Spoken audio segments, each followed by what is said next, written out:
Aha! Give chase. We shall herd her into the shelter.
Please, Meteon. We must speak.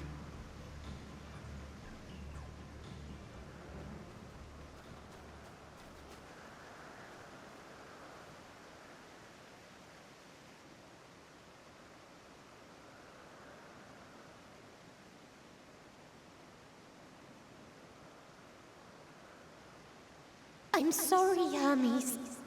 I'm so sorry.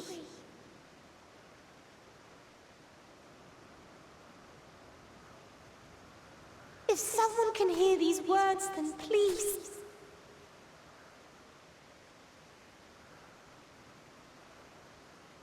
Please protect them. Protect them all.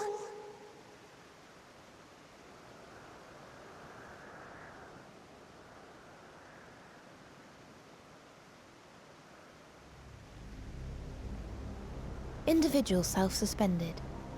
Connection with shared consciousness stable. Our survey is complete. We shall now report our findings.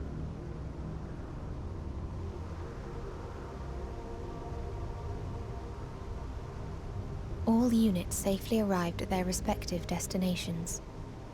Seeking answers to Hermes' question, we attempted to make contact with the intelligent denizens of each star. Results are as follows, in order of numerical code. Enna. Traces of civilization found. Structures believed to have served as domiciles. No extant life forms detected. Dio. Ruined remnants of buildings scattered across star, surface of which is encased in ice. Presence of life could not be verified. Tria. Evidence of large population centers, akin to cities recovered. No extant life forms found, only their lingering essence. Tessera. Edifices surmised to be abandoned residences found. No extant life forms detected.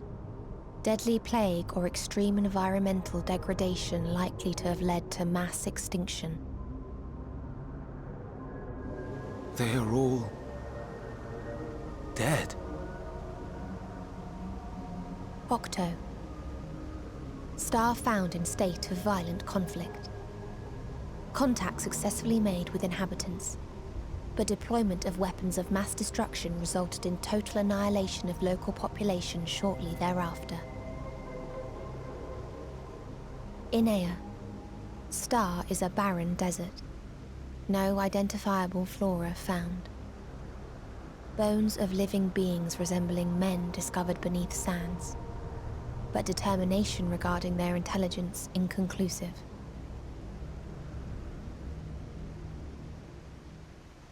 Remind me, Hermes, what exactly was the question you entrusted to Meteon? I tasked her with asking what others live for, what gives their lives meaning. Did you consider what may happen if the premise of the question is flawed? To be able to answer it, one must be living and desire to continue doing so.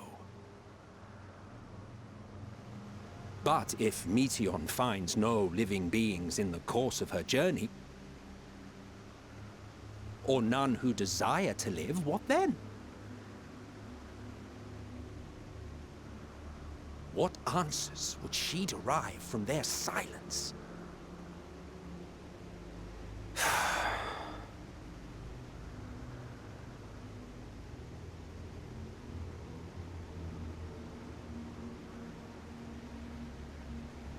Meteon, enough! Suspend your mission, and return hither at once. Decapente. Local civilization once flourished under auspices of higher power. Said power later laid waste to civilization in fit of rage. Upon revealing this to me, entity elected to self-terminate in lieu of providing answer to question. No other intelligent life forms found. Turning a deaf ear, are we? We are taking Meteon back to Amarot. As I understand, we will need her if we are to bring back all of her sisters. Yes.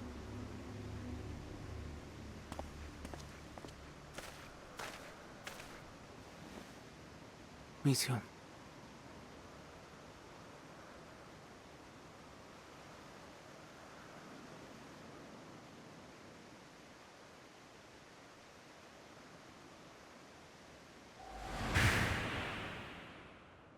It isn't right, is it?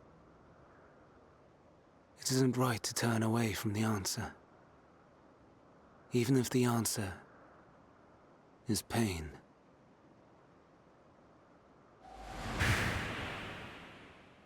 Even if we aberrations must scream ourselves hoarse to be heard.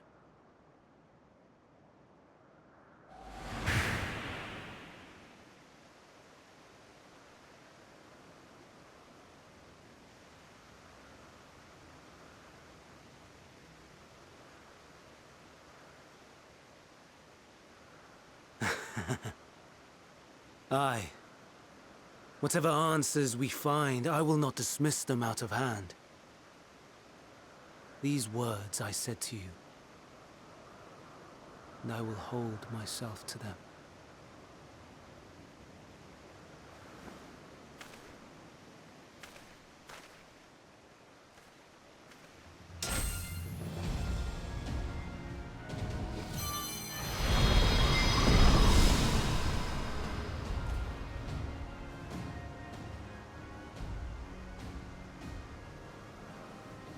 What is the meaning of this? You cannot take Meteon, not until she has finished her report. All else must wait.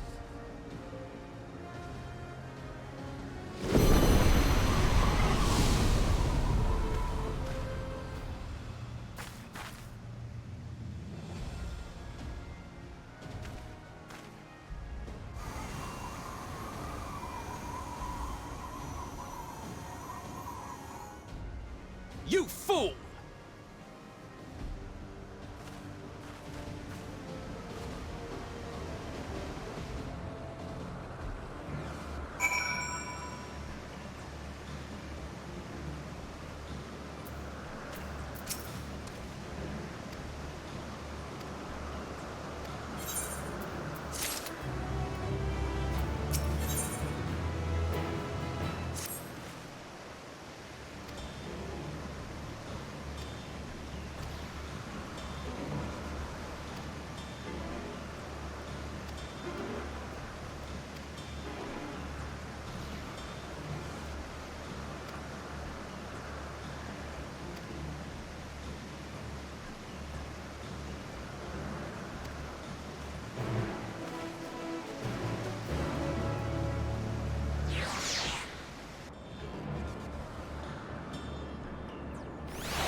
turn back, else I might be forced to.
Trip.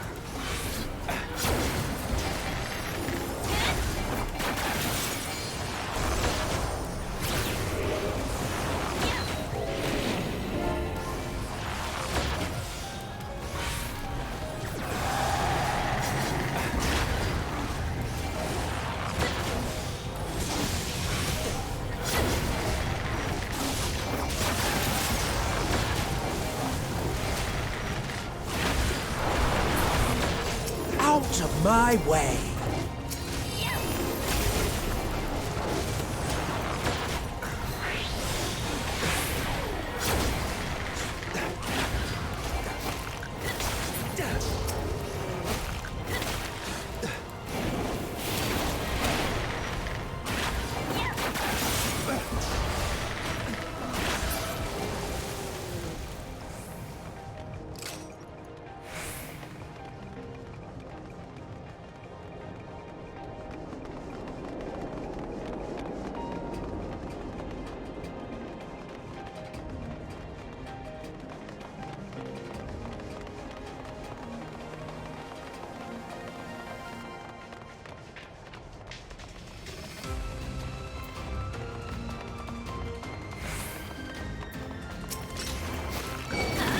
Stand firm.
Have a taste!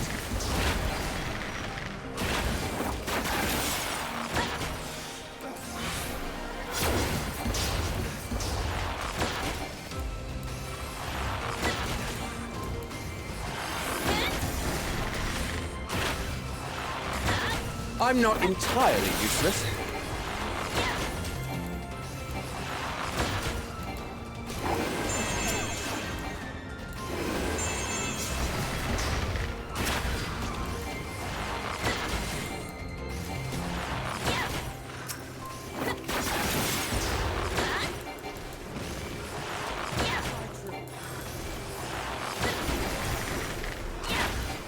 I'm not entirely useless.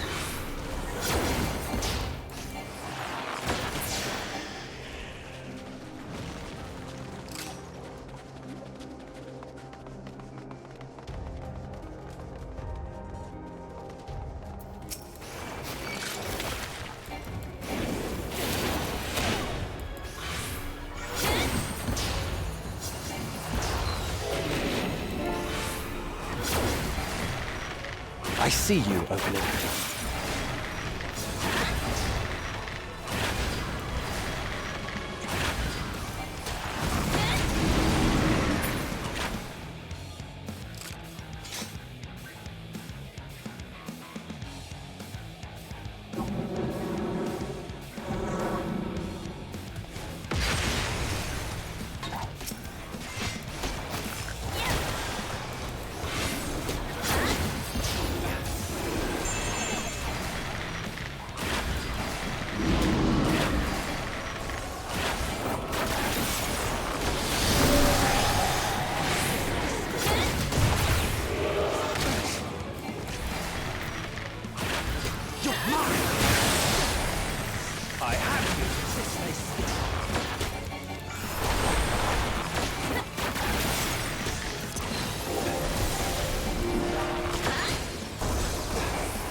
This may sting. Fly through. This may sting. I'm not entirely useless. This may sting. I see you opening.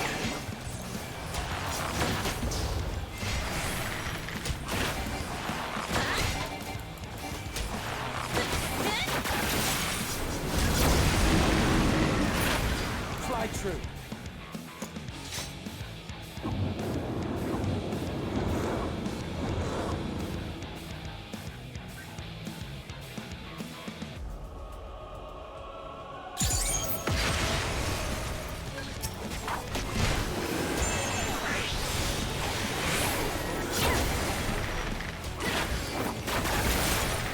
Out of my way!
I see you opening.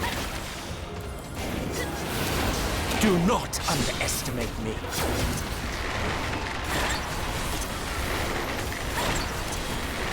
I'm not entirely useless. Have at you!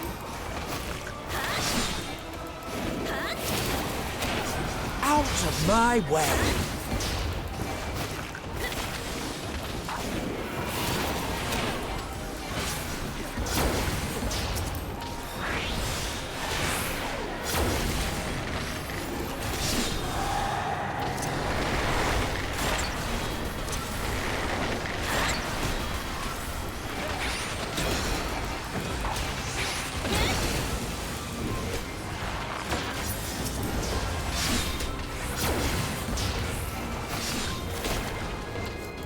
Out of my way!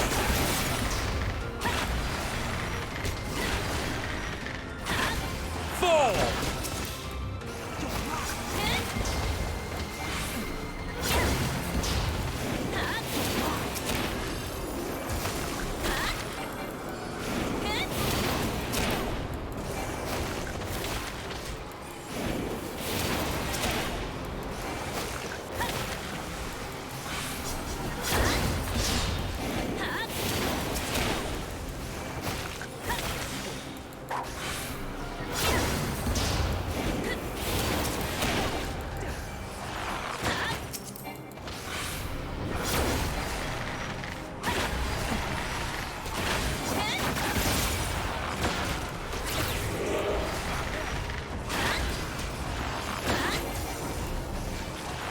I'm not entirely useless.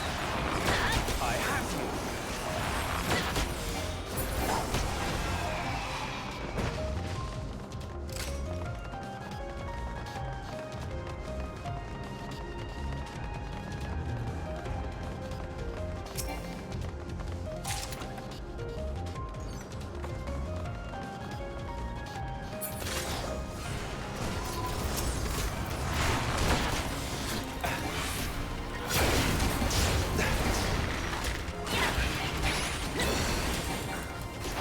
This may sting.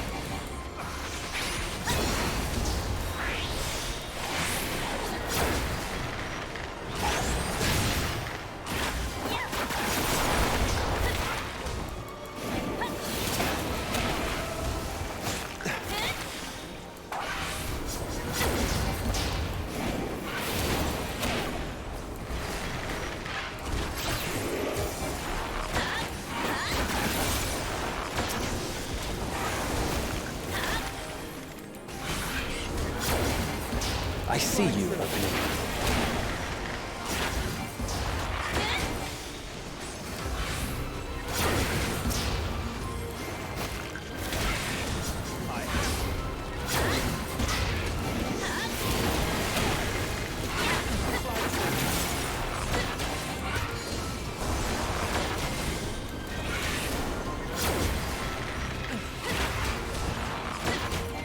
I see you opening.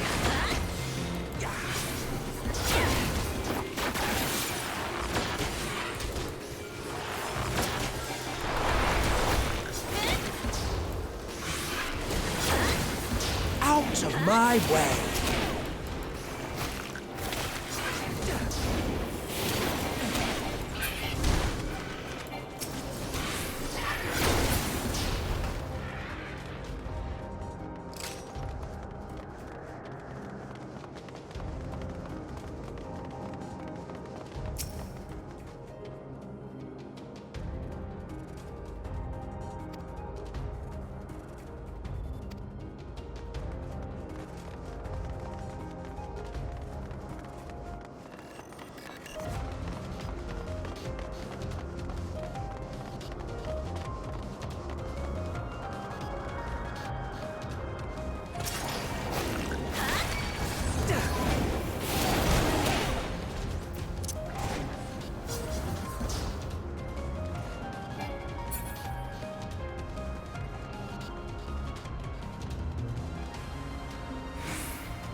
Out of my way! I'm not entirely useless.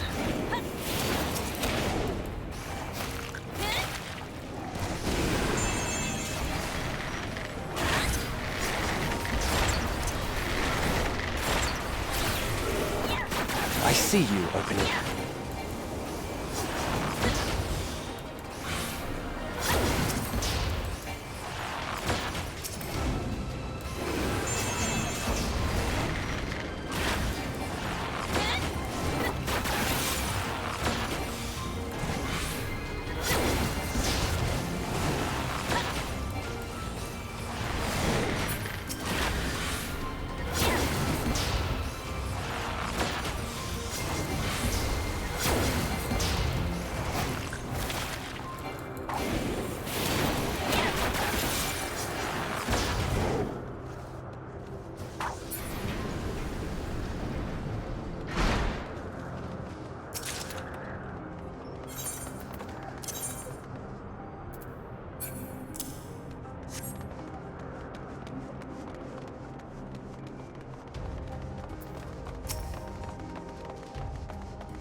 I see you opening.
Have at you!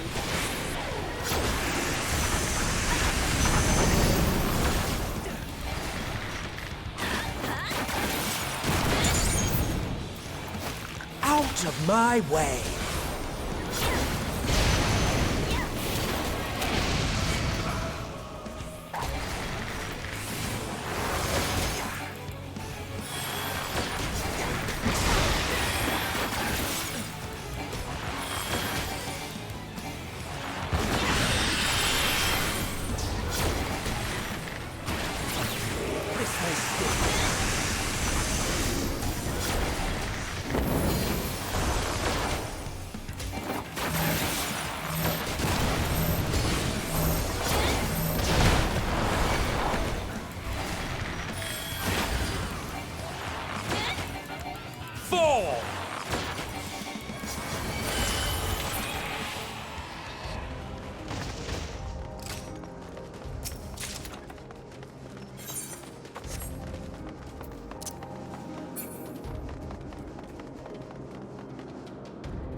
I cannot let you take Meteon. Not yet. Fly through. I see you opening.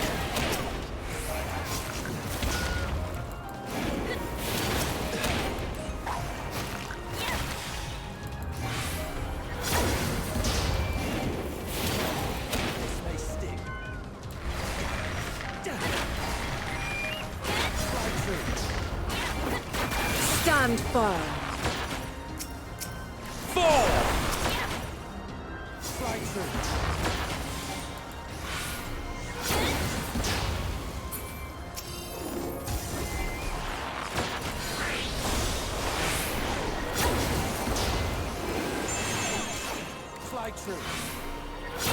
I see you opening.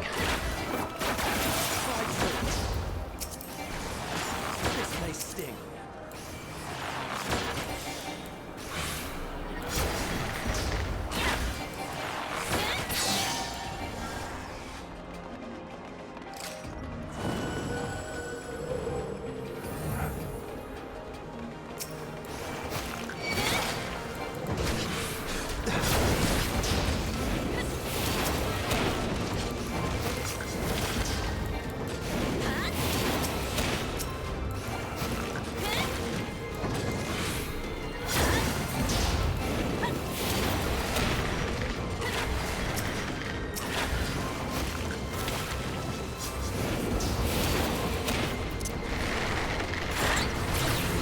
Out of my way! Have at you!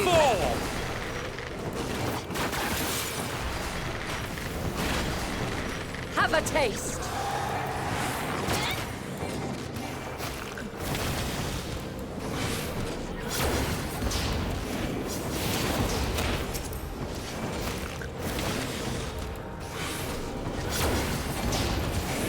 Out of my way!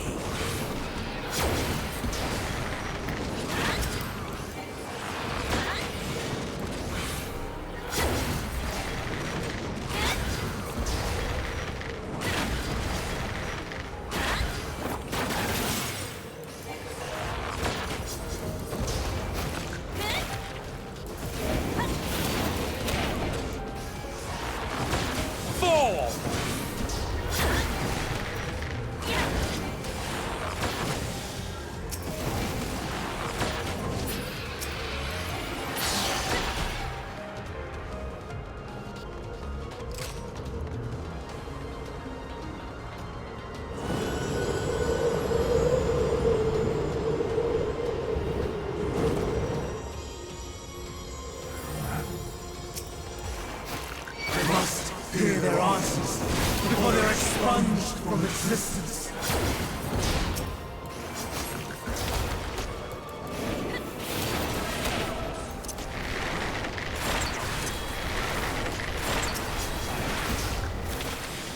Have at you!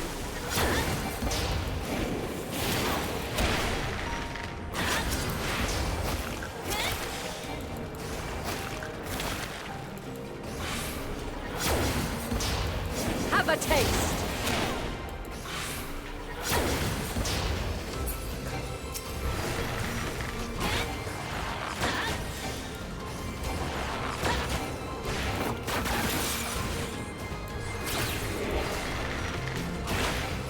Have a taste!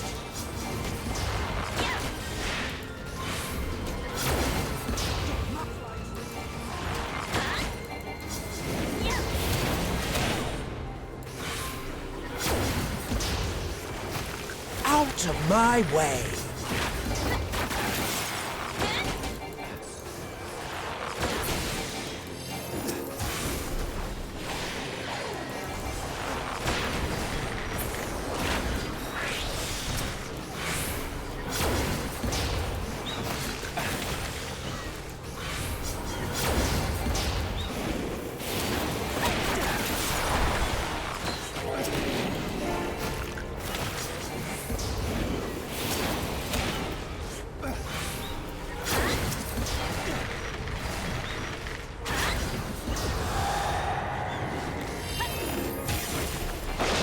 I see you opening.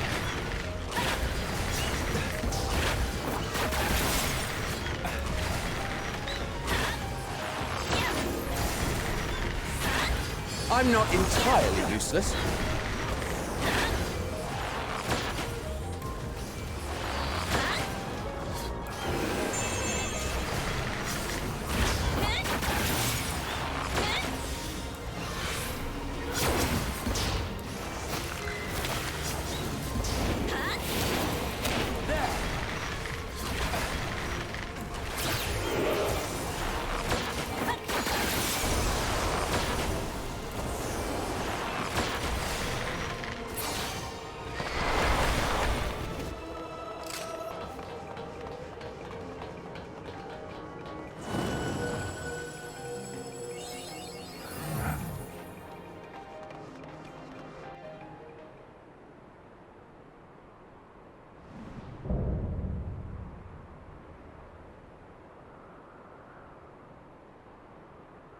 So, it comes to this.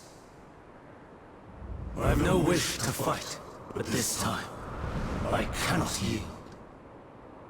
Though the world may think me a mad, desperate fool, I will hold fast to my conviction.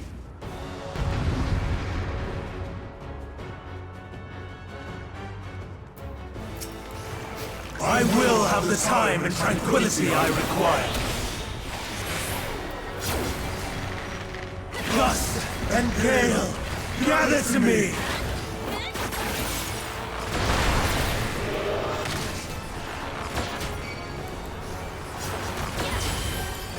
Ancient brand, unleash your power!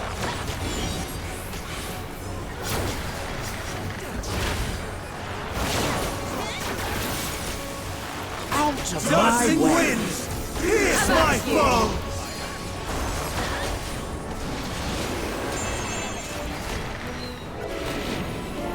Stars on high, fall is raised! Slide through.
Streams of ether!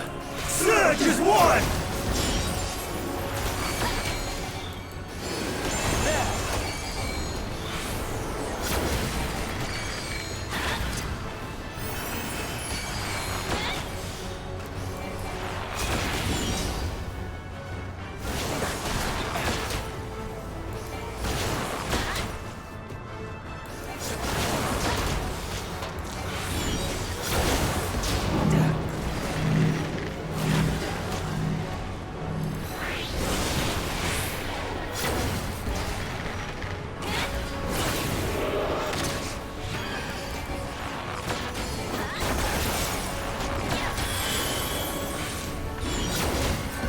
Dancing winds, pierce my foes!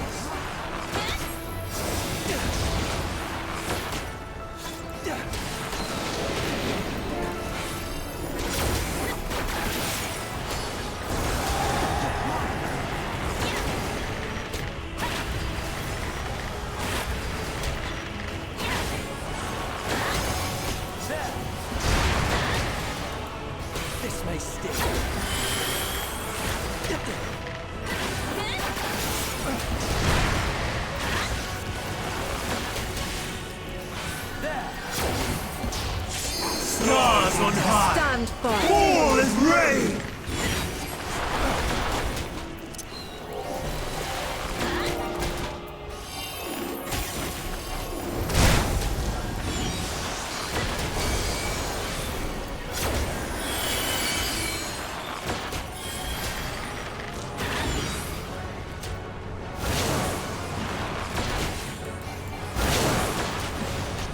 yourself! Have a taste!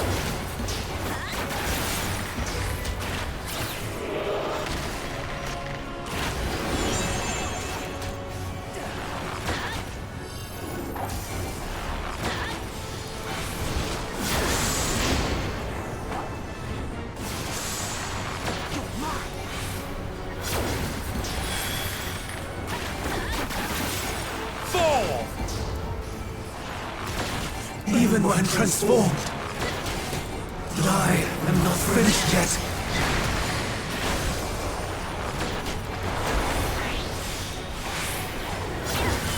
Streams of ether! Surge as one!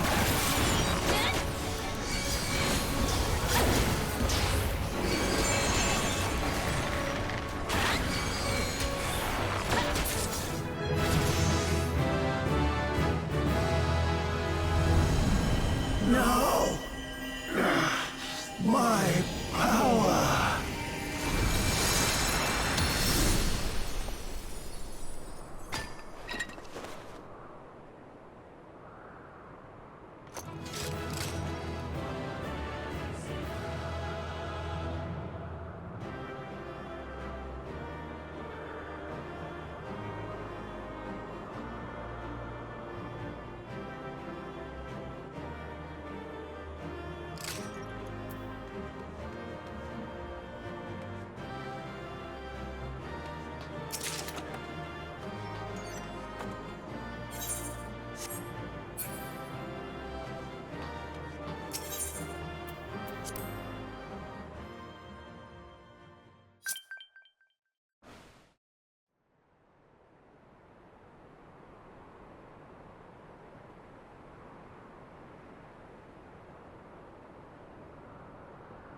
It's over, Hermes. In the name of the Convocation, I hereby take Meteon into custody. And setting aside the matter of your nomination, you will come with us too. We require your knowledge to assess and resolve the situation.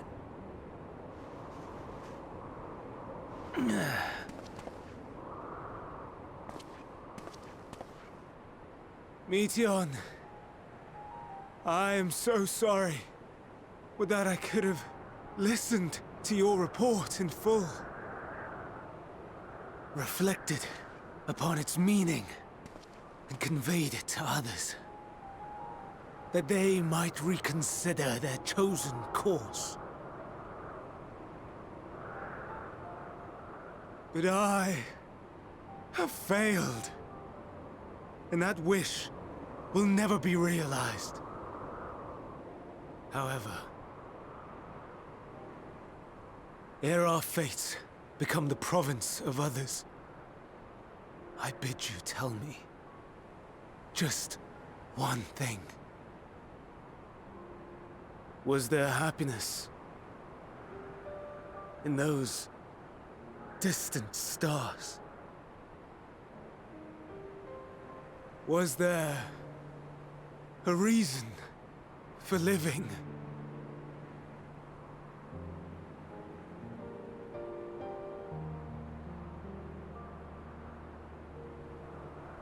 We conducted our search as per your instructions. We scoured historical records, communed with the spirits of the deceased, heard the final testaments of the dying, welcomed their shadowed hearts into our own. One race had striven to create a world bereft of animosity. They renounced relationships to avoid interpersonal strife, and in so doing brought about societal collapse. One race had renounced war and devoted itself to the enrichment of its people. They were conquered. Though they destroyed the enemy in reprisal, they could not regain their former glory. One race had concluded that finite time was the root of all woes. Aspiring to shatter its shackles, they went in search of infinity. They discovered nothing is infinite, and that neither time or death can be cheated. Disillusioned, they gave up on the future and themselves. One race had discarded all things that gave rise to sorrow, hoping to have only joy. They found joy lost its savor in the absence of sorrow, and lost their will to live. Though worlds apart, these peoples shared a belief. The belief that they had tried their best. That they had tried to fulfill their potential with every step and success. In the course of which, they learned the truth. That they would never be free of fear and sorrow, anger and despair, of loneliness, so long as they yet lived. Even now their souls cry out for oblivion. And to this song of anguish, I lend my voice. We lend our voice.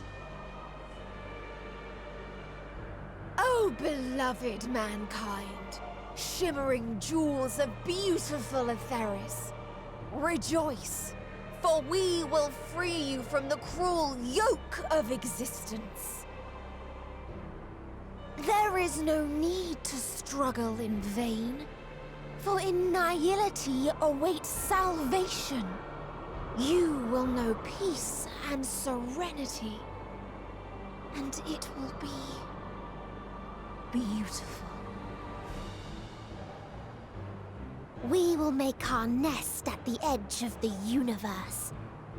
And there, in the dark of dead worlds, hoard sorrow and suffering. There we will sing, our chorus ever louder and ever clearer, that our song may reach even this ether-shrouded star. Such is the answer we have found in the stars. Such is the gift we now offer to Etheris.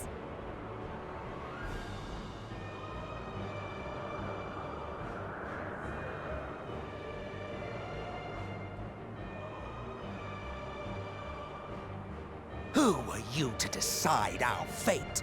To decree we live or die?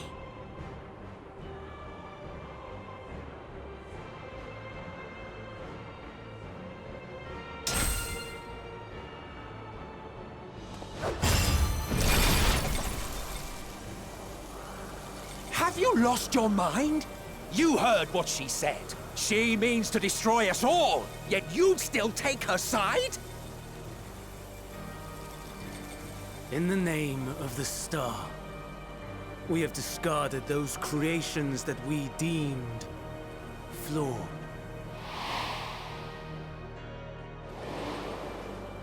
If we ourselves are flawed, does not stand to reason that we too should be discarded. That is sophistry, and you know it! Perhaps it is. Perhaps I am wrong. But who is to say that you are right?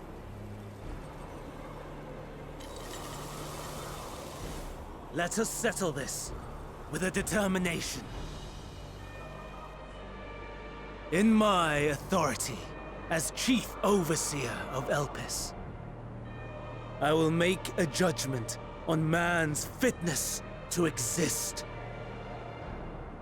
If he can learn to value all life and retain his will to live, even should his end be justified, he will surely find a way to avert his demise. If not, he will perish from the start. As with all determinations, Provisions must be made to ensure fairness. Kairos! Awaken!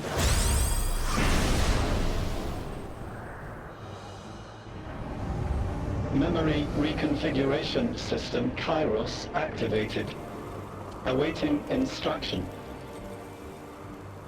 Command. Universal memory alteration. Target area. Catesis Hyperborea. Starting point. Arrival of Selk of the Convocation at Propylion. Endpoint. The present. Erase the memories of all events, and replace with a vague recollection of the following. I was here, preparing to demonstrate the functionality of Kairos to Selk and Hithodeus. Meteon's shared consciousness became unstable. She and her sisters could not sustain their existence, and all dissipated with a burst. The resultant shockwave accidentally triggered Kairos, which erased several days of memories from all present. Execute. Command acknowledged. Initializing. 3 processes remaining to execution. Bravo. I dare say one would be hard-pressed to make it fairer. Everything that you told us, everything that has happened, the fact we've even met, it will all be gone.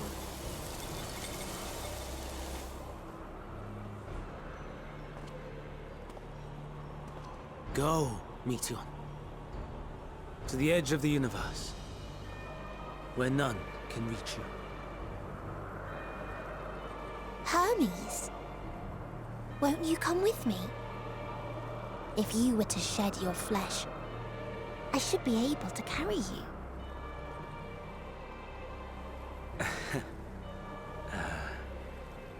I will remain. As a man, I will oppose the oblivion you bring. Silly fool. Had you said yes, I would have granted you the gentlest end.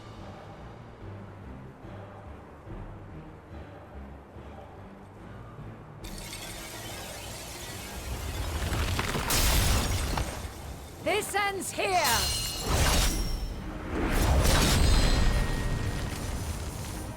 Fly, Meteon!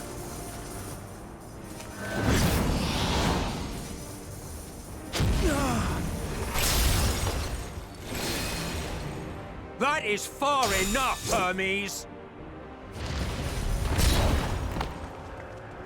Argos, to me!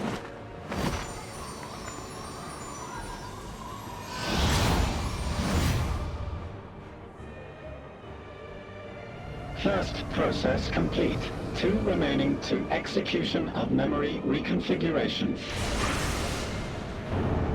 As if we needed more pressure. No matter what, you cannot forget what happened today. For it is the key to saving your future. Your world. This fight is our fight. What comes after, our problem to contend with. Not yours. No. Your own struggle awaits. And no one else can take your place. You must flee this place with your memories intact. And I will see that you do. Now then, where is it? There you are, my little confluence.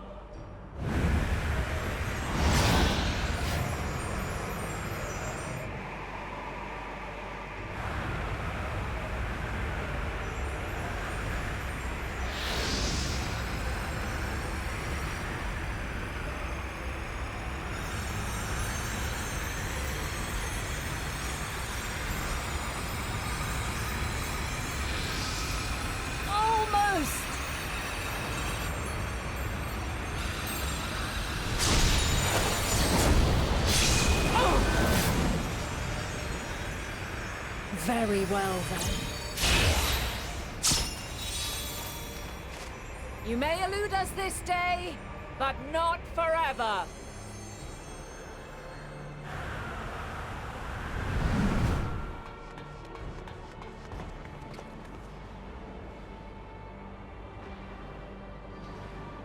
Meteon's gotten away. Second process complete. One remaining to execution. Ugh. No time for brooding. Listen well. Beyond lies a spatial confluence that connects the interior sections of this building. I will destroy the confluence and force open a way outside. When I do, you must jump through.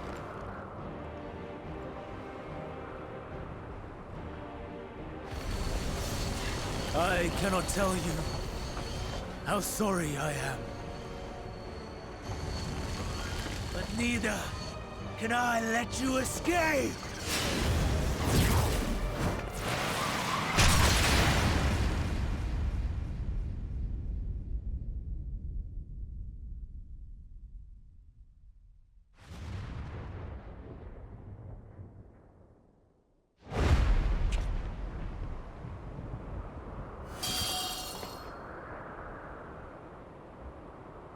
Too brave by half.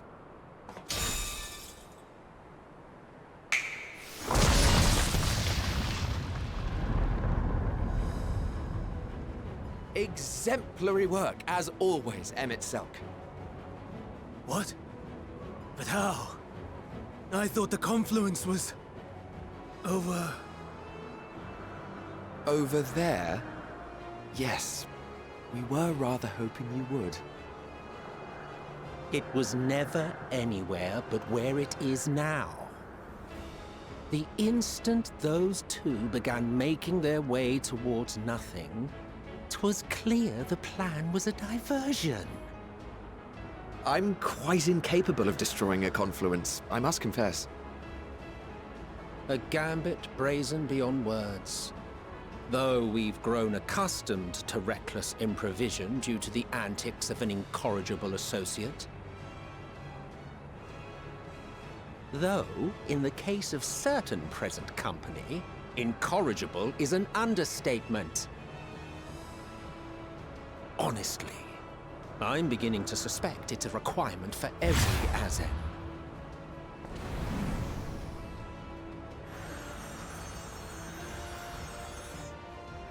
There's no time! Quickly! Even now, I do not believe your tale. I would not suffer us to walk such a wretched path. Still, if it must be said, do not squander it, the legacy I leave you.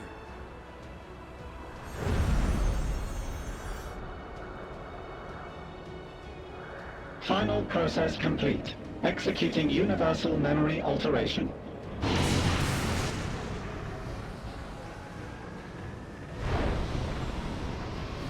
Go, Argos!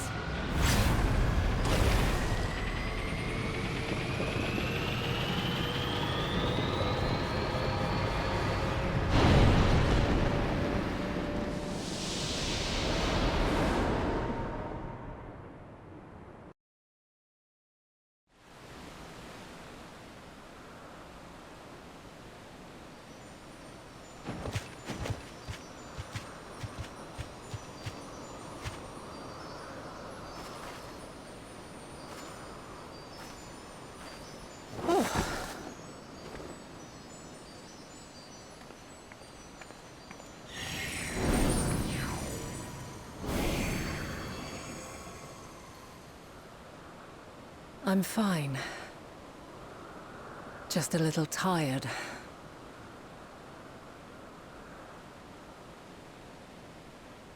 Can it be true? Are we the only ones left who see beauty in the world? In life? Are the stars above no more than husks of fallen civilizations?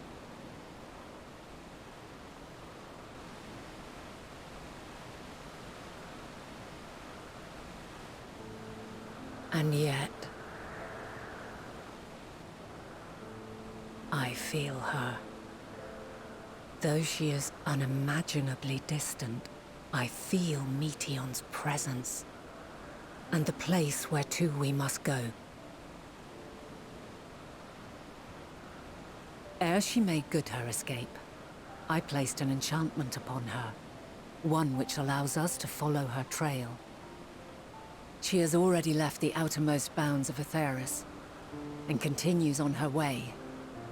Given the vastness of the universe, it will still be no easy feat to track her down.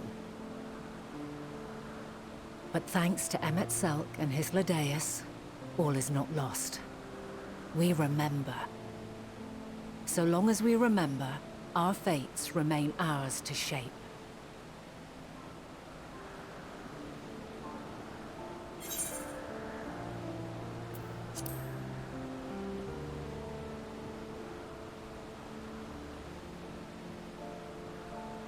I'd like to know too.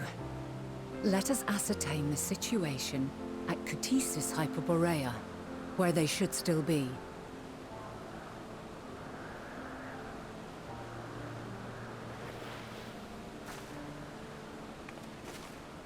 Given the likely state of their memories, however, it would be imprudent for us to approach them directly. In which case...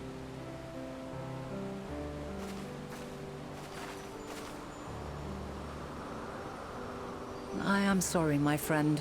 I've asked much of you this day. But may I trouble you one last time?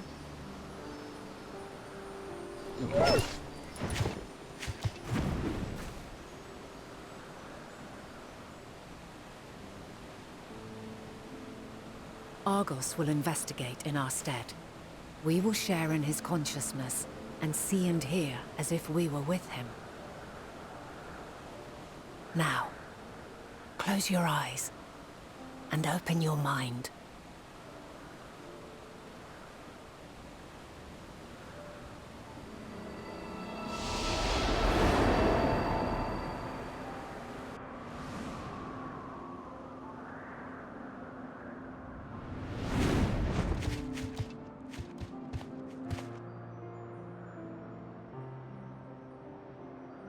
Thank goodness you are unharmed. Unharmed? There is a gaping hole in my memories. I can scarcely remember arriving here in Elpis. Forgive me. I was preparing to demonstrate the functionality of Kairos to our guests. But Meteon, her shared consciousness became unstable. And she...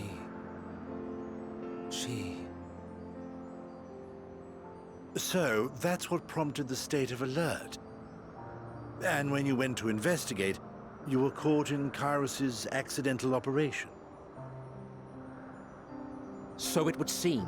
It's all a blur to me. Such an unfortunate accident. Oh, and what of Venar and your other companion?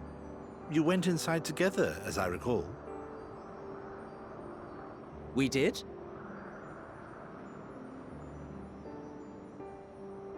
If Venar was with us, I have no recollection of it. But that there is her familiar, is it not? The fellow seems happy enough, so I think it's safe to assume his mistress as well.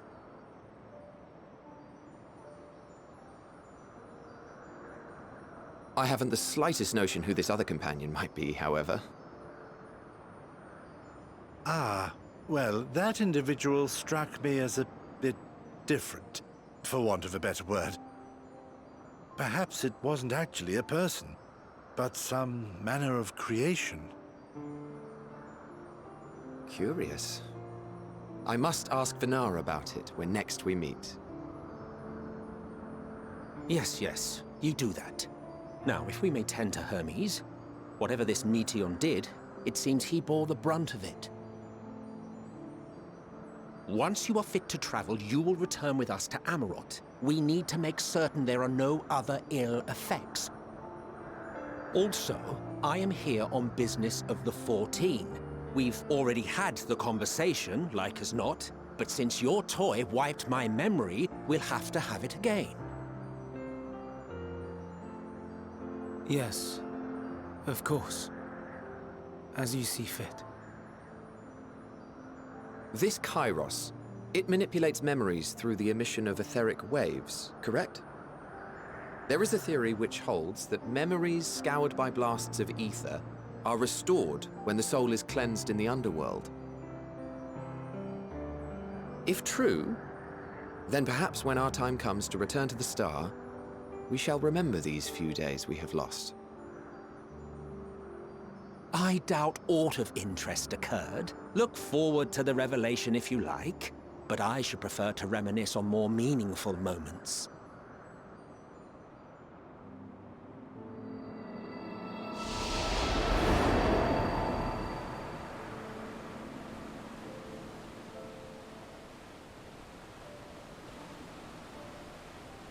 Let us rest, if only for a while.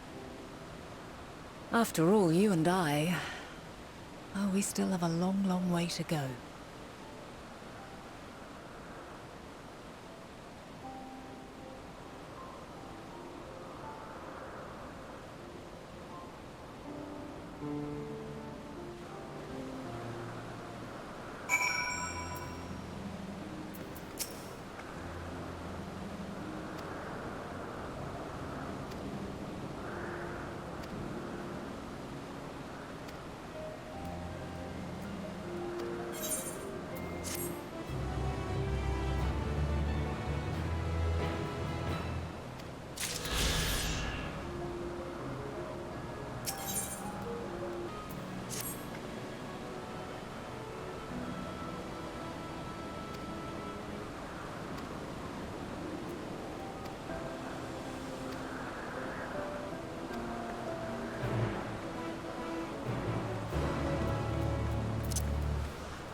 So, it is within.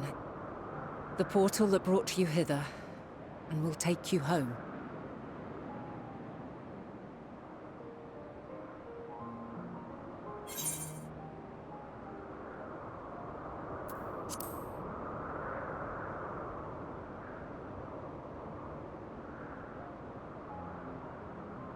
May you and yours emerge triumphant. Make use of the knowledge you have gained, that your days in Elpis and our friend's sacrifice be not in vain. With Meteon free to pursue her designs, it is only a matter of time until the final days are upon us. We must be ready. From fortifying our defenses to securing our escape, there is much to be done. In spite of this, we cannot allow the report that set this calamity in motion to become common knowledge. Were the masses to learn the fates of the other stars, I fear the situation would spiral out of our control. I must carefully consider who can be trusted, and bring them into the fold.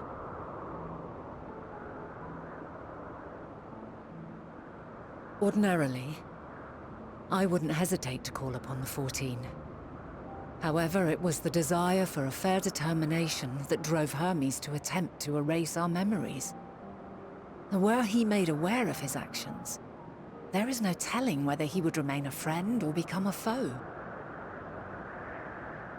Alternately, we might try to alienate him from the convocation. Yet in doing so, we would deprive ourselves of a brilliant mind who would be invaluable in the crises to come. Quite the dilemma. Which is why I must work independently of the convocation. Regardless of how we proceed, if we are to permanently avert the final days, we must be equal to Hermes' challenge. We must prove that mankind is worthy to exist. And this hinges, I think, on how we confront the all-consuming despair that accompanies a senseless and seemingly inevitable end. Bewildered and divided, we would perish like the peoples of those celestial ruins. We could not hope to survive the final days, much less take the battle to Meteon at her nest. We must find a way to defeat despair, to unite and prepare as many as possible for the struggle ahead.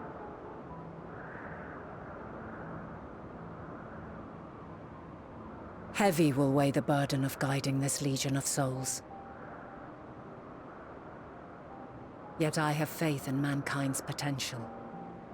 As long as he believes in himself, there is naught he cannot achieve. So I will not give up on him. On us.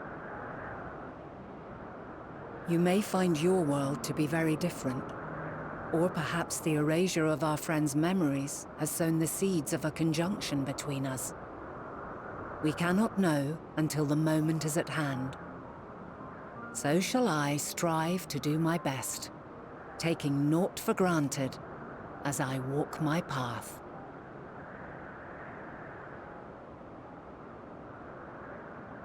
And I pray you walk with me to the end. As you move forward, so too will I, as will all, resolved to fight for the morrow. And when mankind has found the strength to stand against despair, we shall silence the song of oblivion. She who sings it will learn our journey is far from over. This I promise.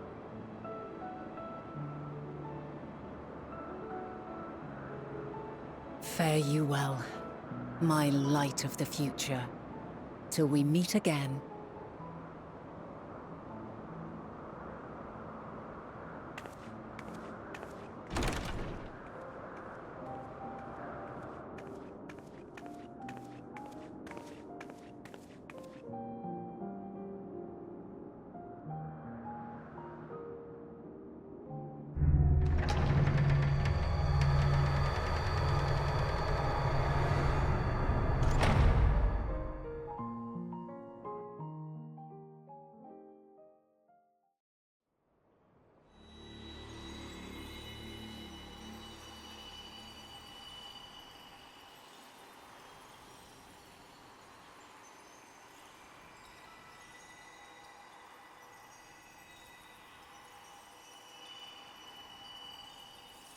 From this day forth, I shall strive to bring honor to the seat of Vandani.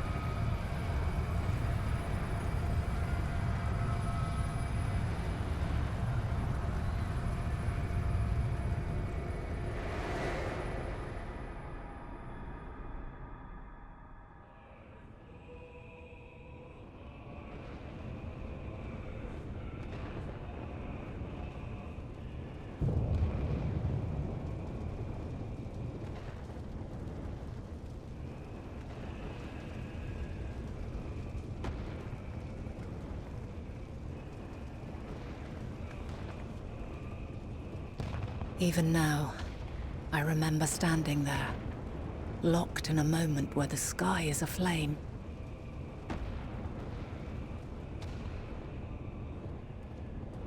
Where stars fall as tears, and screams darken the seas. Where resignation rots the trees.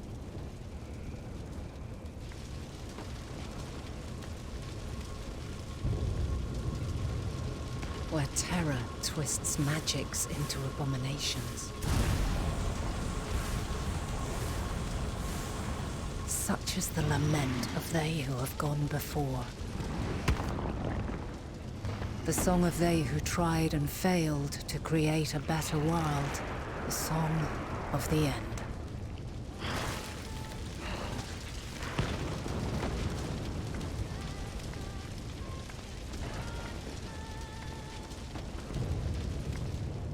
That which hides at the edge of the universe is no longer hope's creation.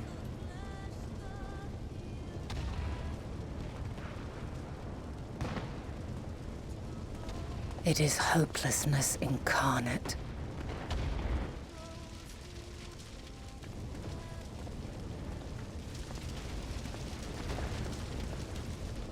That day, mankind saw half of its number sacrificed to bring forth Zodiac.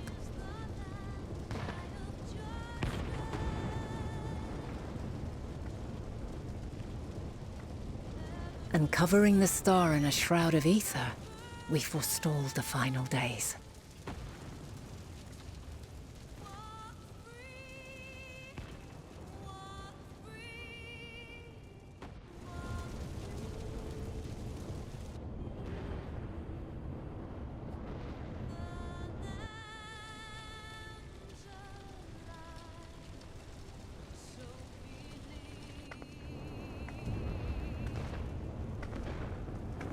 Yet the cries echoed still. We wept for innocence lost, wailed for death inevitable.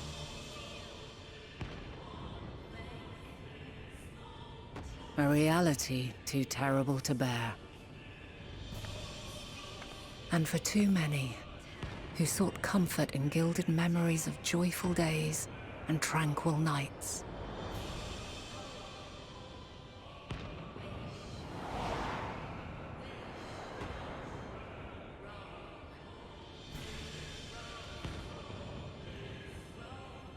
This is all wrong!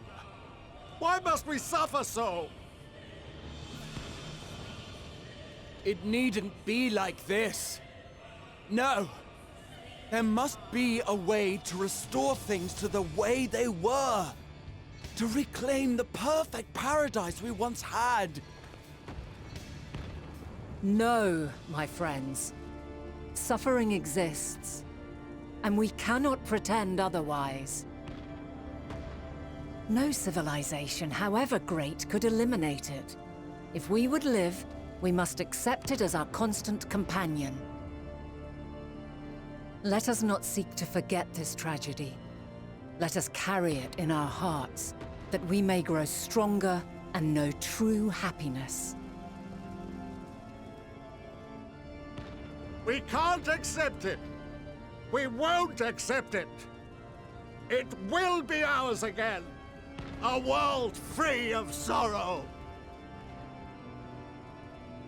No, it will not. For there has ever been sorrow. Mankind was but spared its biting sting for a time. So please, open your eyes. To try and reclaim those lives we lost by sacrificing yet more isn't wisdom. It is weakness. No paradise is without its shadows. If we cannot accept this truth and learn from our pain, then our plight shall be repeated.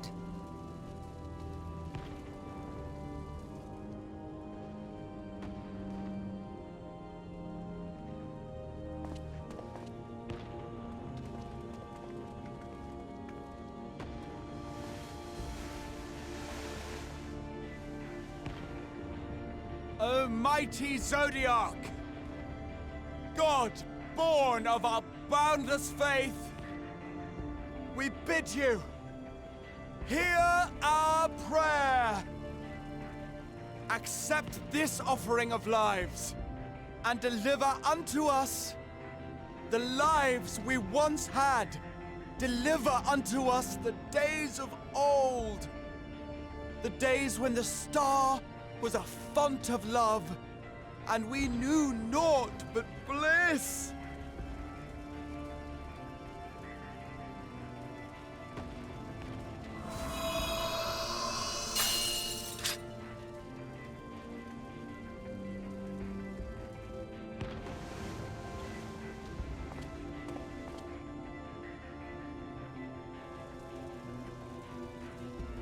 You would destroy it? Our beautiful world?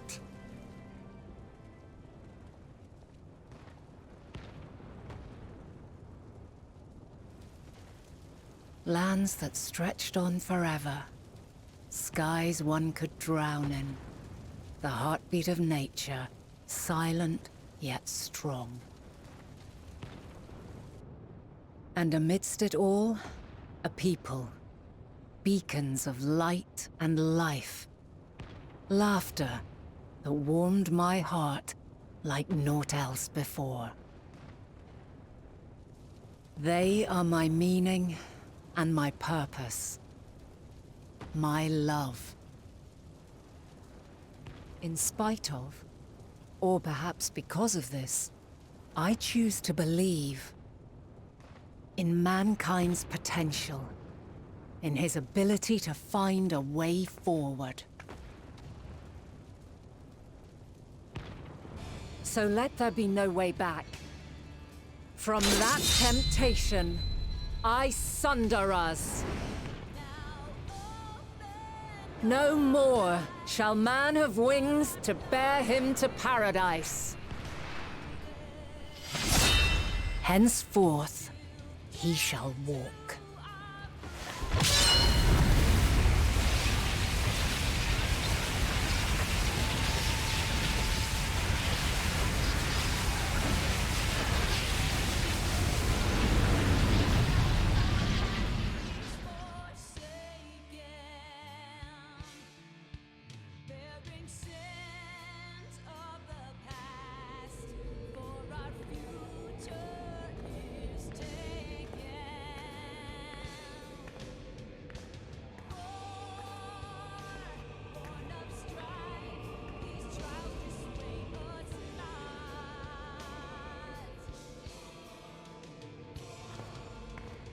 All is excruciating pain. I breathe fire and torment.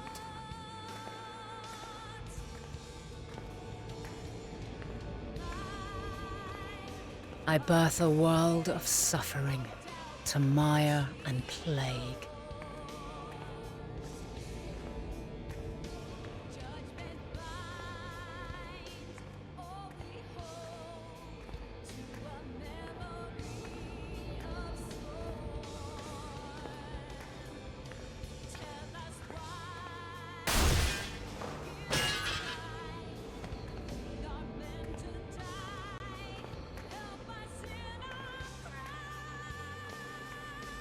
In one fleeting moment, lives come and go, ever moving towards the unknown.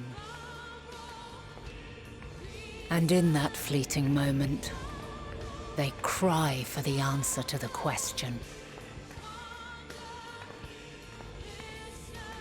Why, given life, are they meant to suffer, to die?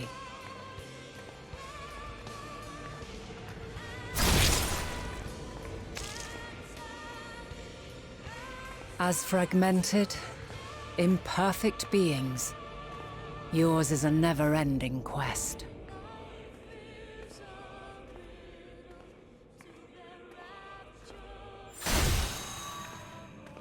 A quest to find your purpose, knowing your end is assured.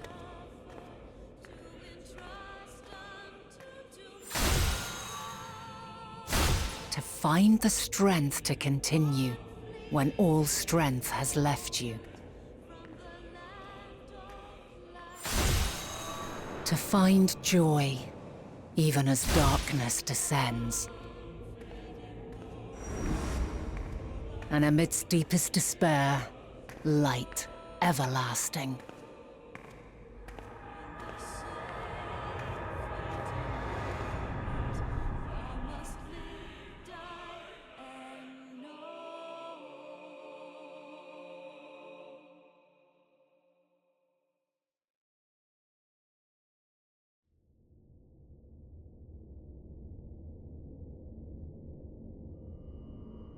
A conjunction has begun to form, an intertwining of your time and mine.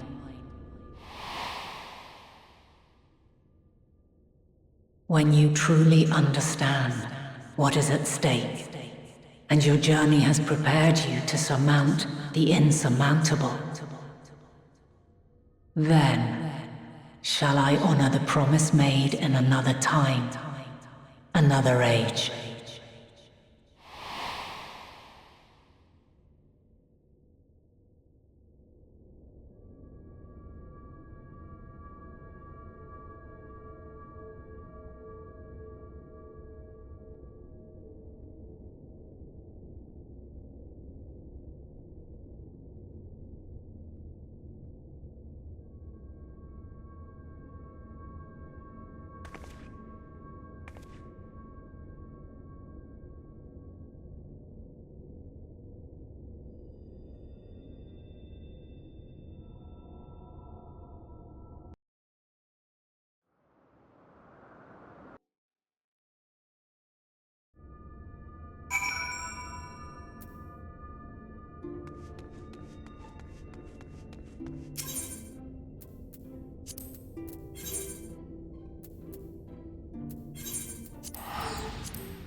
No. No. No. We were promised an escape. Not to the same doom we fled.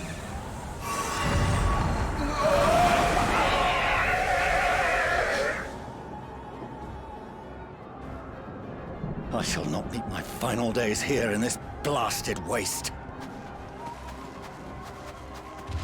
Calm yourselves! Your panic is our greatest enemy. Come, we must build a line of defense.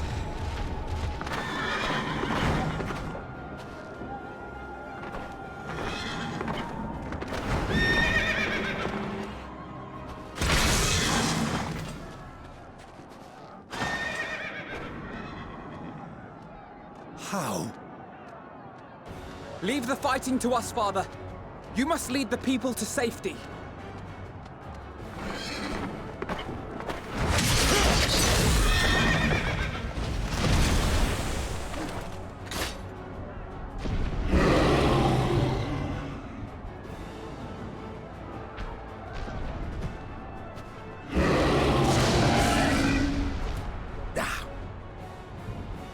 I can handle this pair.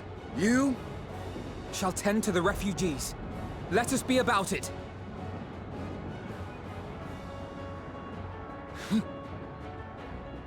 As you wish, my little lord.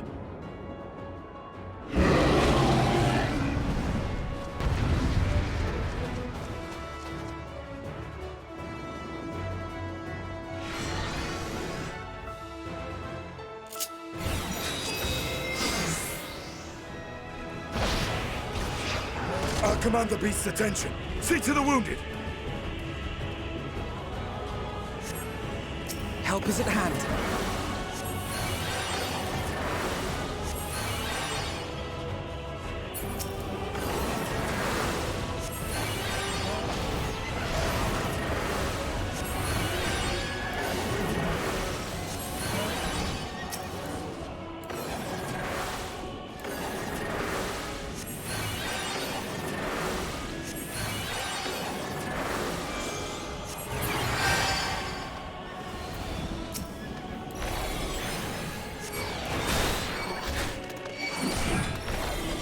Leave it to me.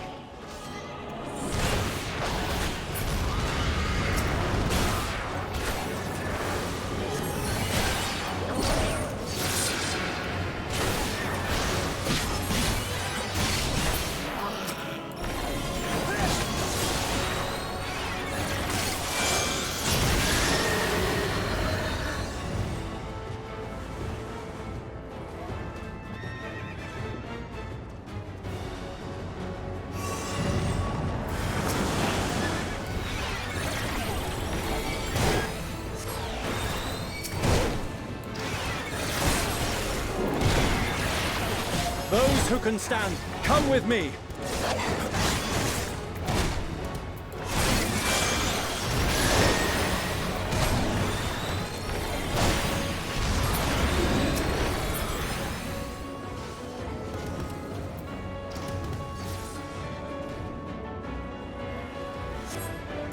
Easy now. Deep breaths.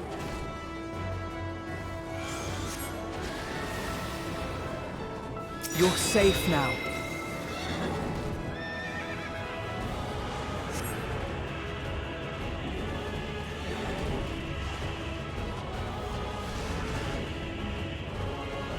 Worry not for the refugees, but for yourself, boy.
Help! Someone, please! What?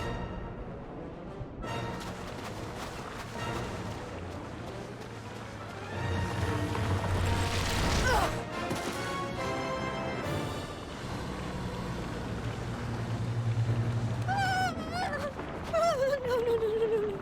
Don't die. I don't want to die. Forward! Let not a single fiend escape!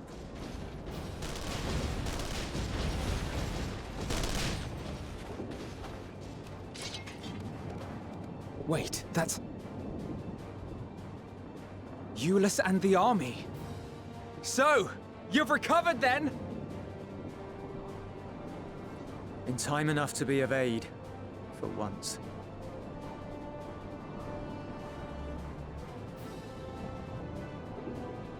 We can speak of it more later.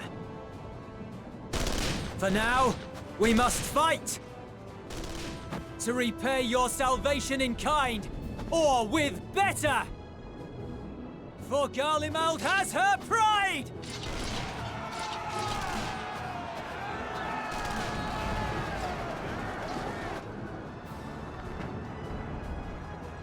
Of that I've no doubt.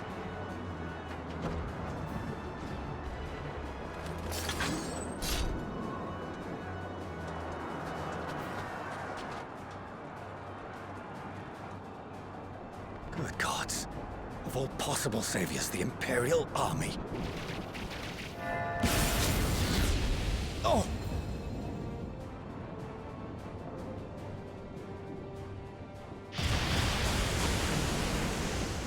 I had hoped to take all of them down at once. Think a withdrawal might be in order? Oh, sod that! You know who would never abandon these people to their fate. To be devoured by their former friends. That'd be beyond cruel. These beasts must fall here and now. Well then, I'd say it's high time we threw caution to the winds. So long as you spare me the heroic sacrifices. Now, let's go!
Stay.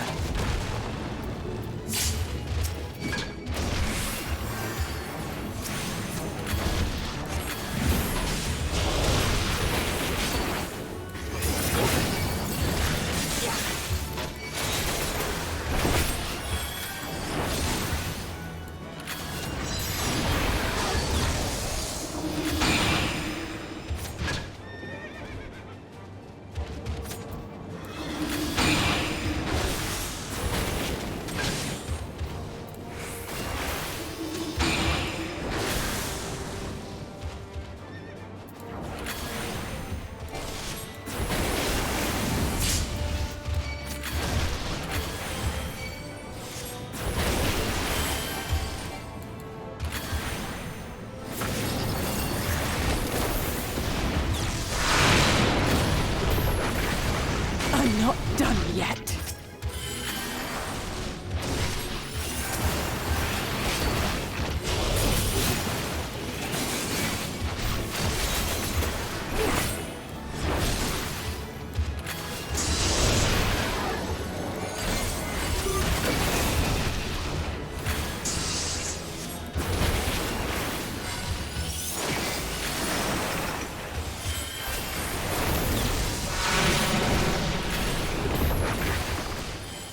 None to worry about.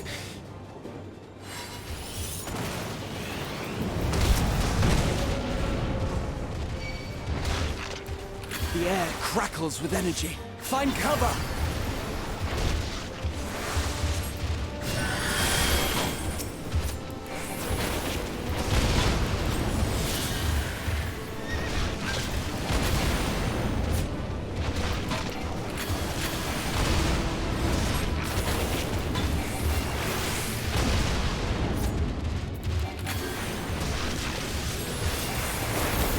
As they say, turnabout's fair play.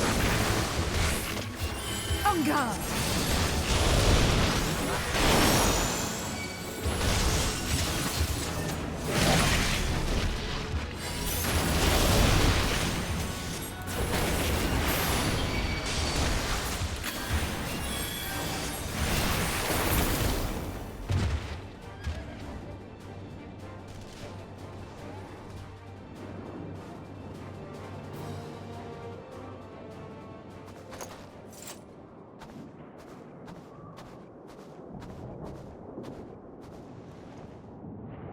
There's not the barest trace of ether. Maybe there really is no way to bring them back.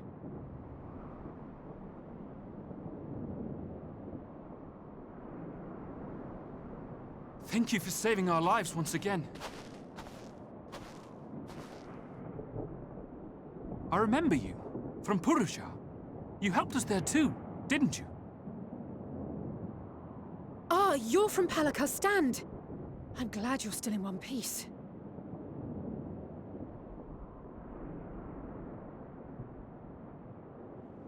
Or you will be, once I see to that injury of yours.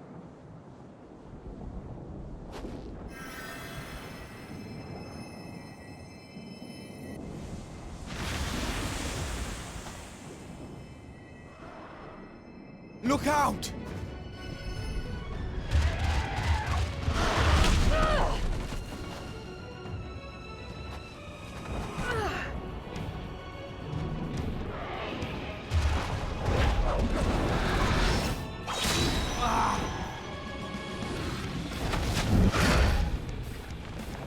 Get out of here! Quickly!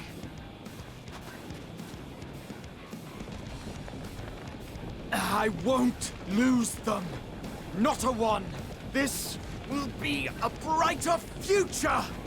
I won't let a madman's apocalypse ruin everything we've fought to achieve!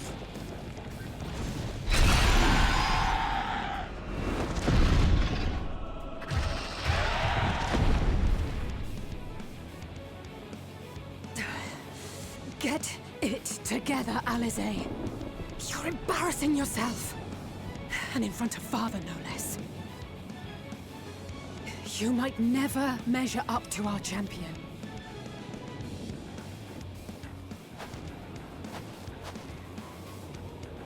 But we ask too much of her as it is. You mustn't let Eorzea's hero fight alone.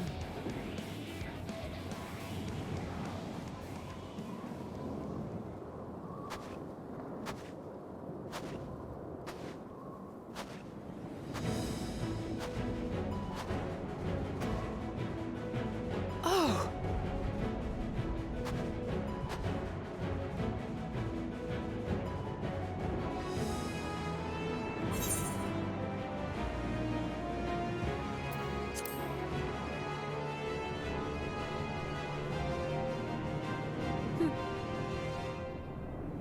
I can look after myself, you know.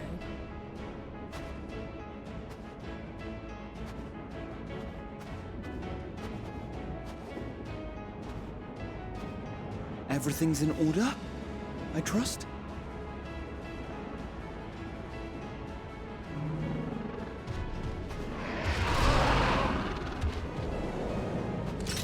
I've had enough of this rabble!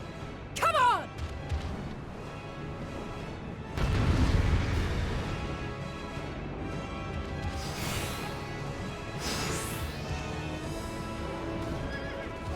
Oh, a trio for the ages!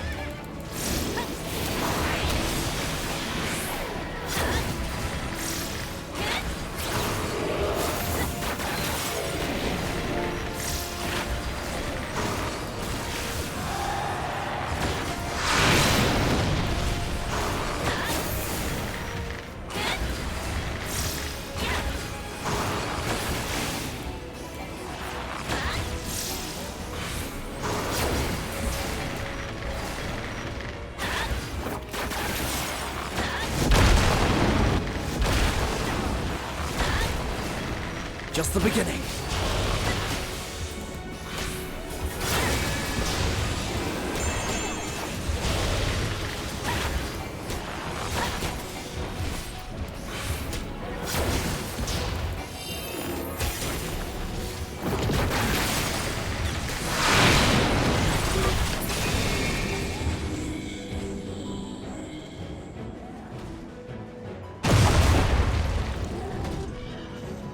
I had a feeling I'd find you here.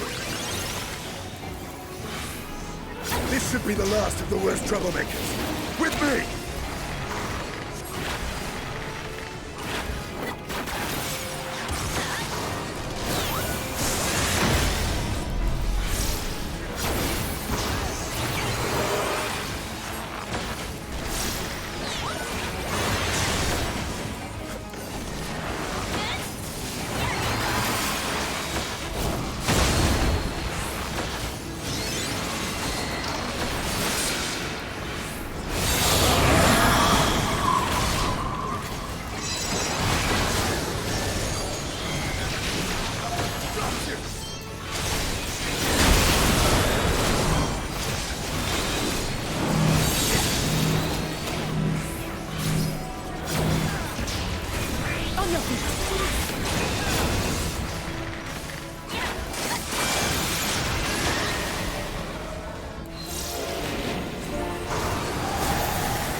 Leave the healing to me.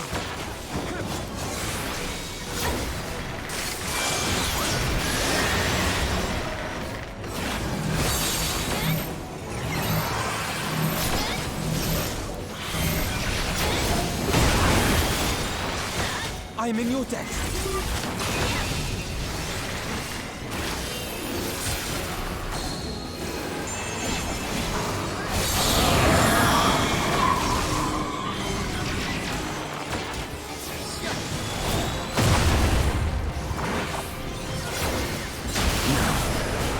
Where were we?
You must board without delay. The ship will depart ere long. Your offer to host us in Sharlayan is most appreciated. But will the final days not soon fall upon it as well?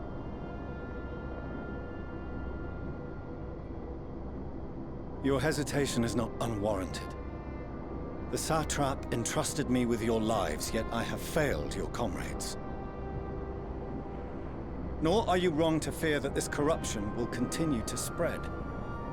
I cannot promise you complete safety, even in my homeland.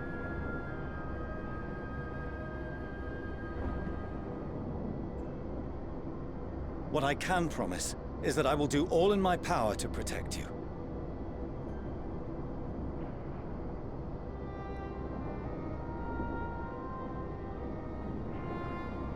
That power is not inconsiderable.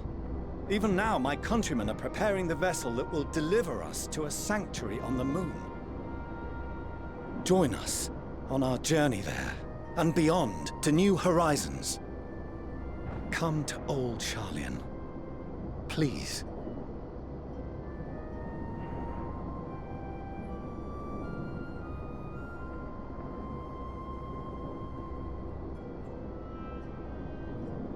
We would be fools to refuse such a generous offer made in earnest.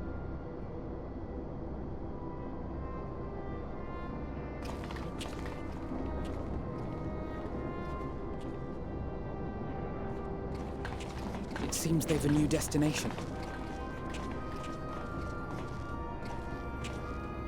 The people of Radzat-Han have known too much suffering. The march to Garlemald will only bring them more, short though it may be. I quite agree. Fortunately, they have you to look after them. Yes. Well.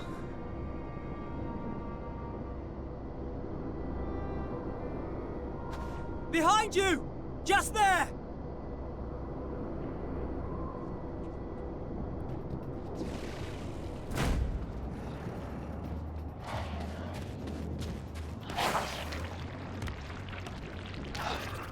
More of them.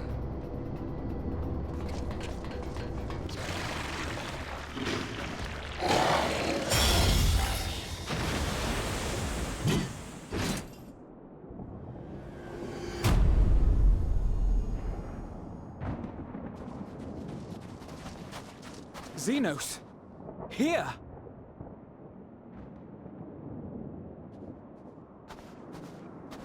You'll be all right. Hurry to the airship.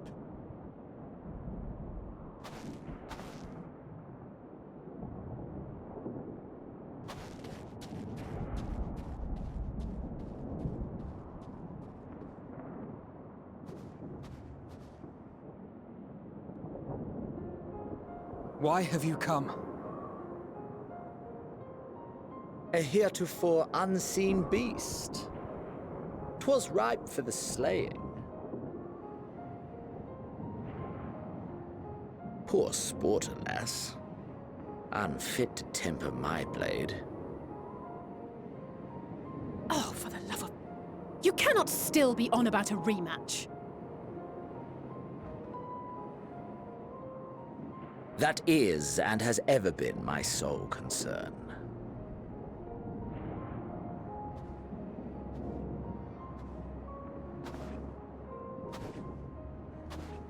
You, on the other hand, are fixated on a different quarry. Your passion pales before mine, yet neither hate nor despair seem sufficient to recapture your misdirected bloodlust.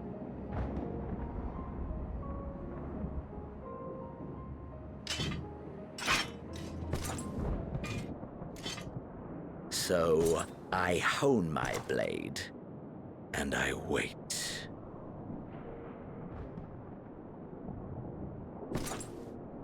That's it. That's all you care about.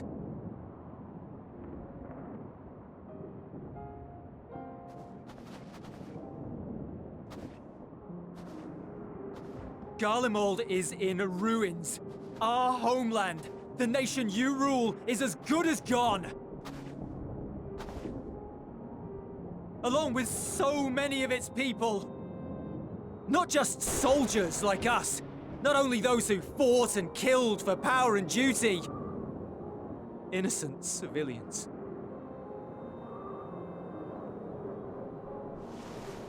Murdered by their own flesh and blood. Lost and confused as they breathed their last. While we who survived with our lives and minds intact were left to freeze to death.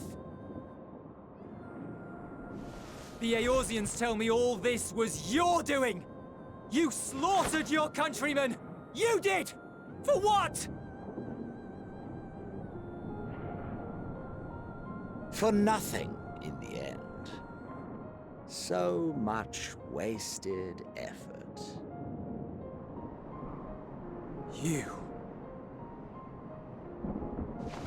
You bastard! For your own sake, Eulus, you must control your anger. It will serve no one should it consume you and see you transformed.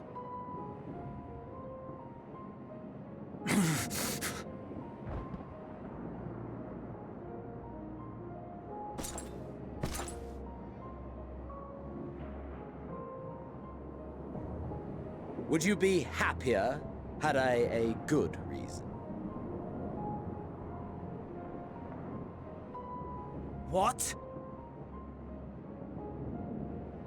If my motives met with your approval, would you no longer resent the outcome? If so, then perhaps a beast's skin would suit you better. Duty, honor, morality. All constructs of convenience when put to proof. Surely the war taught you how easily power becomes the tool of the self-righteous. How the people's justice was merely a means to their ends?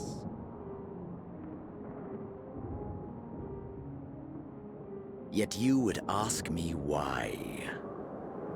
Ask any creature of this star and those above for answers, and they will tell you what suits their fancy. And they would be right to do so. What meaning there is to be found in the petty vicissitudes of your existence must be gleaned by you, and you alone.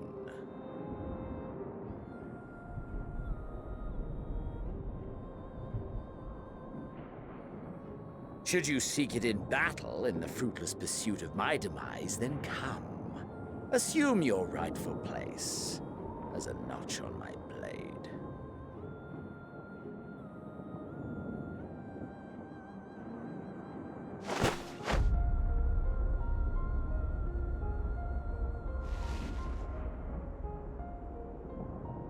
You are a blight on the Garlean race, and there would be no more satisfying way to expunge it than by beating you to death.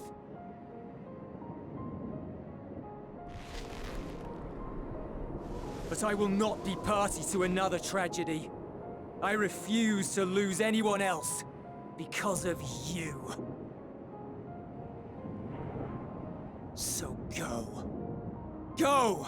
And may we never suffer your madness again!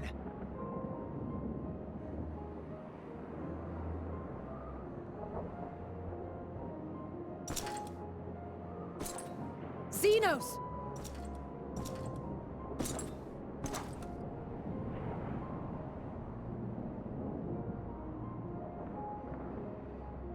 Perhaps you found meaning in living this way. I cannot deny you found strength.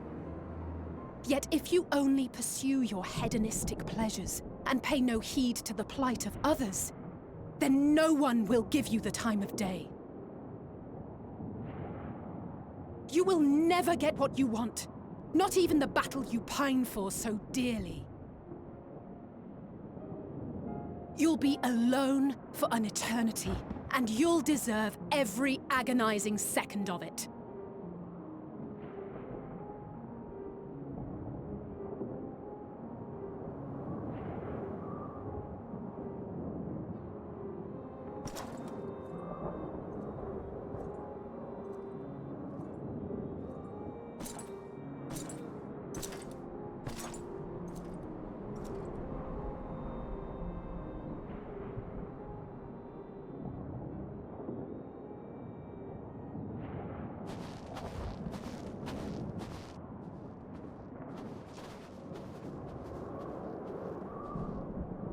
We're ready to depart. The refugee ships will be leaving shortly, but I've asked mine to remain for the time being. There's room enough for you to join me on it, if you wish.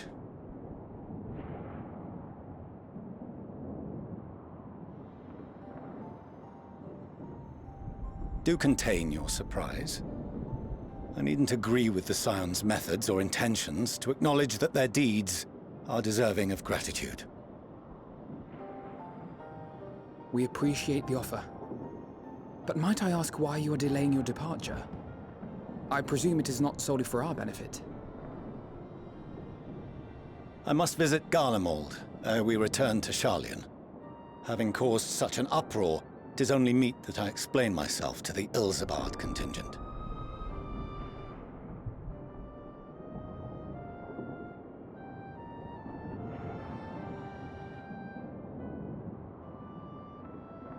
Allow us to accompany you then. We should be glad to facilitate, given our familiarity with all concerned.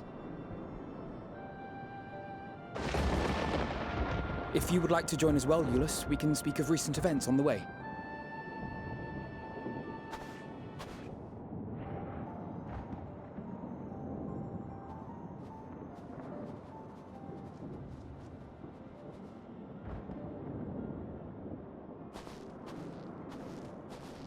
He'll be after your seat on the forum next.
No major injuries then. Good.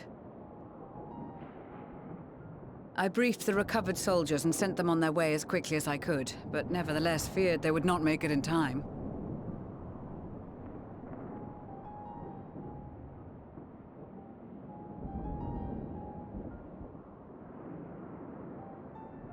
The additional support was invaluable. Your men saved more than a few lives.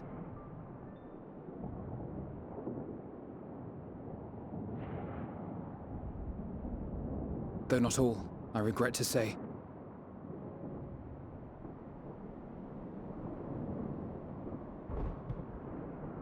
I take it that I'm addressing Lucia Junius. I'm the Forum's envoy, Fortuneau Leveilleur. And you are owed an explanation for these most dire developments.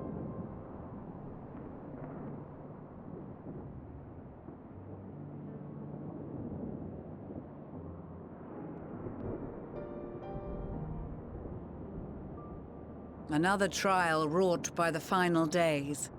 I was beginning to suspect as much.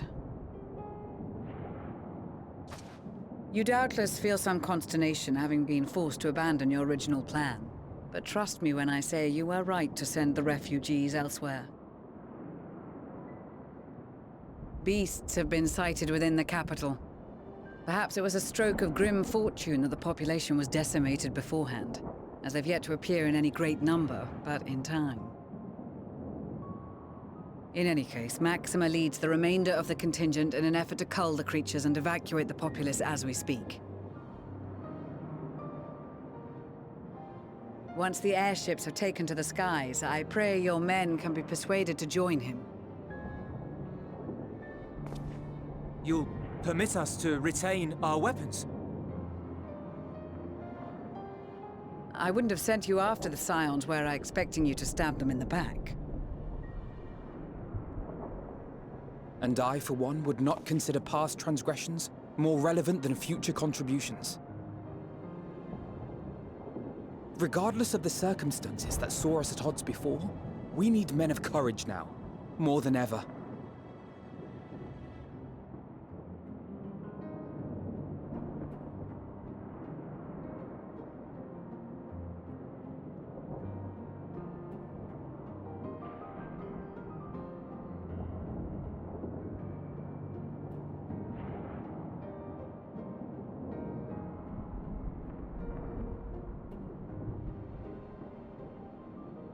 We swore to defend Garlemald, and so we shall.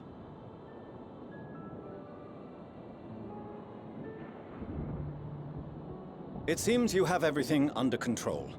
You will excuse me then, for mine own duties await. A moment, Master Fortunato. You did desire to express your appreciation for services rendered, did you not? I did. Though if you intend to again ask that Charlian alter its course, you will find my gratitude insufficient. 'Tis nothing so onerous. I wish to hear the details of this grand endeavor of yours.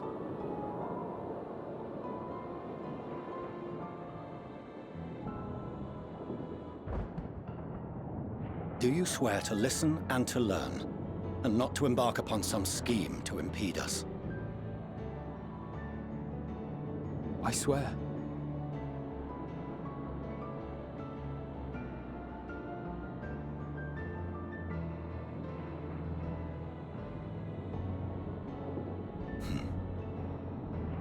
Any other I would doubt, but you I trust to keep your word. For not once have you broken it. Very well. I will request that the Forum make you privy to our plans. You may await our summons at the Baldessian Annex, assuming the decision is in your favor. Does that suffice? It does. You have my thanks. Excellent. You can regale us with tales of your most recent sojourn to the First while we wait.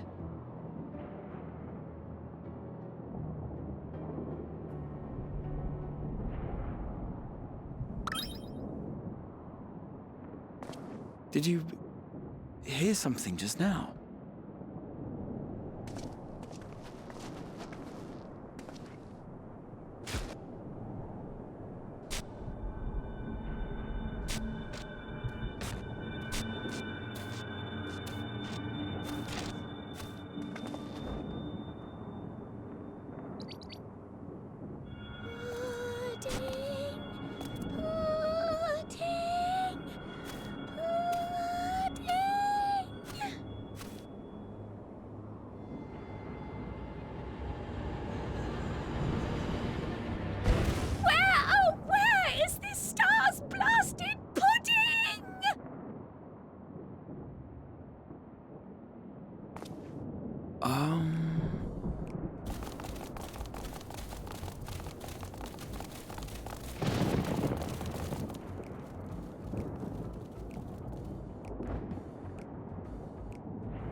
Dawn may banish even the darkest night, and to this bitter clime bring warmth and comfort.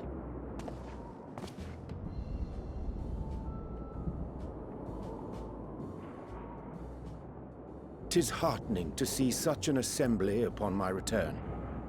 I thought often of you whilst I looked down upon our star's brilliance from the moon above. Yes, but what are you doing here? And dressed like that? Aren't you cold?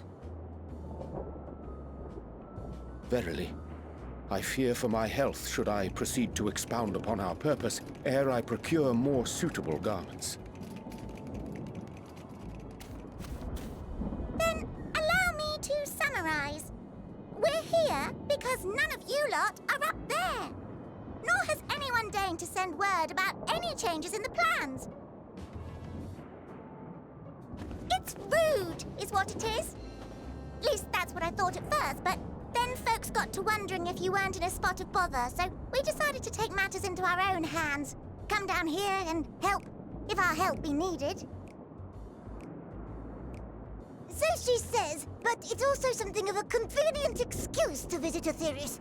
Urianger made it sound absolutely marvelous. More so before the impending doom, but still. And it's not like there will ever be a better time. What with the aforementioned doom? Marvellous, they say, yet not an ounce of pudding to be found. I must suffer Urianger's inferior works no more. Hey! Maybe consider the plight of present company before you go blathering on about pudding and doom? Ahem. As I was saying, should you require any assistance with whatever, we are at your disposal. We were born from Hydaelyn's love for the lives of this star, so naturally we would much prefer to see them continue. Twiddling our thumbs up on the moon is hardly conducive to that, though, is it? Aye, not when you've all got such precious thoughts and feelings and hopes for the future deserving of more active preservation. Speaking to Urianger made us realize that while we've carried out our duties to the letter, we've failed to fulfill them in spirit. From there, it was just a hop, skip, and a jump towards resolving to do better. So please, show us how. Help us help you.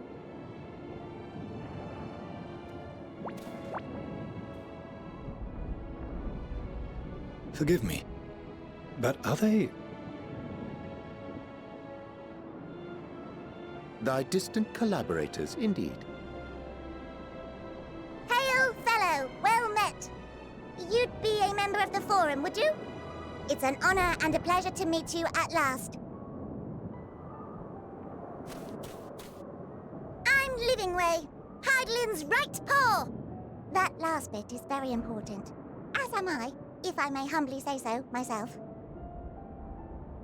I, bid you welcome to our star, Livingway. On behalf of the Forum, I thank you for traveling such a distance to meet us. As you have surmised, preparations for the Exodus have not proceeded as smoothly as we had hoped. I should be happy to personally escort you to our headquarters in Sharlayan, where you may advise us as you deem fit.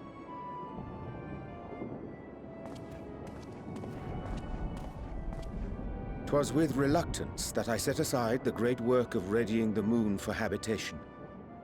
Be assured that I did so only after the Loperites made plain their earnest desire to come hither, and I myself felt a growing certainty that their contributions here would prove invaluable. 'Tis trite, perhaps, but I followed my heart.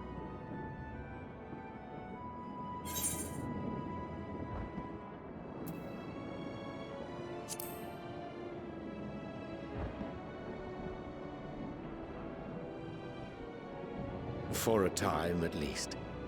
Nevertheless, 'twas worth the journey to find present company well. Wilt thou attend us at the Forum and lend thine own wisdom?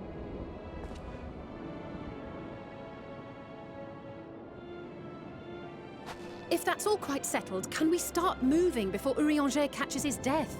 Even I'm freezing out here. Oh, I dare say you'll warm up quickly once you're aboard the airship. Sat shoulder to shoulder with our fur-covered friends.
There is a matter I wish to raise with you before we enter.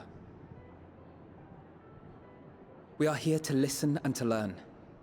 But if the Forum's plans are more or less what I expect, then I should like to make a proposal that will serve our ends. By your leave, of course.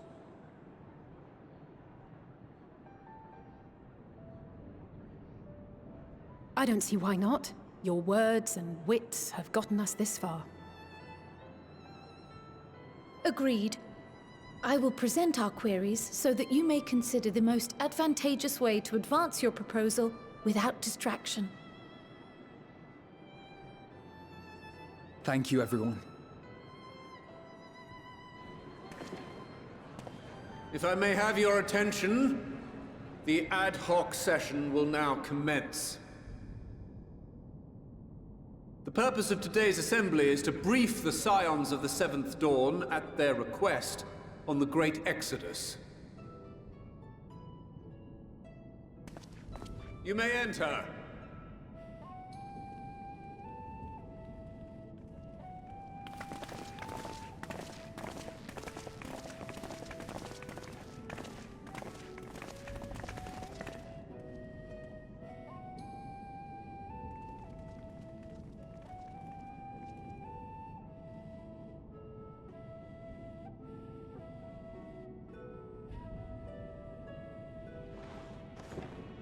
On behalf of the Forum, I commend your heroic actions on the Magna Glaciers. We shall not soon forget your service to us and the people of Radzat-Han. The Satrap, whom we have informed of the refugees' new arrangements, sings your praises as well. As an expression of our gratitude, we will endeavor to answer your questions as fully and openly as we are able. Then let us begin. First, it is the Forum's objective to ferry the life and knowledge of this star to the moon. Am I correct? You are. It is for this purpose that Sharlayan has labored these many long years. We have collected biological samples and scientific records from across the star. When the time comes, they will be moved from their places in Labyrinthos and Numenon and conveyed to safety. Once that critical task has been accomplished, we will begin transporting the Sharlayan citizenry, which has been categorized into groups. The earliest arrivals are to ensure hospitable environs for those who come after. Following our people, we will send those of other nations in turn, beginning with our allies. Radzat-Han was foremost among these, but since the final days have already come to Thavnair, we saw fit to include the refugees with earlier groupings. An ambitious plan. You have accounted for the safety of all nations and tribes, then? As many as we can. And how, pray tell, do you decide who to leave behind? To journey beyond the sky is an unprecedented and immeasurably difficult endeavor. Introducing sources of inevitable conflict would condemn all to certain death.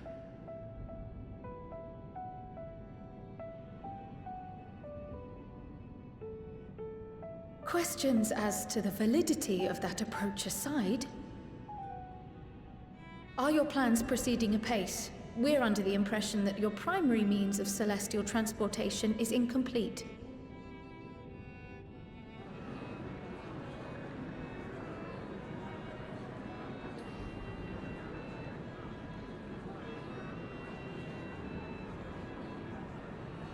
If only in that it does not meet our optimal parameters, that is correct. This arc, as some have taken to calling it, is fully operational and could be launched even today. However, the final days have progressed more quickly than we anticipated. At present, the ship is incapable of attaining speeds sufficient to meet our evacuation targets. Should we put the vessel into service, as it is now, we will be unable to travel to the moon and back quickly enough to complete the necessary number of trips. Precious lives and knowledge will be lost. Seven hells. Is there anything to be done?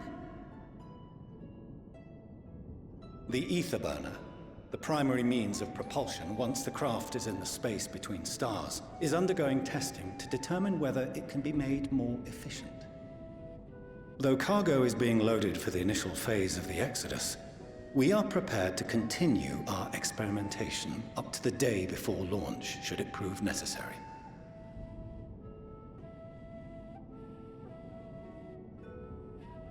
What if the Scions were to solve your problem?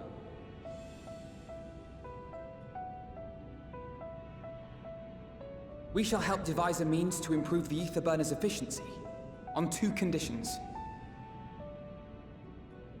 If we succeed, you must allow us to meet with Hydaelyn.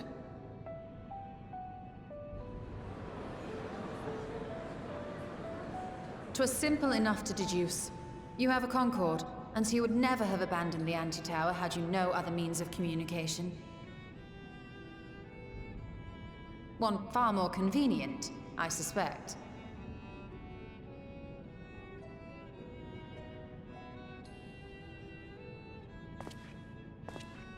The second condition, also to be met upon our success, is that we be permitted to propose another use for your Ark.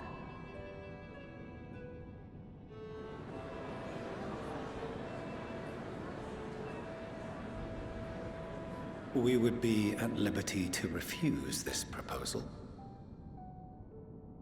Of course. If we cannot prove its merit to the 99 here, who are we to stake on it the lives of all peoples of this star?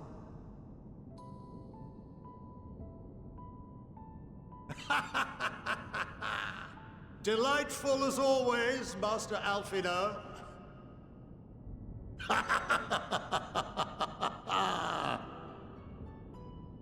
Oh, we couldn't have asked for a finer plan. Allow us to solve this complex engineering problem of which we were entirely unaware until moments ago. What could possibly go wrong? The satire writes itself.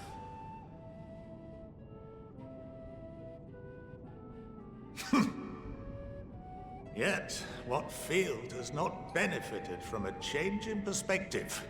When we are at wit's end, what we need is not the same dry theories recited ad nauseam, but fresh inspiration.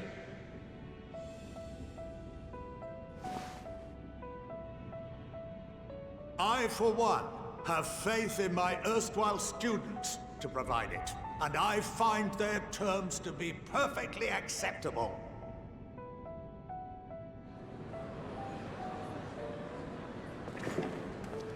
Order! Order! We have no time to waste on debate. I call a vote. All in favor of agreeing to the Scion's terms?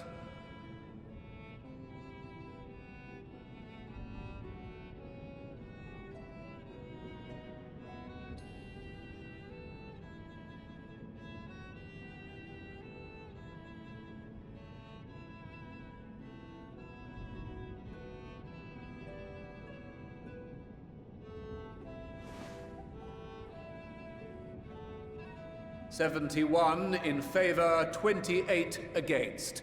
The ayes have it. Fortuneau, as the architect of this project, you are the best candidate to show them its current state. And bear in mind that regardless of your personal misgivings, this is the will of the Forum.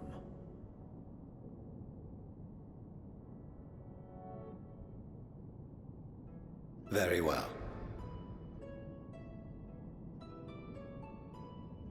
I call this session to a close. Return to your tasks with urgency. The final days wait for none.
Yeah.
Yeah.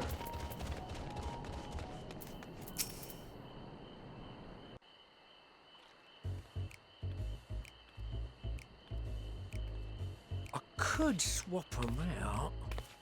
No, been there, done that. Damn near lost me eyebrows. Think, Coco, think! We be well on our way to paradise. Visionaries patting themselves on the backs for their grand accomplishments if you'd only think! Yes, that does sound rather lovely. Yeah! I mean, Master Force, you know, what a pleasant surprise. We're not blasting off already, are we? The schedule remains unchanged, for better or worse. Which is why the Forum has elected to accept assistance in resolving the ether burner conundrum.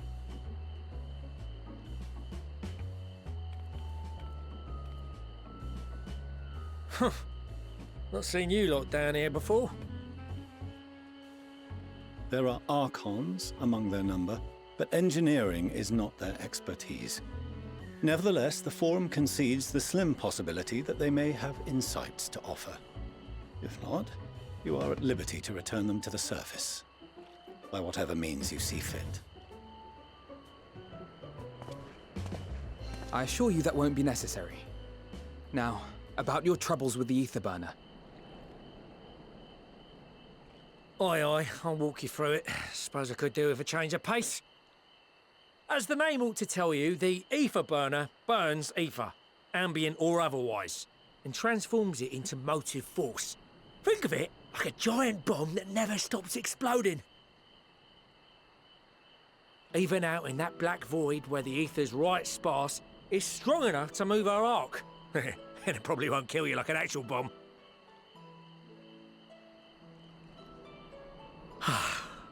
But it ain't perfect.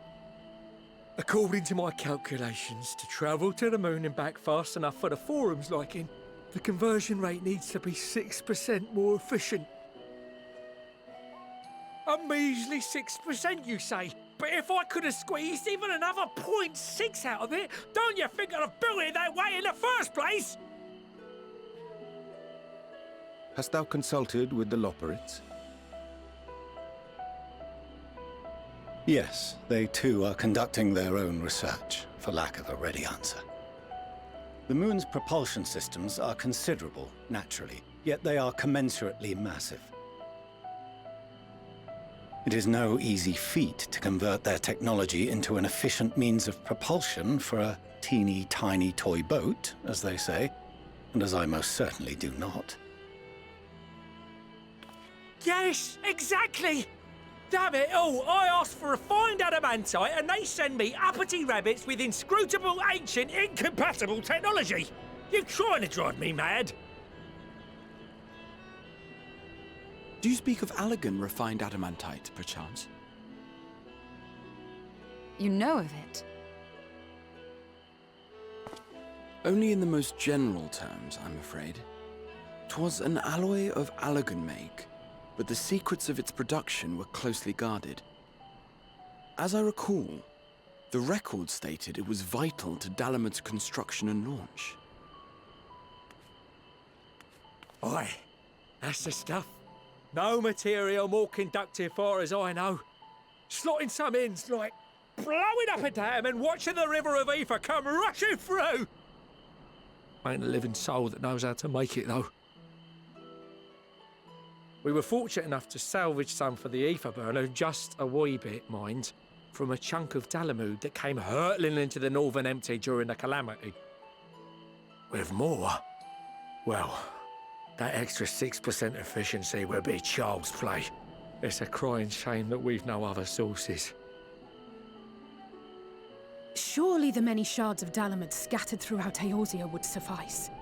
Why not get the refined adamantite from them?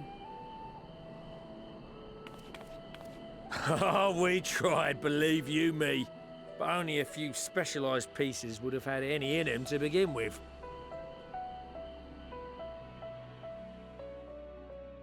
Drive calls from Ragnarok-class internment hulks.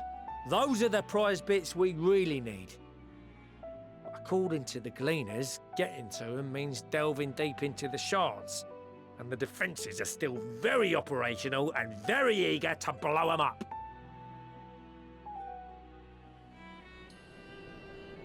It's rough going in there, even for the cream.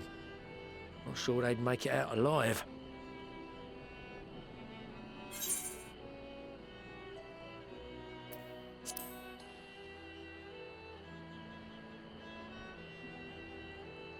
That may be for the best, though you doubtless find the task too dull for your liking.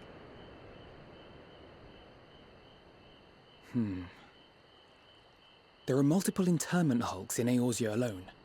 so handling this ourselves may not be the most efficient option. Rather, if we could salvage adamantite from the shards simultaneously... Thancred, is the link shell we established before you went to Garlemald still active? Of course. The floor is yours.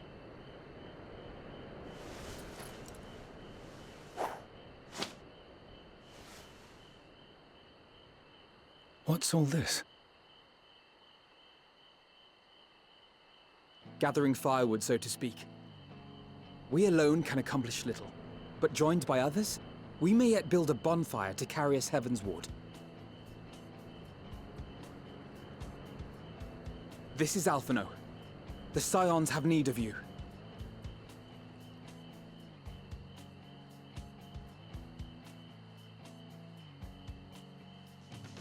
Understood. I will contact the Lord Commander and dispatch our finest at once. My sisters are somewhat preoccupied with the final days, so I will lead the 12-foot expedition myself. Are you aware of any other sources of refined adamantite?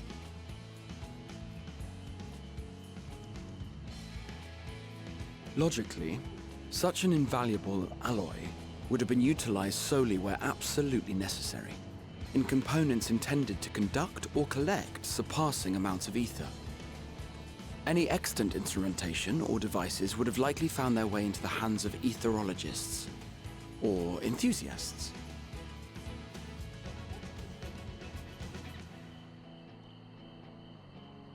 Magical artifacts of Allagan design? The Eastern Alliance will send word to one and all. Are there other ways we may offer aid? No shards of the Lesser Moon scar our soil, but our stake in this cause is no less for it. Is there anything in Othard that might be of use to you? What did you say? Oh, you got friends in far places, lad. Any road, if you're offering, I wouldn't say no to one of those Far Eastern sacred relics. Some of them can hold enough ether to summon a whole damn primal. Combine a source knife pack with the ether burner, and 3, 2, 1, kaboom! I gather you heard his explosive enthusiasm. Might you secure us a suitable relic? It shall be done. I know little of machines, but I promise we will do our utmost to gather the materials you need to finish your starship. I am glad for the work, in truth. Better to busy oneself than wait and fret over disasters foretold. Then why are we all still standing about yapping? There's plunder for the taking, and I'm a born plunderer. I'll be an old Charlian before you know it. Start mixing the grog. I'm certain that can be arranged. Thank you all, and do be careful. Just like that. Aye, just like that. Our refined adamantite is on its way. Now let us consider our next steps, shall we? There's yet much to be done.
course of action is clear. We must harvest refined adamantite from the shards of Garlemald and procure arcane relics of Allagan make. Summon the best and brightest of our immortal flames, and form an expeditionary party at once. Call upon the Sultan Sworn and Brass Blades for support as you must. Papashan, send word to the guilds. We will require the expertise of master artisans if we are to have any hope of identifying and recovering these elusive materials. Viergeist, we have need of your stone torches. They are to assist the immortal flames in scouring the ruins and to help secure the surrounding areas. I trust I can count on your support. As commander of the Stone Torches, my son Zimberk will personally see it done.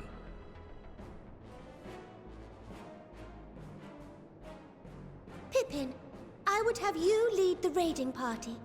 Assemble your finest, and with Tizona's blade, clear the way. Lord Lolorito, I pray you take charge of the search for Allagan relics. Surely you know of some being traded on open or clandestine markets, or sleeping in collectors' vaults. Of course, I ask not that you do this out of the kindness of your heart. By all means, profit on the transactions. I wish you the joy of it. The final days descend upon our world. If circumstances are truly as dire as they say, Uldar's best efforts may be for naught. And yet, when we Eorzeans rose from the ashes to rebuild our broken realm, did we not learn one simple truth?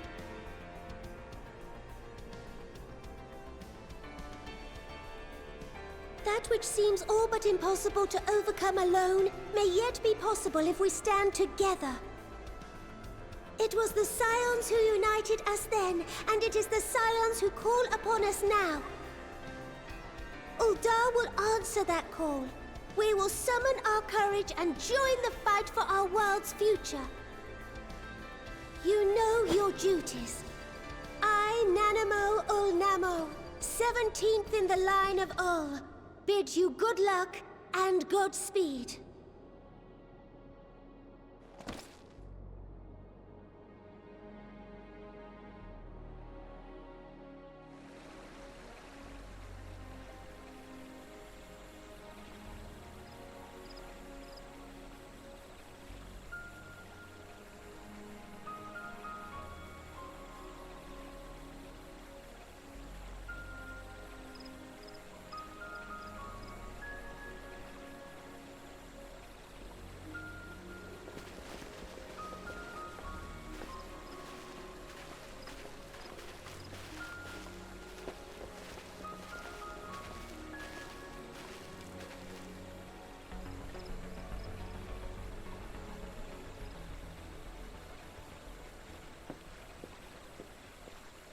We fielded a goodly number, but our ranks are heavy with healers, and an abundance of restorative magics will be of little help in destroying Garlemald's defenses. Still, it has ever been thus with Gridania. We must steel ourselves for a protracted engagement.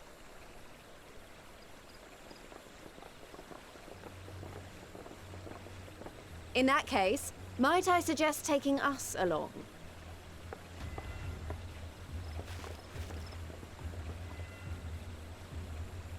Commander Hext, what are you doing here? None of the shards in Girabania are big enough to hold an internment hulk. So we said to ourselves, why not lend our neighbors a hand? We thought you might be short on people with a talent for breaking things. While it pains me to admit it, you are right. Our deficiencies so plain to see. It might have been a lifetime ago, but I was once one of the Scions assigned to the Shroud. I know this forest well. I know your people. And I know we will be stronger if we fight this fight together.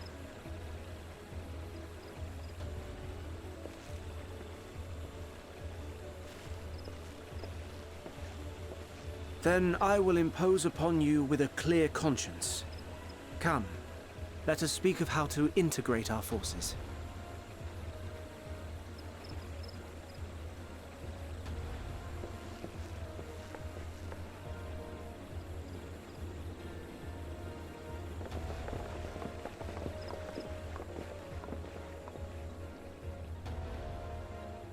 I won't let it all be for nothing.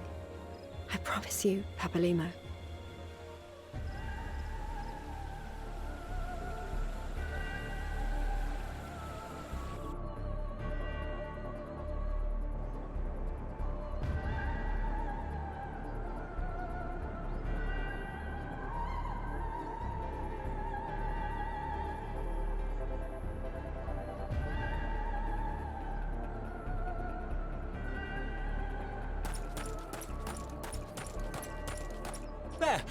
There you are! We've no time to waste, brother. Everyone has already... Ah.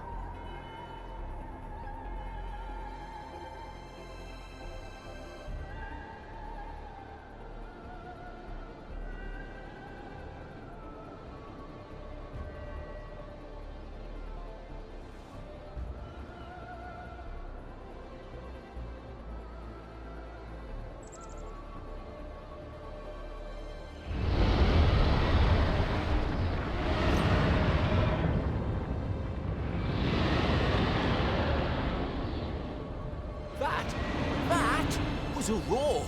A dragon's roar!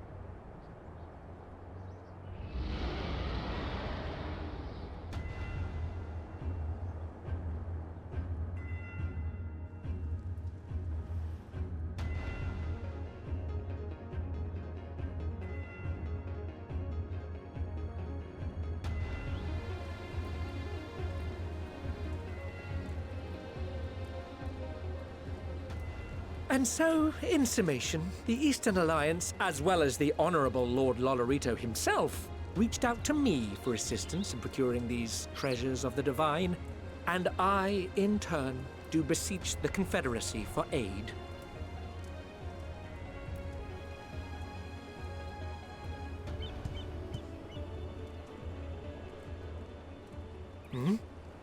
Is that... Hancock? What a surprise this is. And a fortuitous one at that. I have a favor to ask, you see.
so much in, well, in forever.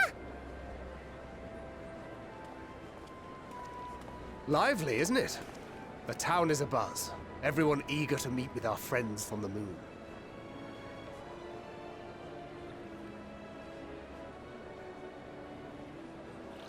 'Twould behoove you to consult with Sleeping Way. As our moon's pilot, his advice should be most pertinent. I'm impressed. Truth be told, I struggle to tell one from another. No offense intended, of course. None taken. After you and your friends left Mare Elementorum, we spent no small amount of time with your Urianger. Oh, the conversations we had. He told us all about Atheris, answered our every question, no matter how trifling or trivial. Look! Every page filled to the margins with knowledge. When I first arrived, I was struck by how little I knew. It was daunting. But then I realized that, were it not for Urianger and his teachings, we'd still be stuck on the moon, gazing at your world and wondering what we've been missing.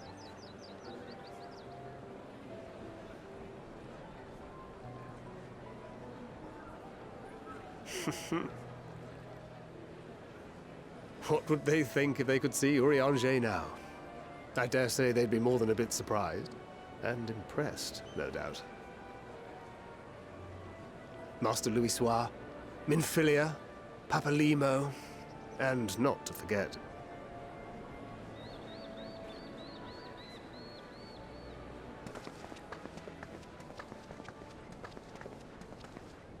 Oh there. Heard there was a visiting expert who we might bother with a few questions. I take it you'd be the one.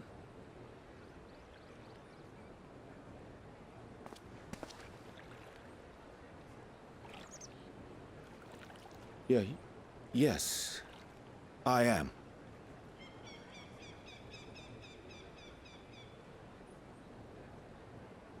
Wilson and Blovida, Sharlayan's foremost researchers in the field of teleportation magic, and Moonbreeder's parents.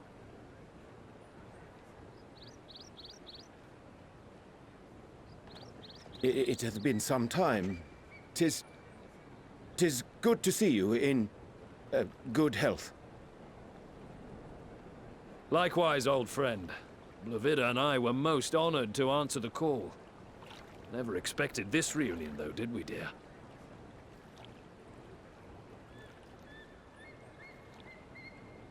I'll say, the nerve. Sending that letter, then running off to the gods know where.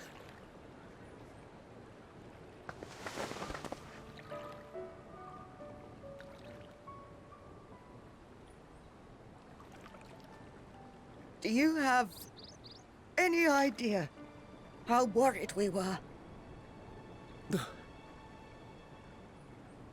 I'm sorry. 'Twas remiss of me not to deliver the news in person.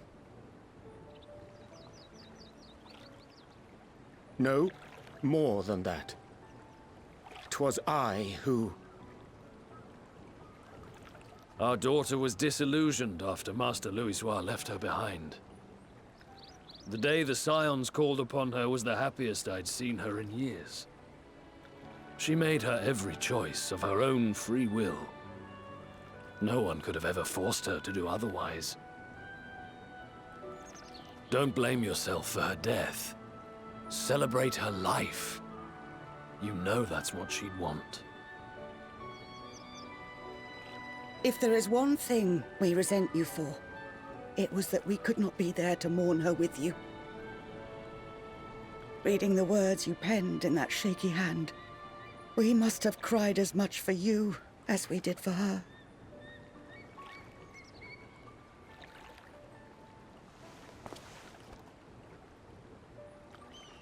I'm sorry. I truly, truly am. I knew not what to say. Knew not how to express my feelings. The poems and platitudes of wiser men musings on sadness and loss, studied and memorized, and meaningless in the moment. Silly boy. We are all powerless before such grief. Even now, try as I might, the words escape me. But in our hearts, we know. We always know.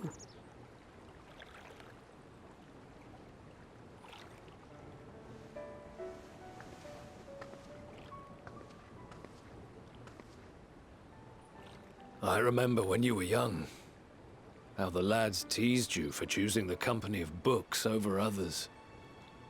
Our moon didn't take kindly to that. Be nice to Urianger, she'd shout, and give them a walloping. No matter how many times we scolded her. So we offered a suggestion. Rather than starting fights, why don't you be the bridge between Urianger and the others? She had to mull it over for a while, arms crossed, brow furrowed in intense thought. But from that day on, she never let you be alone. She'd drag you outside to play, pepper you with endless questions, read the same books you read, all to try and understand you that much better. I'm sure it was annoying and exhausting at the time, but she only ever had the best of intentions. And look at you now, at the center of the crowd. The reason there even is a crowd, having brought these people together. You've no idea how proud we are. To see the boy, our daughter, trusted and believed in more than anyone, grow into the man she always knew he could be. I can see her in you too. Feel her. She walks with you wheresoever you go. So thank you, Urianger, for being who you are.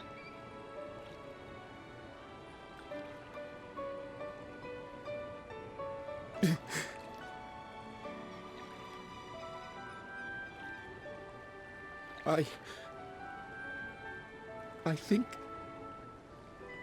I can feel her too.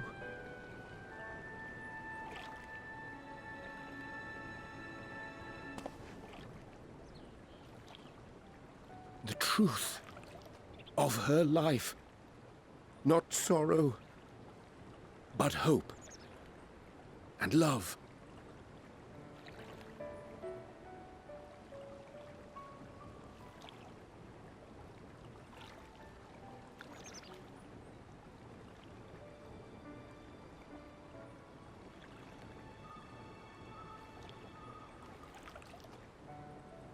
This moon breeder.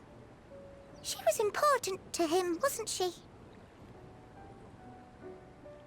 You could ask the man himself. Oh, no. But watching this exchange reminds me how much I've yet to learn about your world. And its people.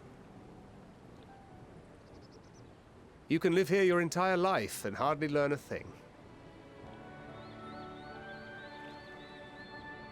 And that's why it's too soon for this to end.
All set, I take it? We finished what we could. Delivered supplies, tracked down escaped animals. Trivial tasks as they may be.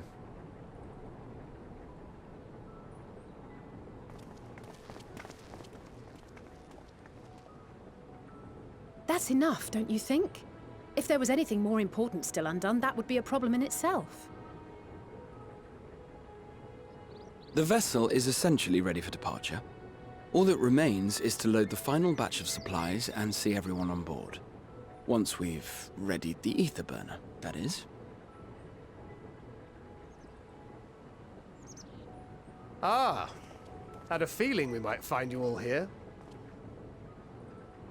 Our consultations with the Loperates, too, have run their course.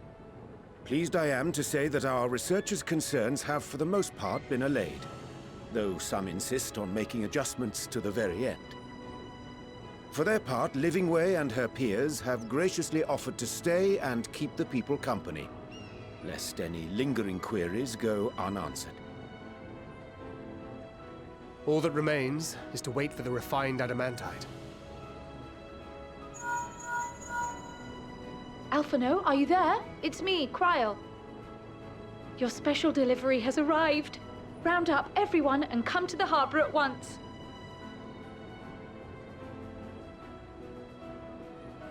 Speak of the devil. Let us go at once.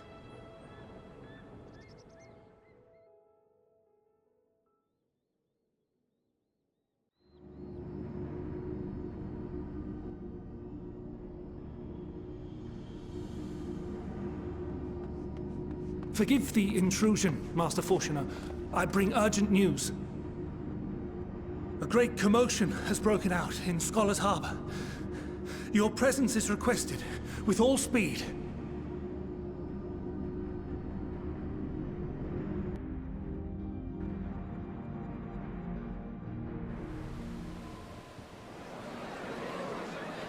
Now, where might this delivery be?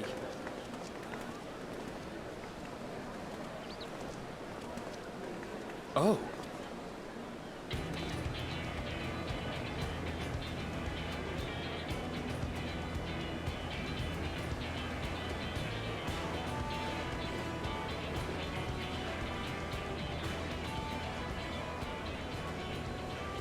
I'm sure it's very important, but we cannot accept these without the proper permits.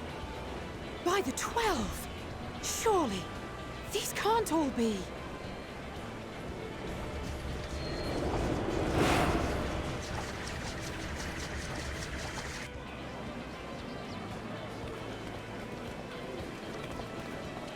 Bleeding hellfire! They're bringing them by sea and by air. All these folks in these crates.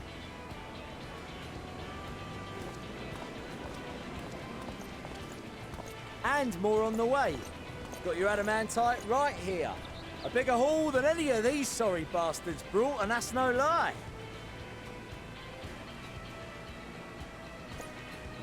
Yes, because you were charged with seeing the shipments from Gridania and Uldar here, along with your own. Give credit where credit is due. Sounds like the sorry whinging of a sore loser. An hypocrite to boot. Ain't no way a scrawny whelp like you took a dozen steps inside a Dalamud shard. I'll have you know I went all the way to the entrance. I played a vital role in keeping a lookout whilst our expeditionary forces secured the adamantite. Left you outside so you wouldn't get anyone killed, did they? Well then, credit where credit's due, you did a right fine job sitting on your ass. Take that back. Make me. I will not stoop to your level.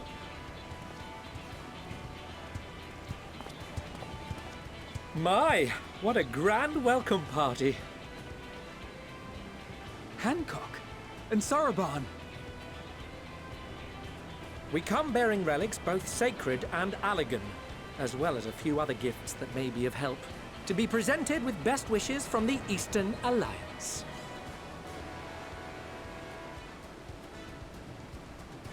I myself have come with a sacred relic of the Kojin. Upon learning of your need, Bunchin bade me deliver it on behalf of the Blue with all haste. Fearing I could not swim here with the necessary speed, however, I thought to beg our Confederate allies for aid. To my delight, Hancock was already preparing for departure at the self-same port, and had space for additional cargo. We did, of course, need quite the impressive vessel to get it all here in time.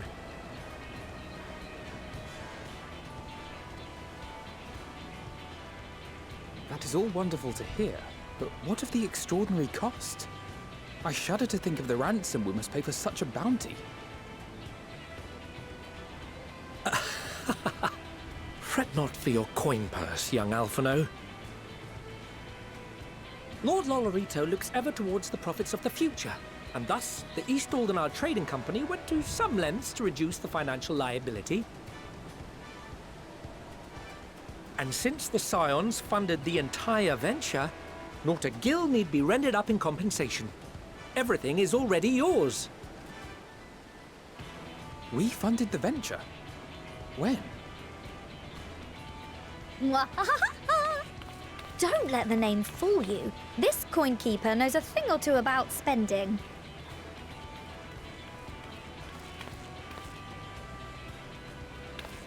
When it comes to capital investiture, a sprinkling of gil here and there will not do. You need enough savings to make waves when it really counts, which is why frugality is paramount. We also had the benefit of a generous patron. Generous being rather an understatement. She has supported us from the shadows since the very founding of the Scions. We even had coffers to fill. Mother! Millions. I remain, of course, an entirely neutral party. I simply thought our family's coffers were needlessly full. We can hardly take them with us on your teeny-tiny toy boat, now can we? And would be ashamed to leave all that hard-earned wealth unspent.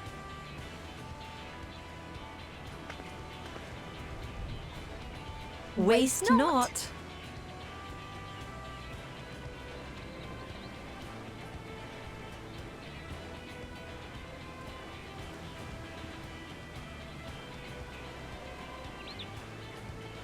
However did you manage so much in so short a time, though? We expected word to reach only a fraction of our allies. Did I not tell you I have my ways? Erenville, you were involved too. I received a letter from Cryo after we parted ways in Labyrinthos. She explained what the Scions were trying to accomplish, and why you might soon require the services of the Gleaners, spread across the world as we are. I pray you do not interpret this as a betrayal of Charlie. I accept that the Forum's aim in pushing us to our limits was to preserve what knowledge we have, and I bear you no ill will for it. Yet, in collecting that knowledge, what I came to appreciate most about our star is that there remains so much we do not know. That is why I chose to help the Scions, to combat the obliteration of those countless, undiscovered wonders. I held no illusions that they would be less demanding taskmasters. Though, rest assured, if I had, I would have been sorely disappointed.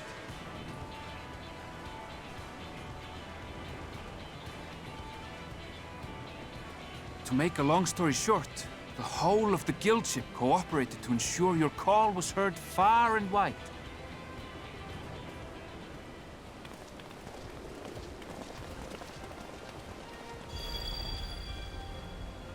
What's this about a ship that can fly to the moon? And why didn't you mention it sooner? The one time you don't beg my aid, your problem's a bloody ship that can fly to the moon. Sid, you brought the team. Of course. Garland Ironworks' finest. You need only point us towards my new favorite ship. As you like us not suspect, we've also brought adamantite for Mordona's Dalamud shard. I admit to some consternation upon first receiving Kroll's message. So few scions remain at the Rising Stones now. Far too few for such an expedition. However, the Gleaners were able to secure us reinforcements. Idleshires, treasure hunters, not least among them.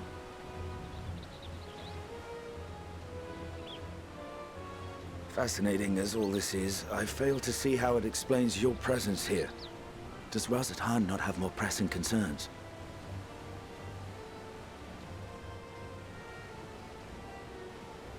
We do. Yet averting the final days would be the most expedient solution. That, and I am indebted to you.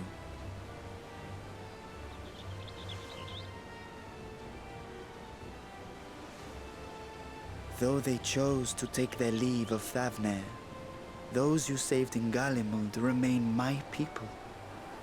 My gratitude is beyond words. 'Tis appropriate that I aid you in kind. If in the doing we bring salvation to others of this star, so much the better. You will recall that I spoke of my father, Midgard Sommer, and his journey across the great expanse. As he traveled betwixt the stars, his resplendent scales drank of the ether in those nigh empty surrounds, and imparted to him the strength to persevere. Thinking they might further your cause, I called out to my kin for consent. Ashdai's answer was silence, as ever. Tiamat and Hrisvelgre, however, responded favorably to the suggestion. My sire, too, gave his assent. Thus have I brought you his own worm scales. Fit them to your purpose, and seek a worthier fate for us all.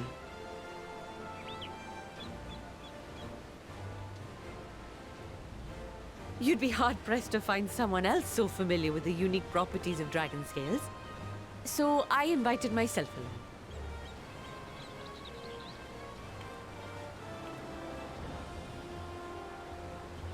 Bugger me, this is so unbelievable. I've gone right back round to believing it again. Forget a 6% gain in efficiency. With all these goodies, we could get 7, no, 10, no, 14 bleeding percent. Think of how far we could go. What we could do with that much power. What we could blow up. If Kokol is duly convinced, then it must be true. In which case, the Scion's end of the bargain has been fulfilled. Would you not agree?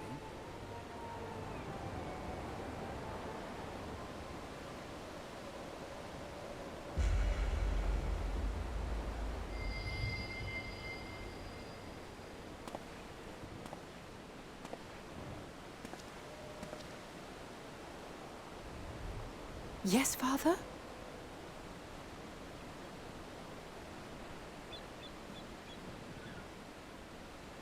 I know not what you seek of Hydaelyn, nor for what purpose you would take command of our ship. Yet this much is certain. To do so will be to dictate the fate of this star and the lives upon it. The lives of each and every creature, in their magnitude and their fragility. Do you understand? And are you prepared? We have seen and we have felt how much each life shapes this world. And so we are determined to abandon none. We understand what is at stake, and we are prepared to bear this burden.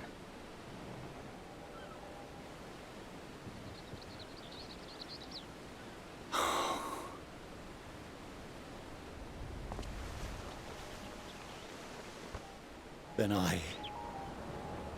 I will bear it with you. I beg you, Share your struggles with me. As family.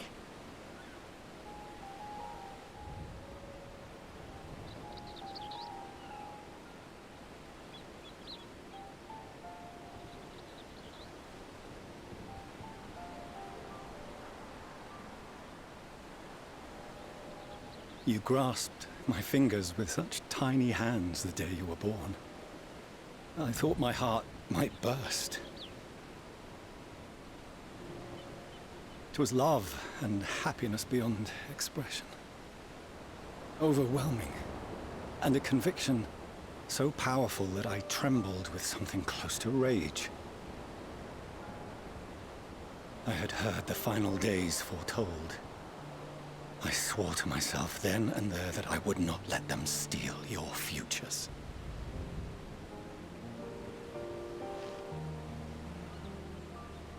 The great exodus would succeed, must succeed. No sacrifice or sin was worse than the alternative. If anything gave me pause, 'twas mine own father. The Archon Louisoix openly decried Charlian's policies, a perspective which I regarded with increasing disdain as I grew older. Yet even as part of me thought him a fool, perhaps I also hoped that he, of all people, would devise a brilliant means to save my children. A naive hope, but stubborn enough that I could never bring myself to keep you apart.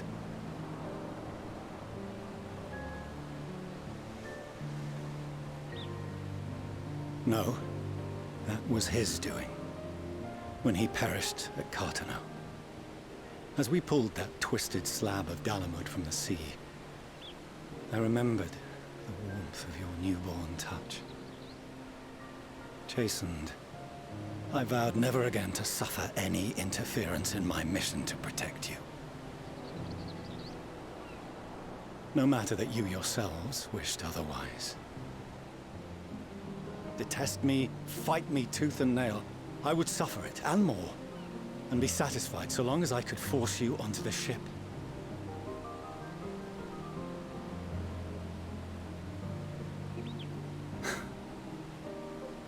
I was wrong. You two have grown so much stronger and so much wiser than I dared dream. You have earned the right to walk your own path, and already begun to do so. Good. Because there are things we care about, and people we love, and none of them is replaceable. Not a one. It cannot have been an easy journey for you to have come so far. We shall be glad to acquaint you with the finer details someday, once this danger has passed. All that we have seen and heard, that we have felt and learned in our travels. Ours is not a kind world, but it is beautiful. Always. Oh no. Are you quite sure that's wise? After all, someone turns pale and flees the room when he sees so much as an envelope containing word of your adventures. Whatever will happen if he learns what you were really up to? Millions.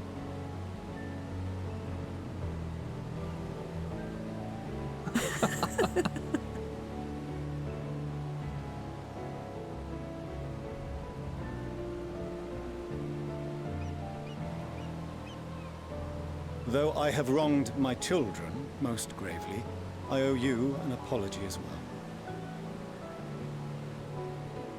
I assumed that it was the Scion's influence that made them so keen to charge headlong into danger.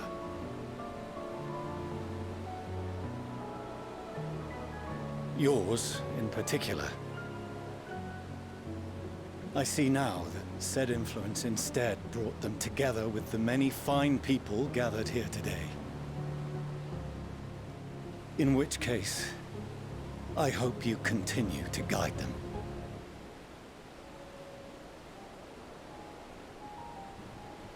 If we've finished loitering about the harbor, might I suggest we put our plans into motion? People are beginning to look confused. Perhaps you can spare a few words ere they resume the tedious lugging of cargo. You've no small number of friends and admirers here, after all.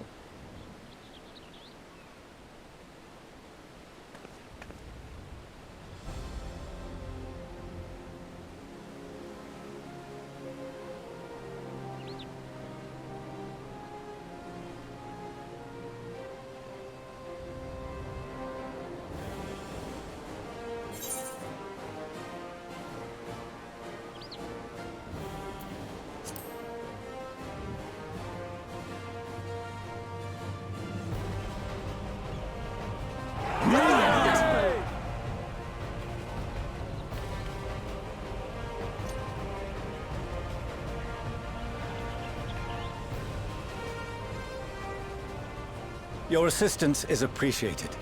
Now, in an orderly fashion, if you please.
seems in order with the lens. And I trust you can hear me? Those things are pure malcontent. The residue of lives unfulfilled.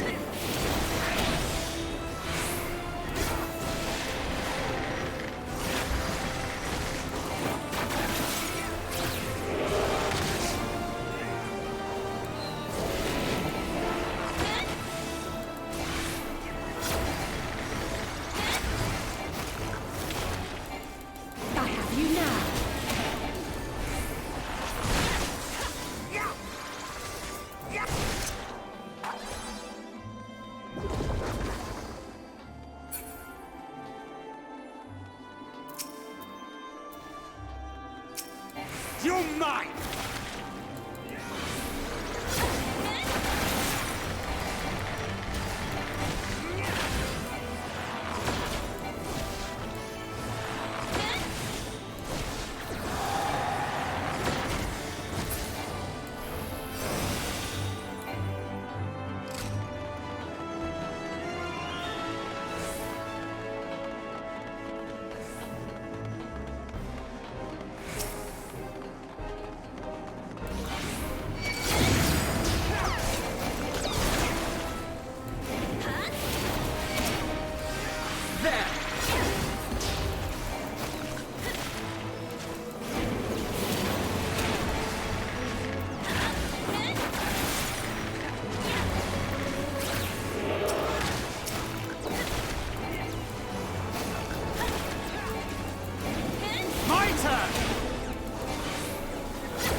You're mine!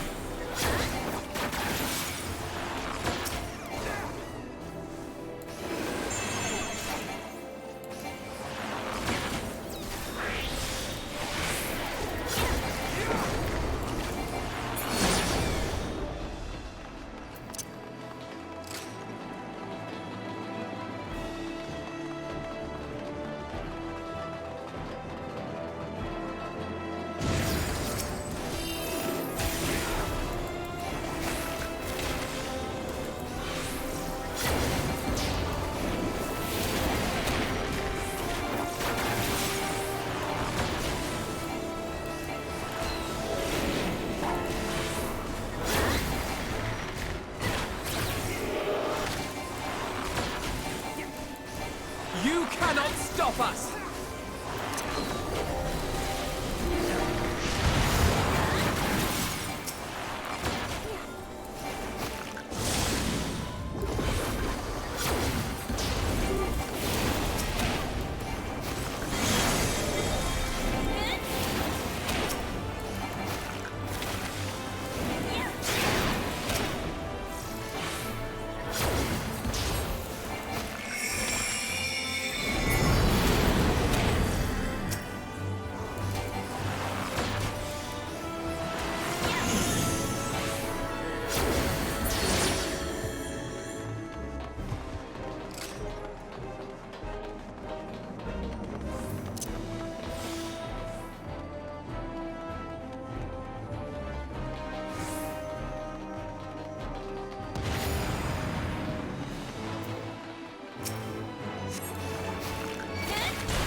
Stop up there!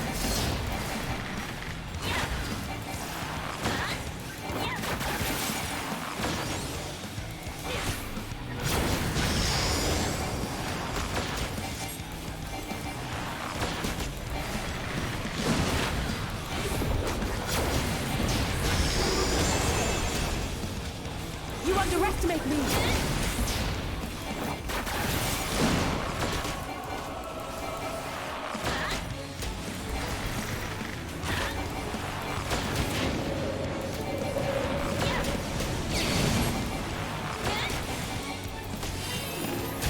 You're mine!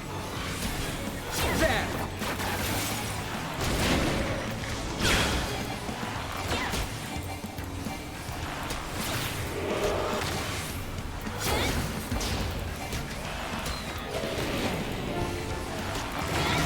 You're mine!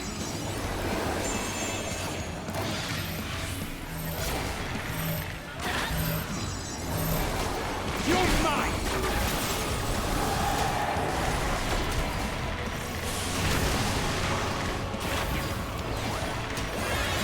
You're mine!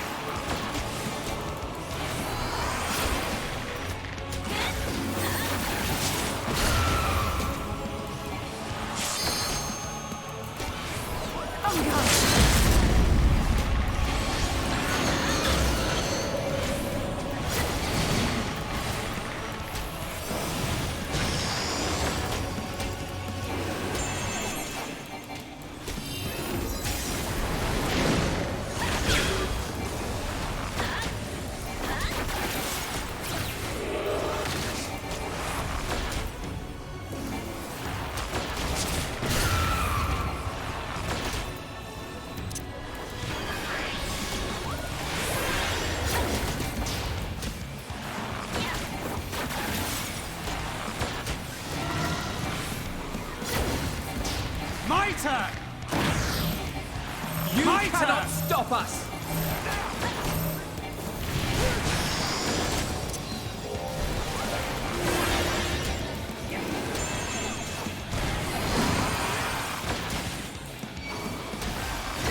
I have you now.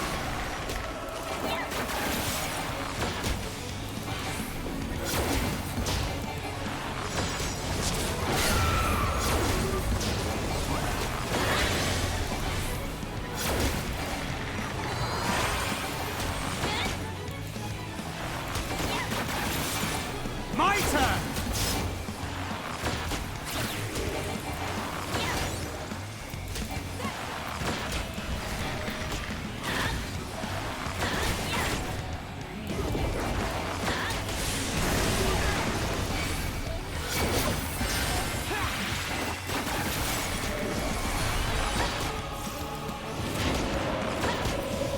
You're mine!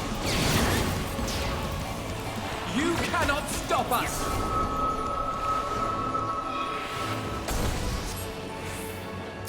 Follow the flow of ether. It will guide you.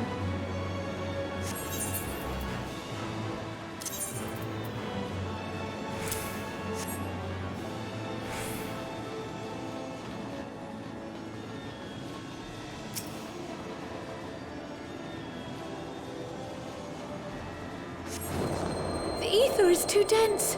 Ah, I'm losing you.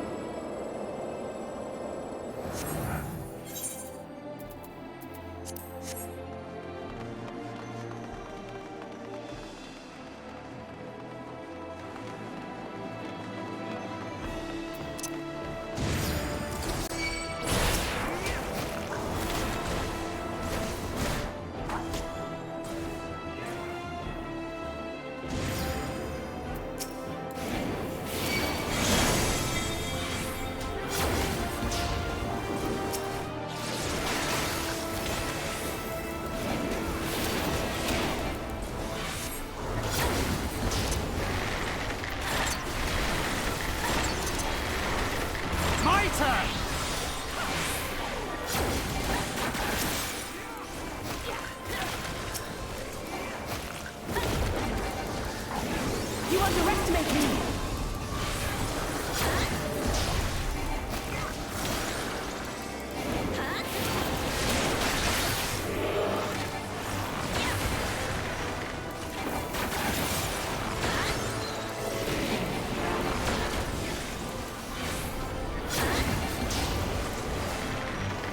My turn!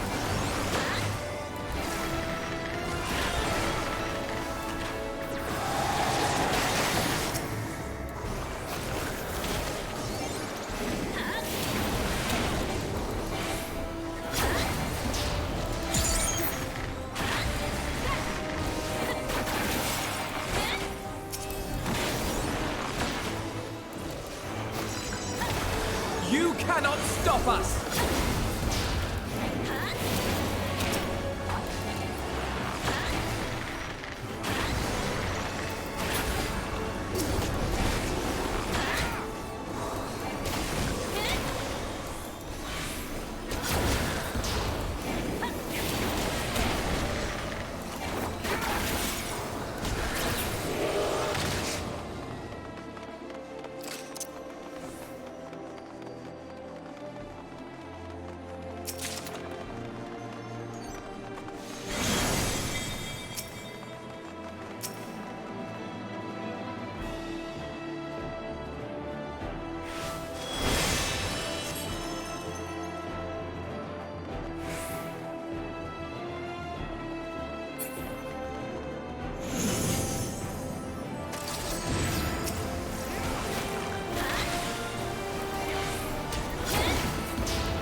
You cannot stop us!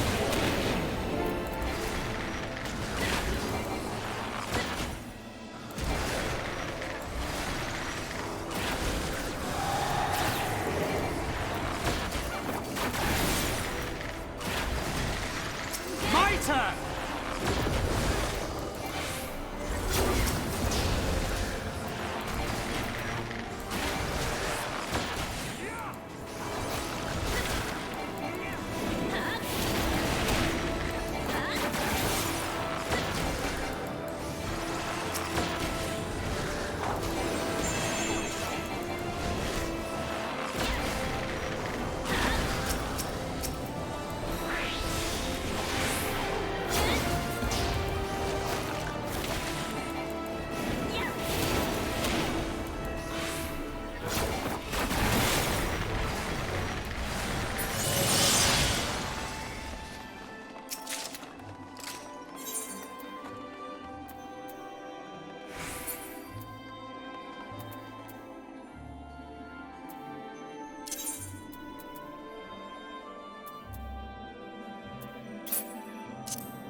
underestimate me!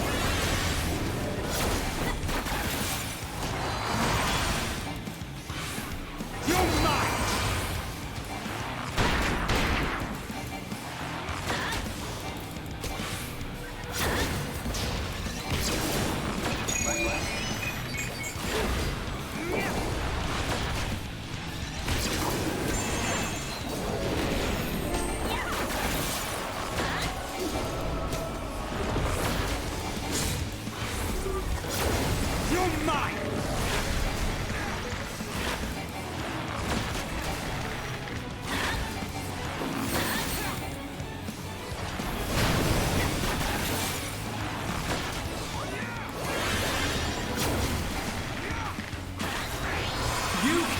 Stop us! I have you! My turn!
help us!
underestimate me!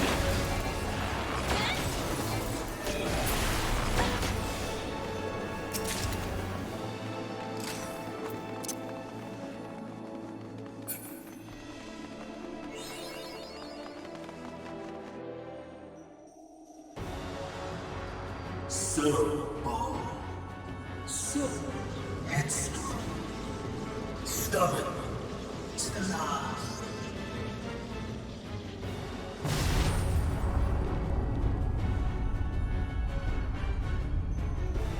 But this is as far as you go.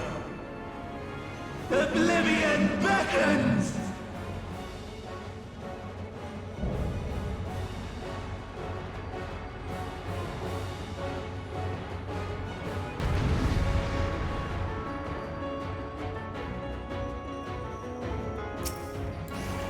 Many faces have I worn, but this is my favorite by far!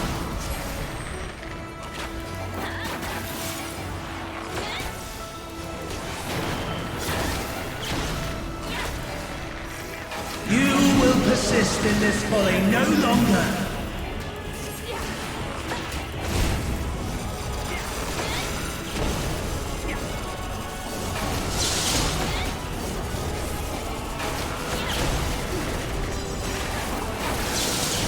The stage is set!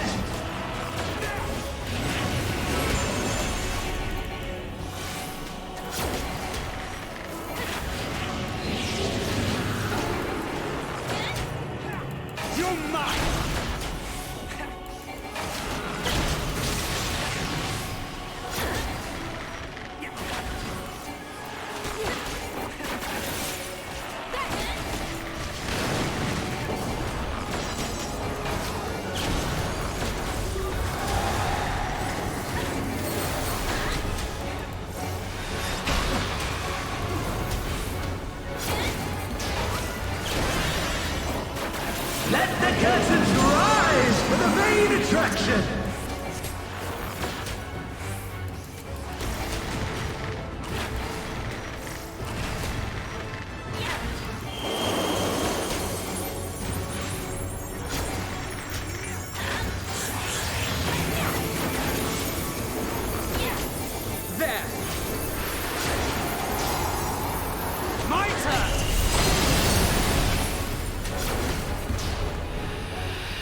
What a boorish audience you are!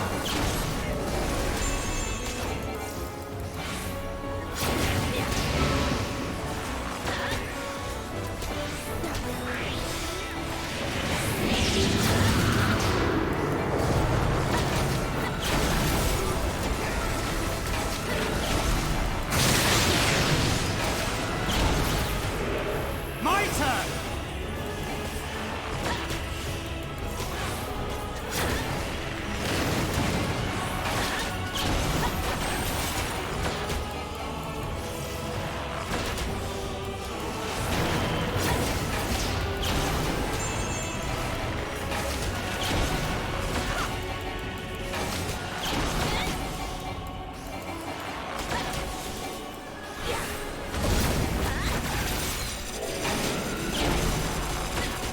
You cannot stop us!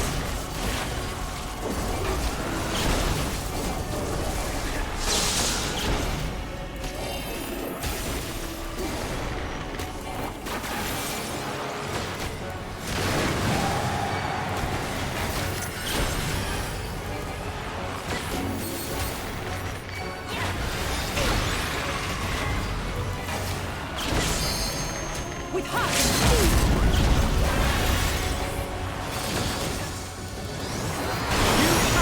Stop us!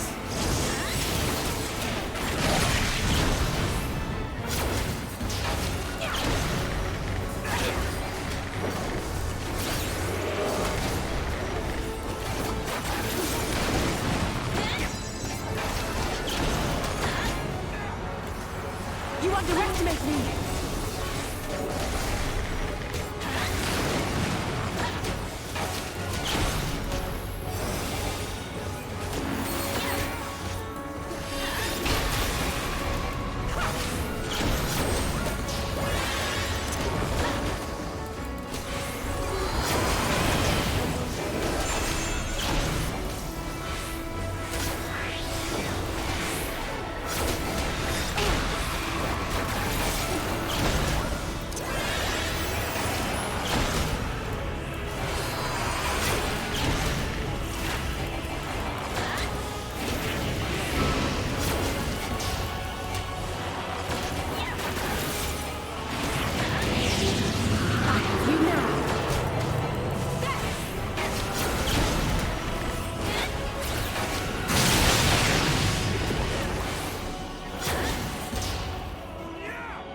You underestimate me! You cannot stop us!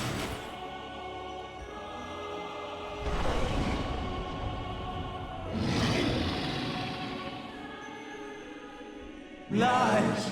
All lies! Your dreams, your hopes, your futures, delusions and lies!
My very essence begins to wane.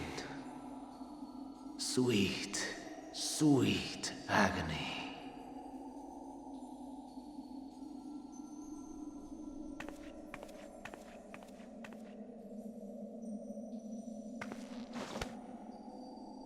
Leave this to her.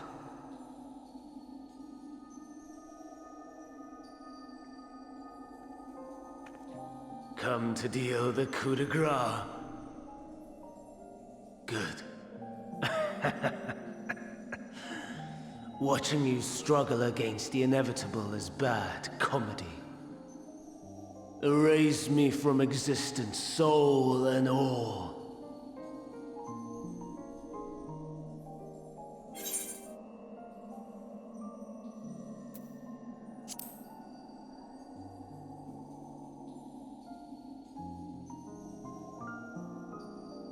How would you know that name?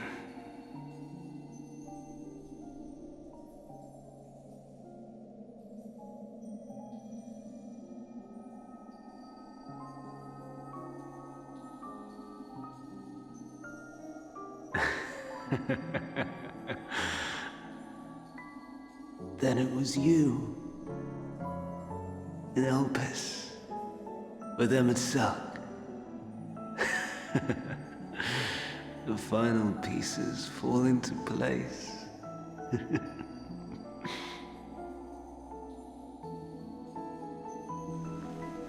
In my halcyon days, as the mortal Ammon, I was haunted by a dream.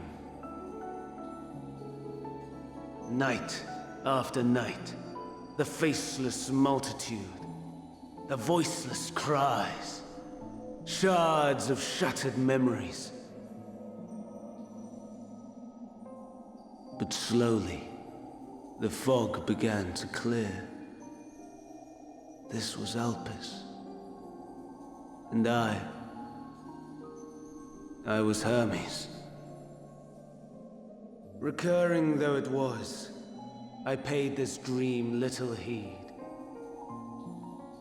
It was only when I was granted the seat and memories of Fandaniel that I knew these visions to be true. They were the memories of Hermes that he himself erased using the power of Kairos.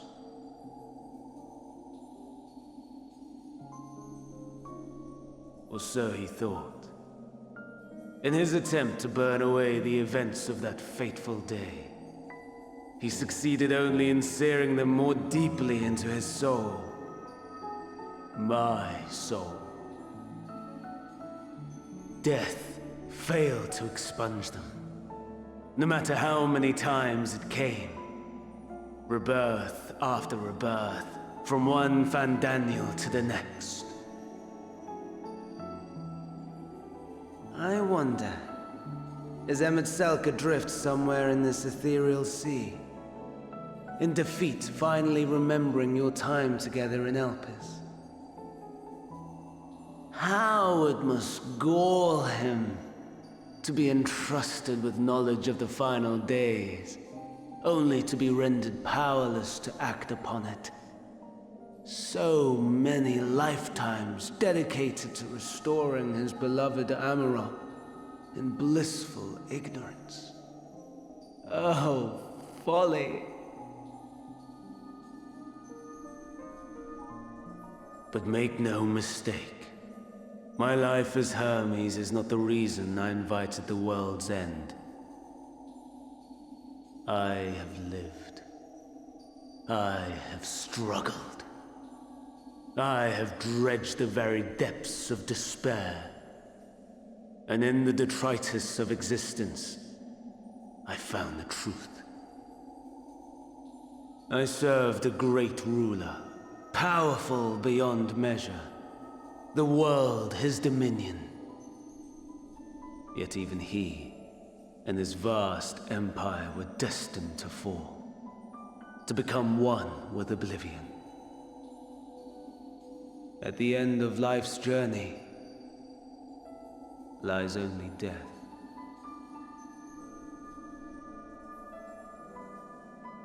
So I ask you, why live at all? We betray, we torment, we murder. We are wicked spiteful creatures, without exception. If life is so sacred, so precious, why fill it with such misery? Man wallows in a hell of his own making without purpose or meaning. To live is to suffer, and I would end that suffering by my own hand. It matters not if it flies in the face of all believed right and just. Death is the only solution!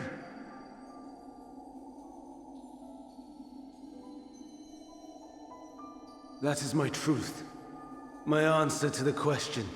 And yet, even as the words pass my lips, I am filled with doubt. Has my search reached its end?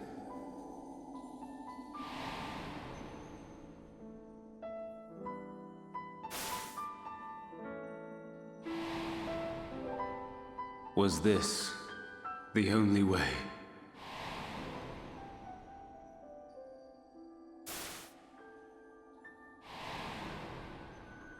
After all these years.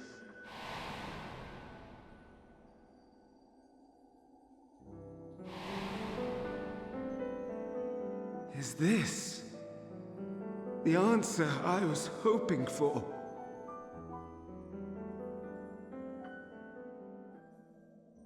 The lamentations of the damned. How it vexes me to see your conviction falter at the last. Van Dam, still clinging to existence, I see. You, who champion death so fervently, unwilling to accept your own, refusing to be purified and swept into the sea of souls.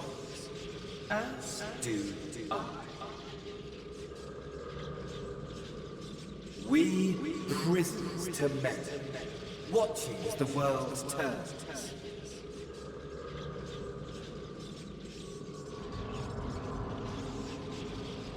Though unlike me, you will be spared the ignominy of having your corpse made a puppet, dancing to another's tune.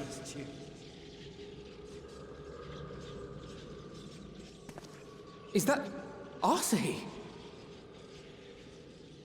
How very astute. But let me be clear, I have not come to consort with the likes of you. Nor have I come to bemoan the state of the world following my untimely demise. In fact, I delight in mankind's downfall, and the anguish it brings the savior of the savages. If I played some small part in the chaos, all the better. Not that I was in any position to resist. But to be made accomplice to the betrayal of Lord Xenos. I would die 1,000 deaths to exact my vengeance.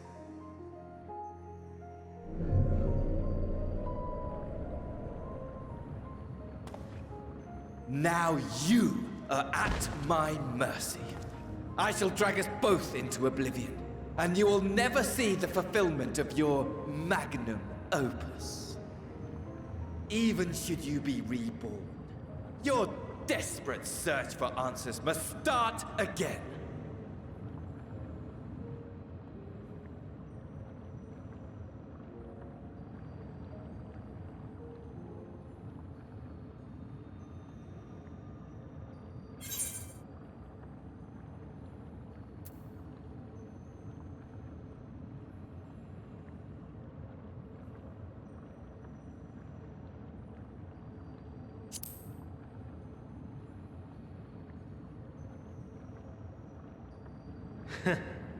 And what might that be?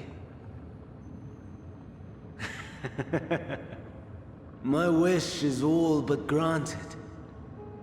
To die and take you all with me.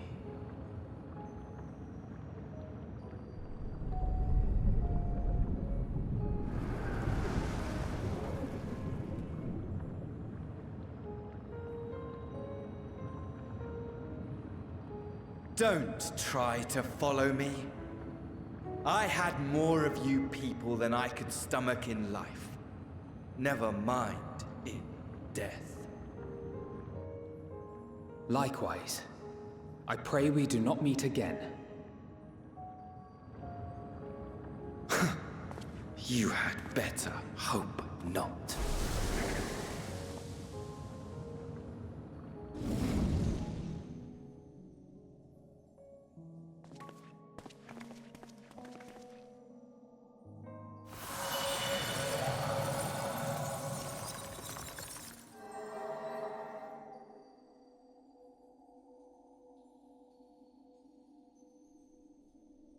Come. Hydaelyn is waiting.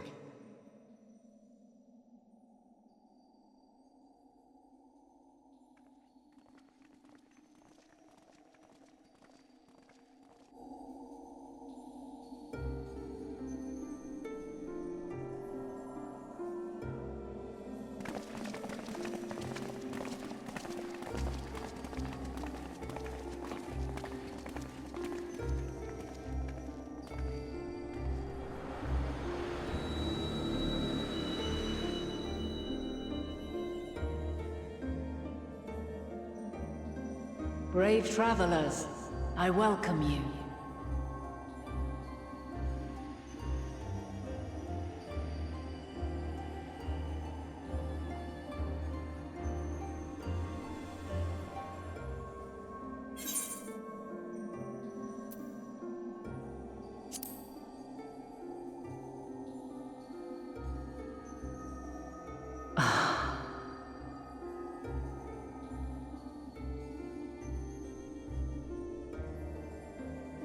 I see.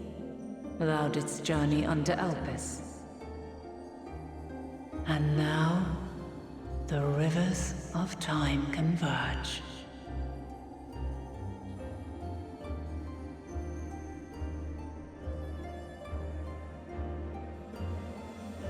I know why you have come, yet I would hear you speak your reasons all the same.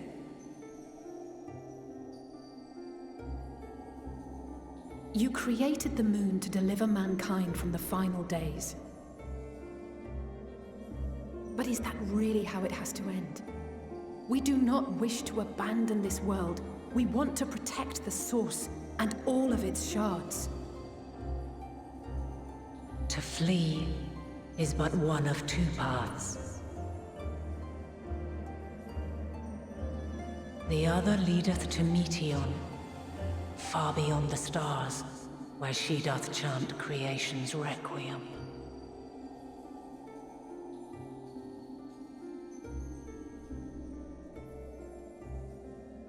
Her domain is formed of dynamis, pure, absolute.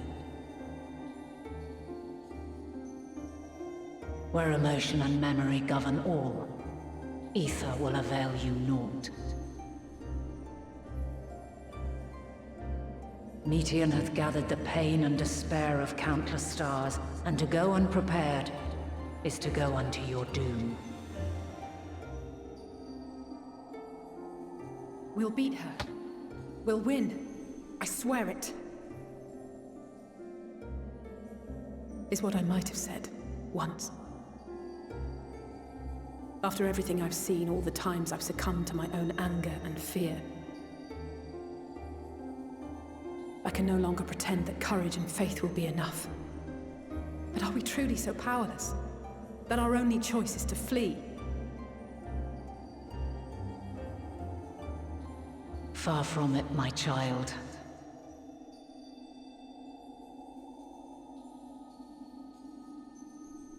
Long ago, the inhabitants of myriad stars, many more prosperous than Atheris, sought to free their worlds from life's woes. Sorrow and anger, conflict and hostility, despair, and even death itself. But as Meteon reported, every attempt ended in failure. Darkness abideth within every living being and can never be cast out. Neither reason nor faith can challenge this immutable truth.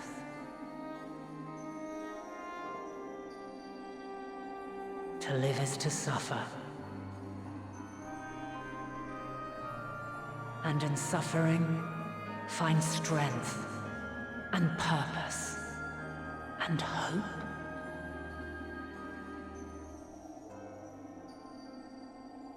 As you have done so many times before.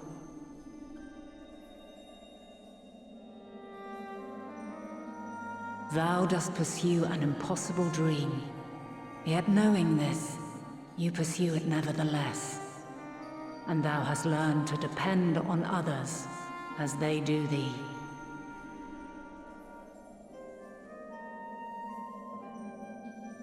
Thy yearning for the power to save the powerless hath ever driven thee to greater heights. Thou hast grown strong.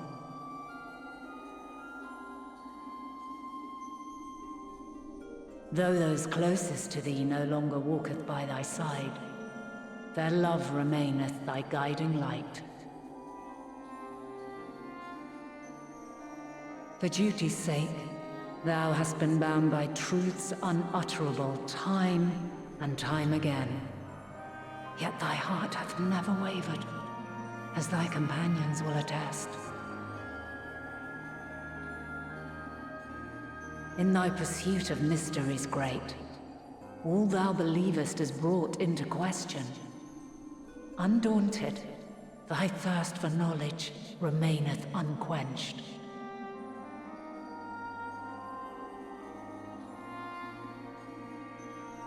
The fires of hatred that once burned in thy heart burneth no more. From their ashes doth spring the light of love, warm and pure. As witness to black calamity, thou despaired at man's helplessness. Resolved, thou didst unite a distant world on the brink of collapse.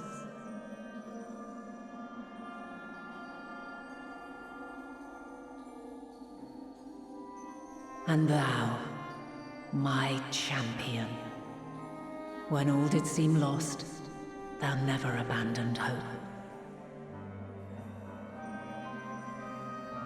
For every trial and every foe that did bar thy way, thou hast proven equal to the challenge, drawing courage from the many bonds forged on thy journey.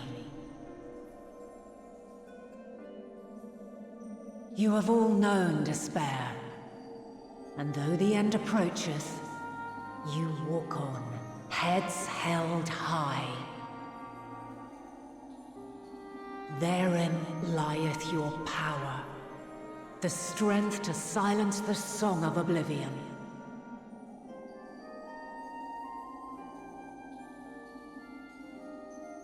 Then there is a means to confront her. Yes, if you should prove yourselves worthy.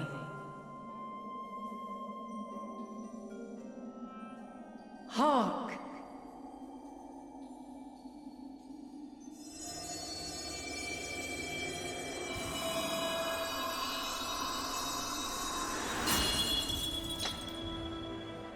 Nigh impossible is it to send mortals to the edge of the universe.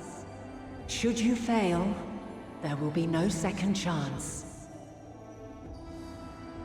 As the will of the star, I ask of you this. Do you possess the fortitude to stand firm when all around you doth crumble?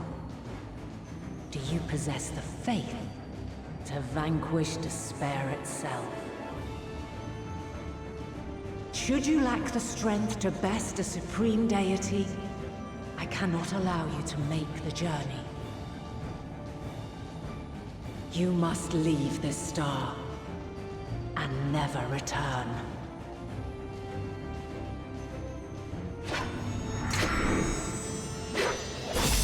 Prepare yourselves. Prove ourselves worthy, eh? Sounds straightforward enough. Aye. No room for confusion there. In any case, we've come too far to back down now. I am of the same mind. What power I have, I shall bring to bear. The three of you seem to be forgetting who we're up against. It's not every day we battle a divine being of untold power. Well, not quite every day. Do try not to get underfoot. Needless to say, there'll be no margin for error. Let us hold nothing back. For the people of this world and those beyond the rift.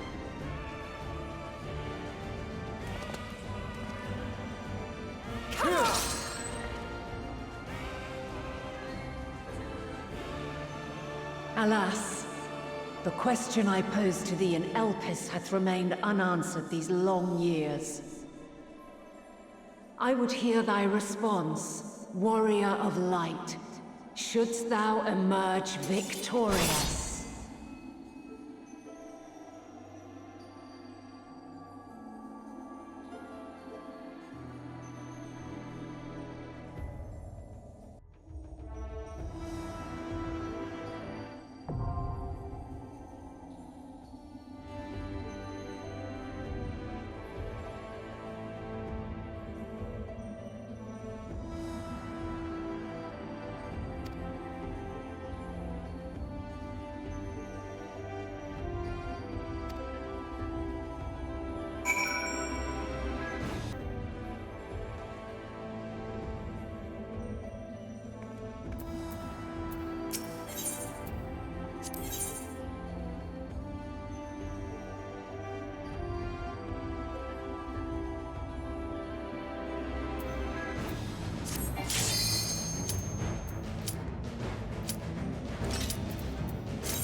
I, the last of my kind, shall test thee. Come, prove thy worth!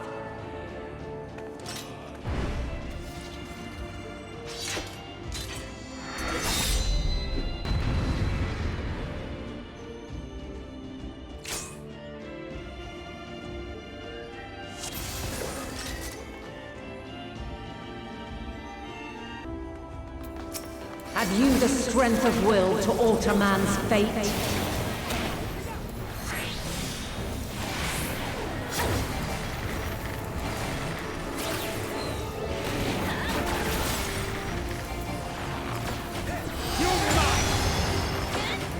A change of arms. May the test continue.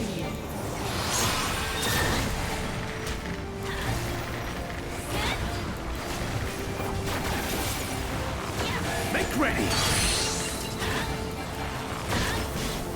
We're near or far. My turn!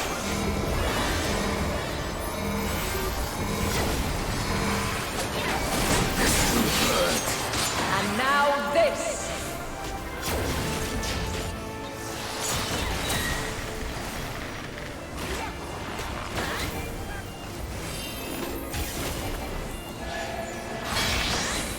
Allow me.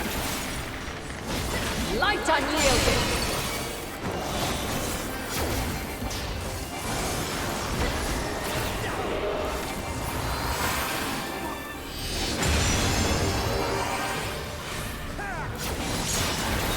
Hold still.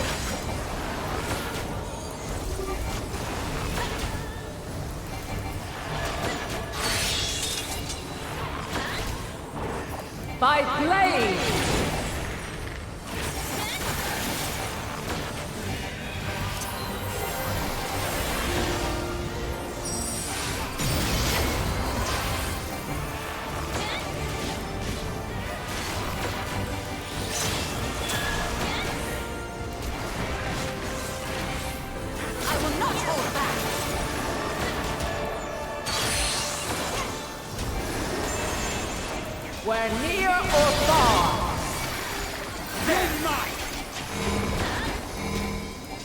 underestimate me! Gloves are off.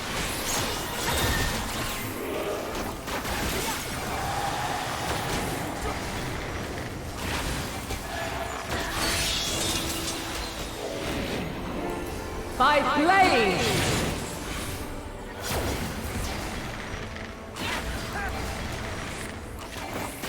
Crystals of light, to me!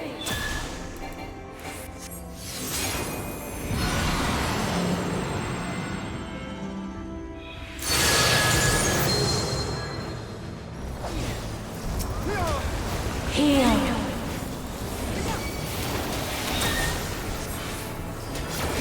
The song of creation's end. Feel.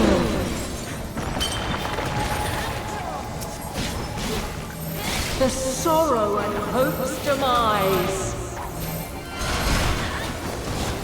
Think.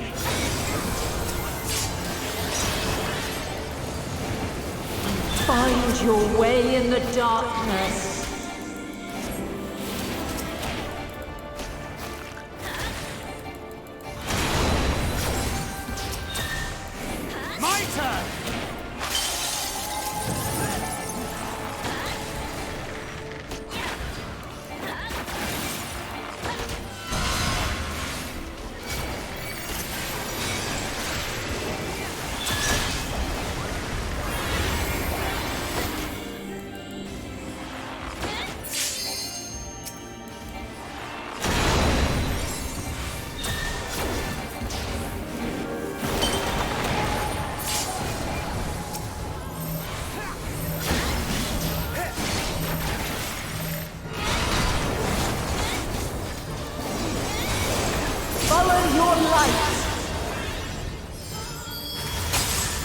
Or fly, my children, and never look back.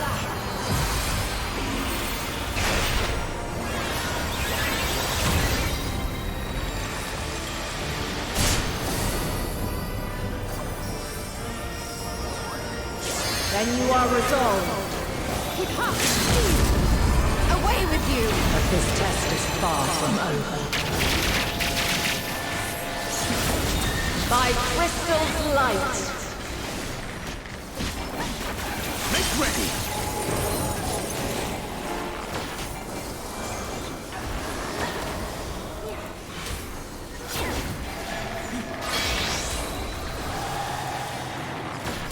Light unyielding!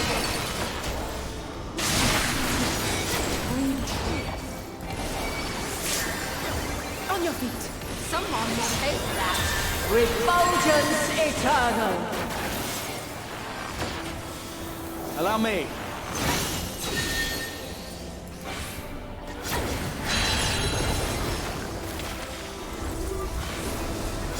My turn! There!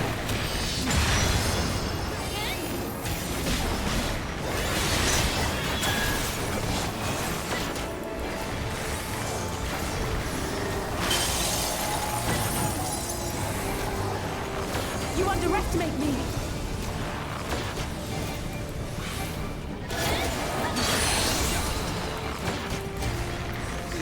Where near or far, I will not hold back.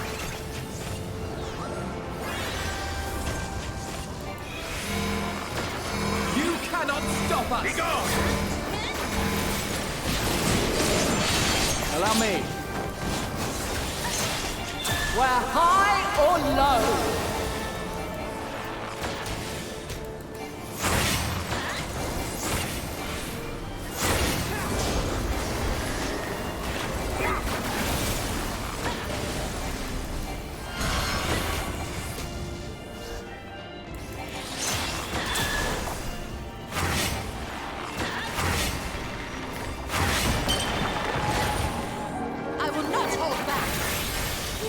Together we shall overcome this.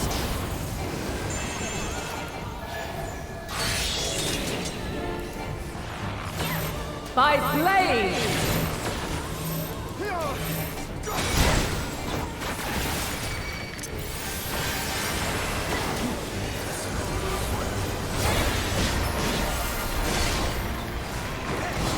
Allow me. Succumb not to fear! You're mine!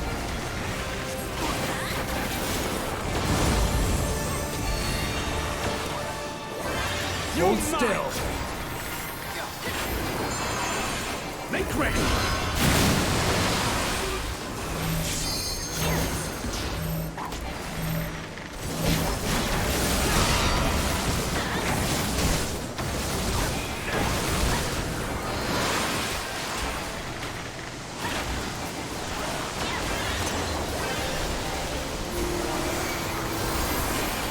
Together we shall obey. Be gone!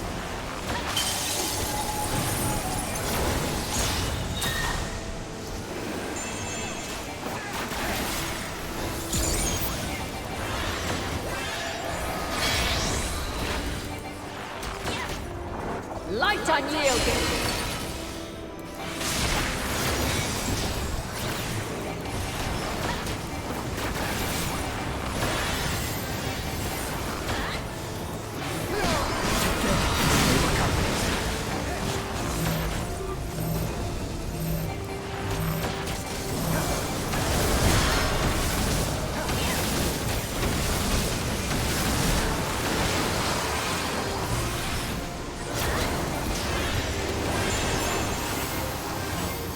You cannot stop us!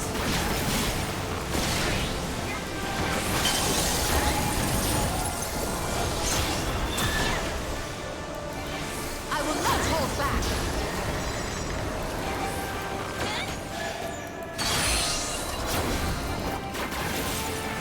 We're near or far!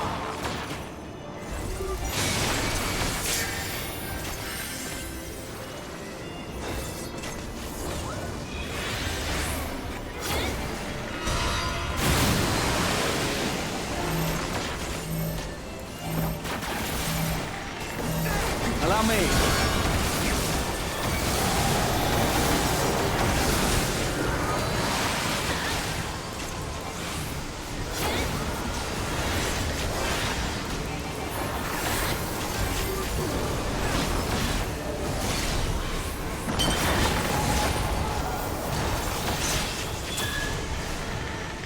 There.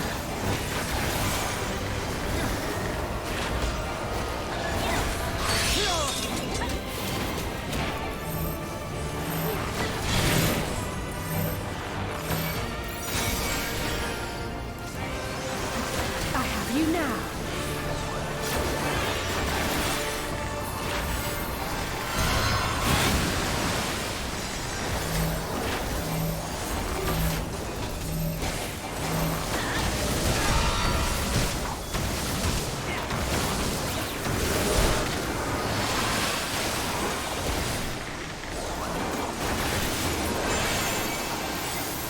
You're mine!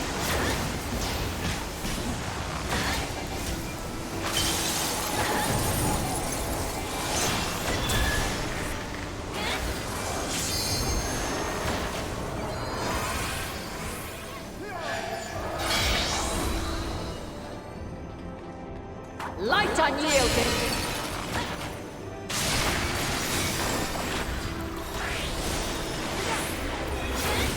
Something special for you.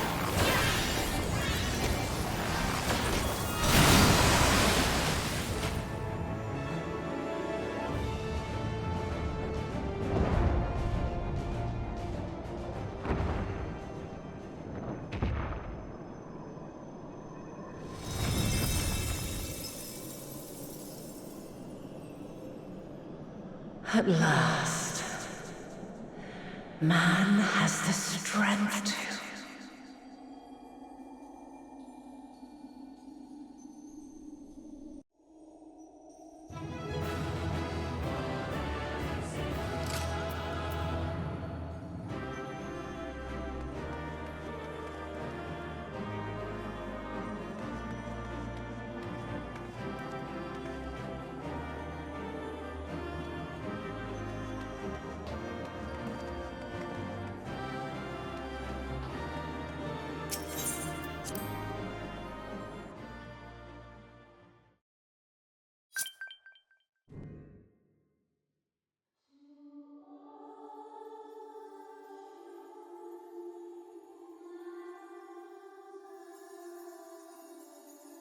No! This can't be happening!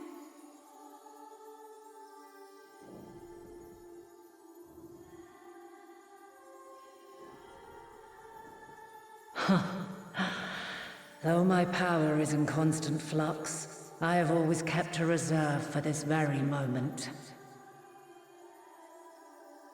It was a true test of your prowess. You have done well.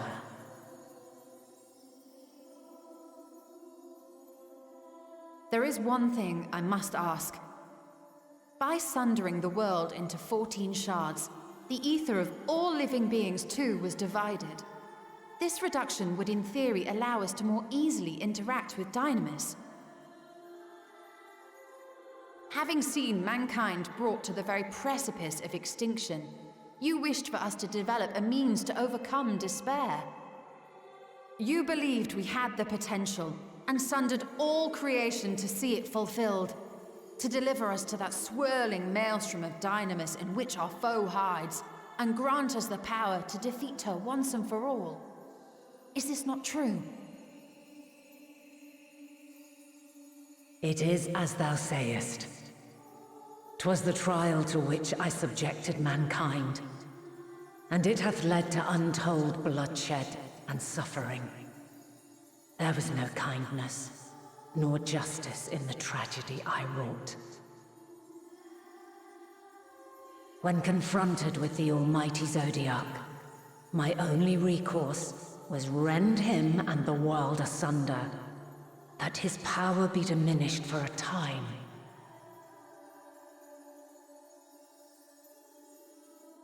And so it came to pass. Now you, my chosen, have surpassed my expectations, surpassed me. I entrust the fate of the universe unto you.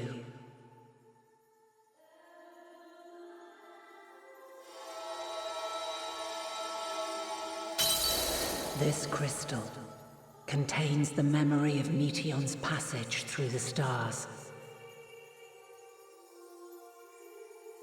Deliver it unto the Loporets. They will guide you to her.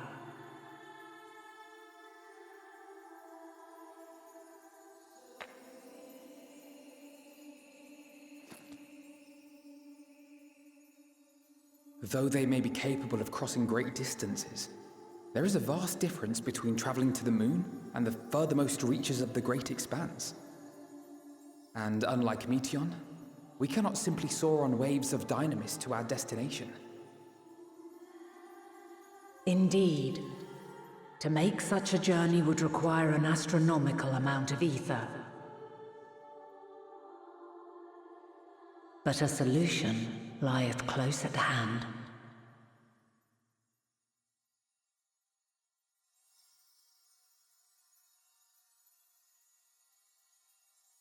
Of course.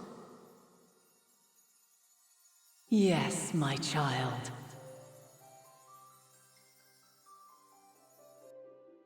Ever since I became the will of the star, the ether drawn here had slowly crystallized.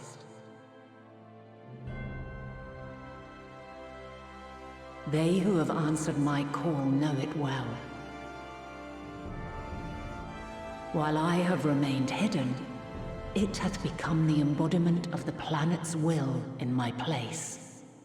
A faceless, omnipotent force of nature.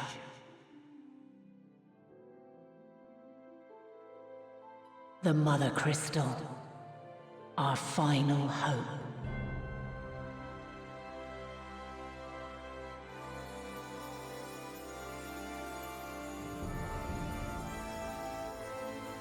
Alas, I can do no more. The fulfillment of this task doth fall to you, my chosen.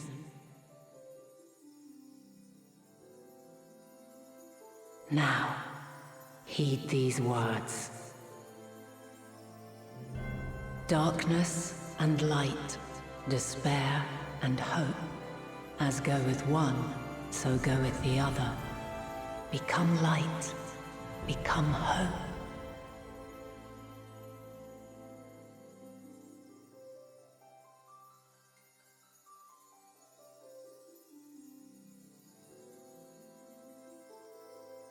I have a gift for thee. Come closer.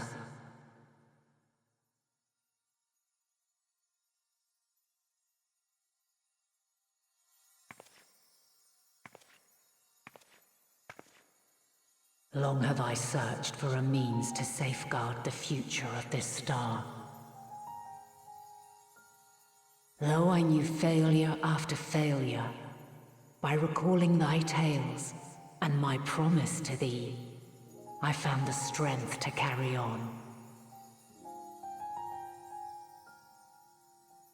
Though the world is ever changing, thy thirst for adventure hath never waned. Thine unshakable resolve never ceases to amaze, to inspire. As a mark of my gratitude, I bestow this final gift. Thou dost possess the crystal of Azon, yes?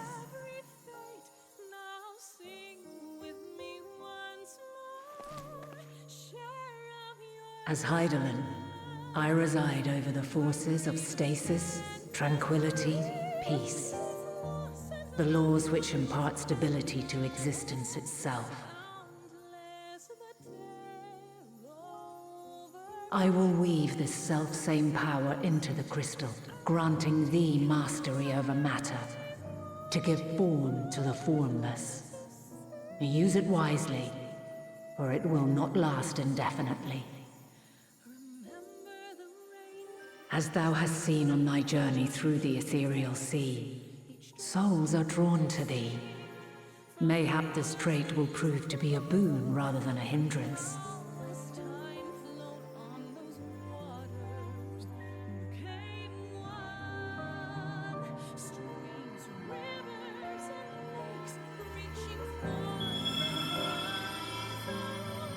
It is thy hopes and prayers that enable Azam's invocations and give them life.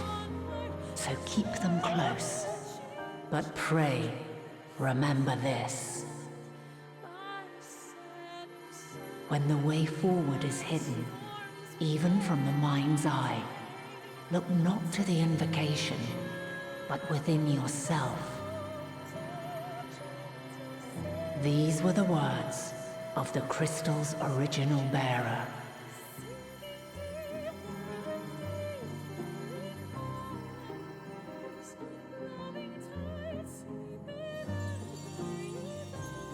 With that, my work is finished.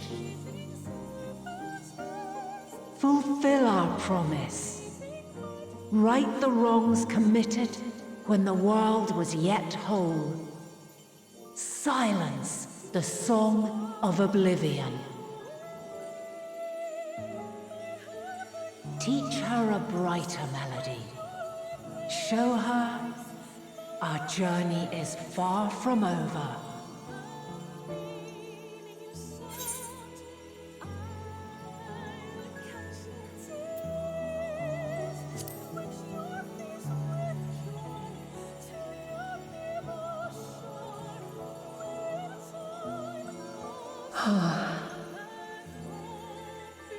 Of this, I have no doubt, for yours is a light brilliant beyond measure. Long after I have gone, though not even my soul remaineth, my love will be with you forever, my dearest children.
There you are.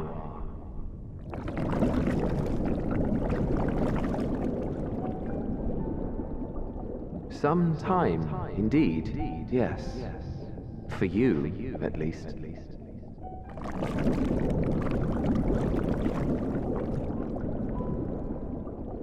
Believe me, I'd meant to get some proper sleep. But here we are, drifting along instead. Well, well, you too. And so we remain, to watch and wonder.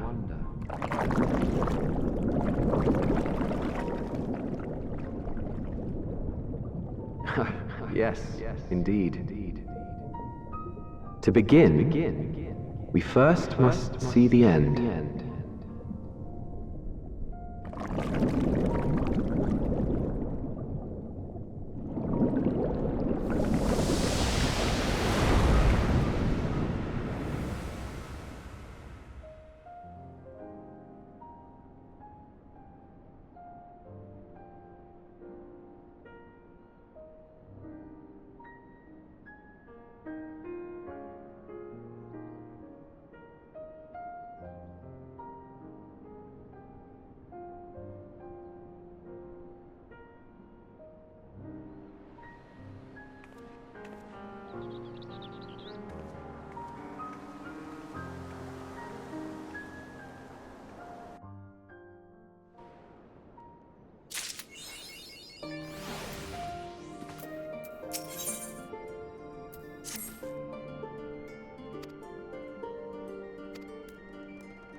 Your business with Tataru is finished.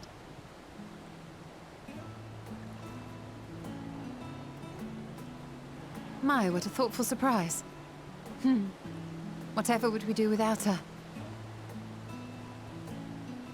Indeed. And she's right, you know. It hasn't been all doom and gloom.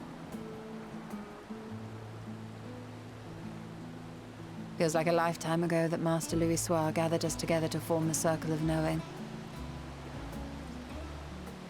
Since then, we have experienced much. But rather than feeling wiser, the more I learn, the more I find my knowledge lacking. Forsooth. As a student, vainly did I believe that I held the secrets of creation in my grasp. Yet that which I had seized was but an insignificant sliver of what awaited in the wider world. Every encounter, every experience hath served to open mine eyes, enlightening and humbling me in equal measure. Even from those whom I called enemies have I learned many a valuable lesson.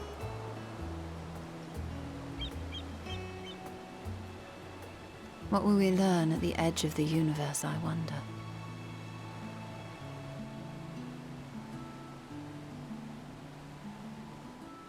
Ultima Thule, where the bringer of the end makes her nest. I, for one, can't possibly imagine.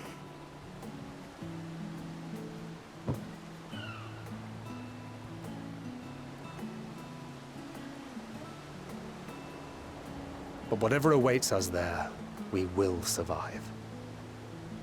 We must. For her.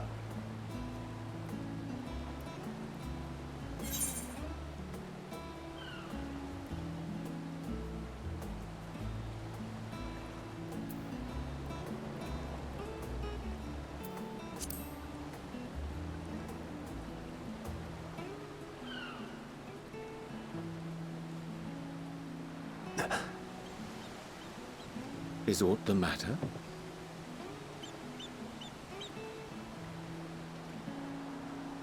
No, it's nothing. Well, lately I find myself surprised at how much I've changed. How much we've all changed.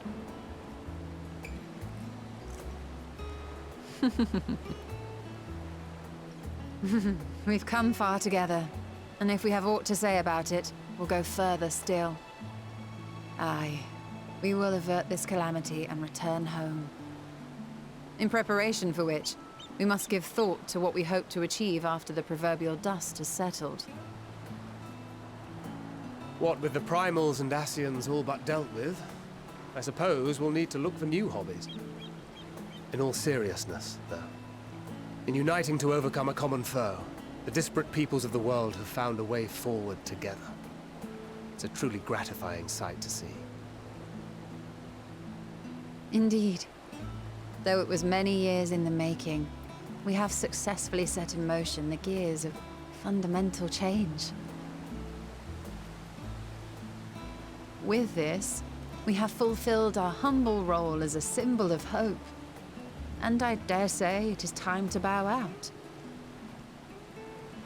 After all, there is no shortage of hands to bear the torch in our stead.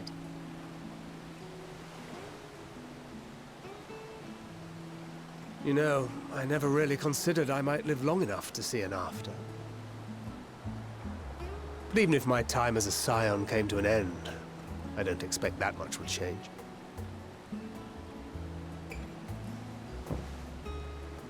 Traveling the world, going wherever the wind blows, lending a hand to those in need. A journey for journey's sake. It doth suit thee well. I must confess, I too have yearned to see more of the world. If thou art amenable to the suggestion, I would accompany thee. Mine ability to effect an air of normalcy through artful disguise is much improved, thou must concede. Aye, well, improvement is relative. You still look suspicious no matter what you wear.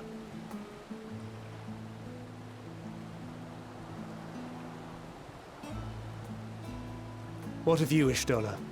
Any grand plans? Why, continue my quest for knowledge, naturally. To begin with, I wish to know the state of the reflections, to which end I must find a means to travel between worlds. 'Tis the least I must do if I am to keep my promise.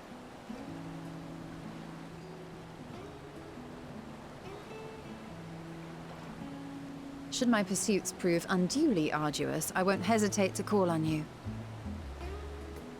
And in return, I will take you to see Reen one day. I'm sure you cannot wait to see the fine young woman she has become. Spare me.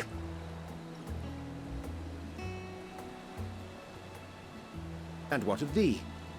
What wouldst thou pursue at duty's end?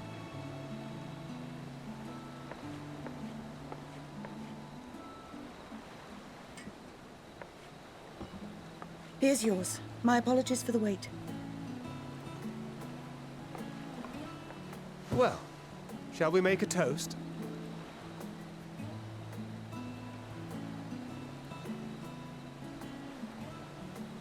To victory. To our comrades. To the future of the star.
Oh.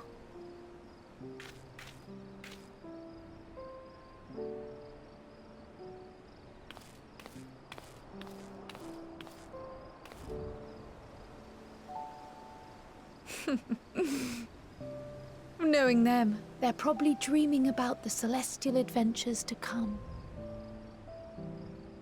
Just as well. They've been running themselves ragged of late. Unlike you and the others, I'm a few steps removed from the danger and excitement. The things you all get up to never fail to impress me. But by the same token, I can't help but worry.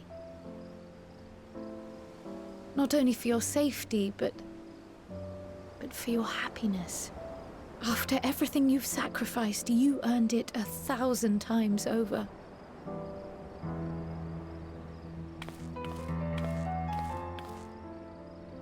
From the simple pleasures of tucking into a hearty meal or collapsing into a comfortable bed,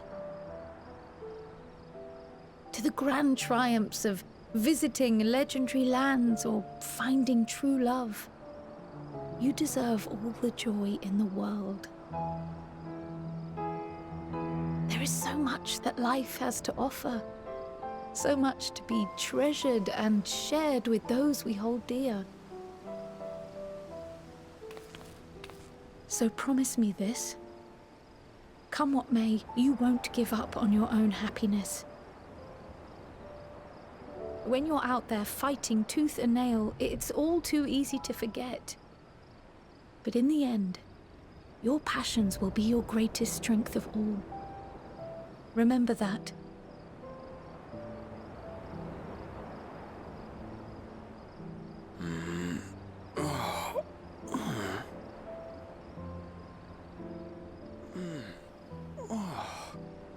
This feels familiar.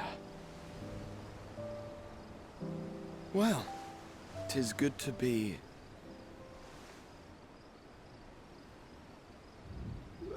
wait. What am I... Gods, don't tell me I fell asleep. Not that there's any shame in it, but you were sleeping like babies. Oh, how embarrassing.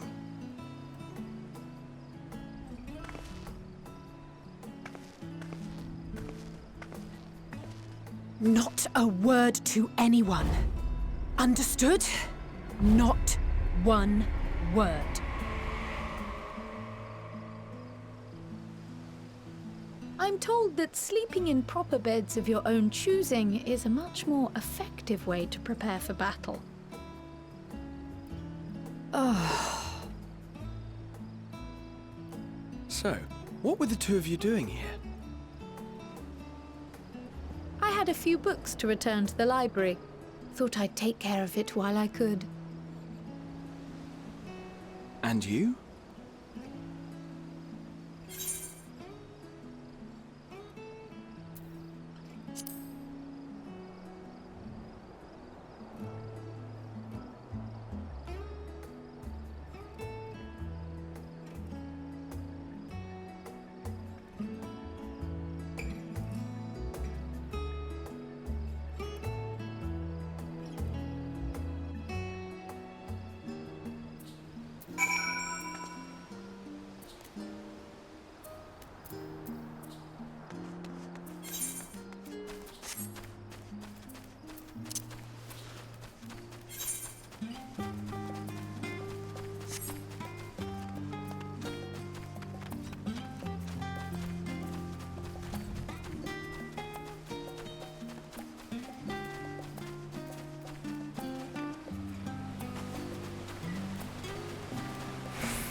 Oh.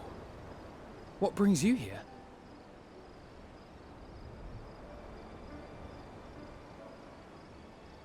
Ah, so you were worried that the Levier household might again be gripped by turmoil.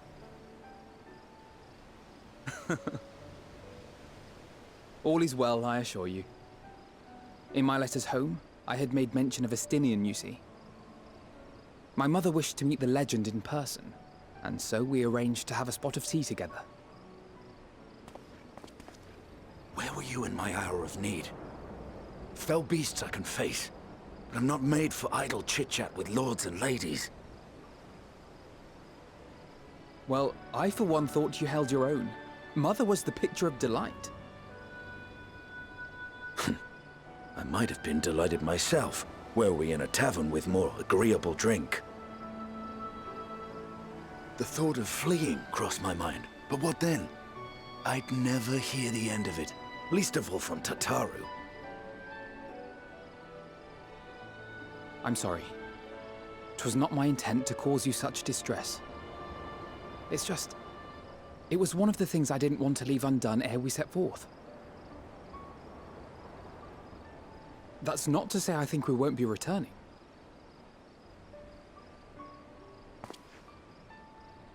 Yet, given what lies ahead, I did not wish to leave for later that which I could do today. After all, tomorrow is never promised. It's fine. Not like I had better things to do. Besides, seeing you with your mother brought back fond memories of my own. Be we rich or poor, family is family.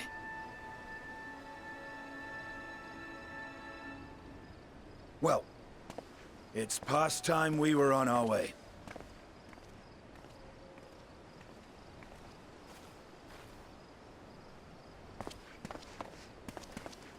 Wait!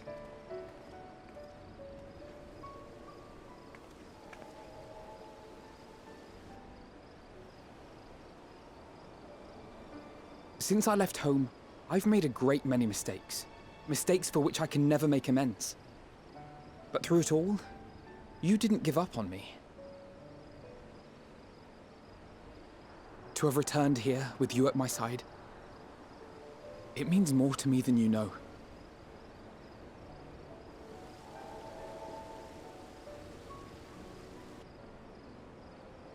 Thank you. From the bottom of my heart.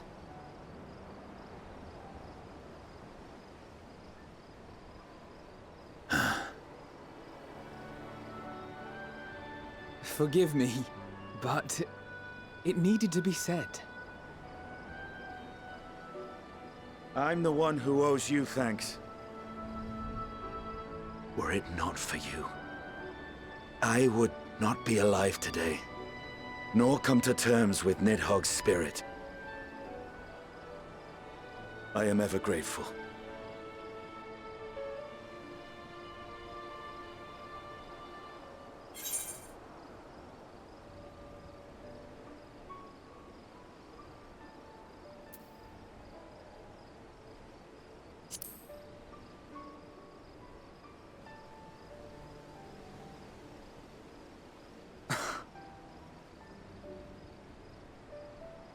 No, I'm not. And I'm proud of that.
You will never get what you want. Not even the battle you pine for so dearly.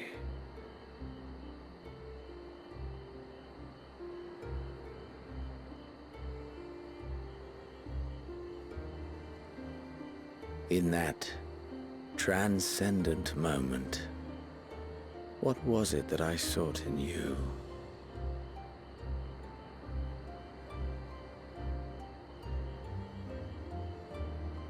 And what was it that you sought in me?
How often have we thus assembled?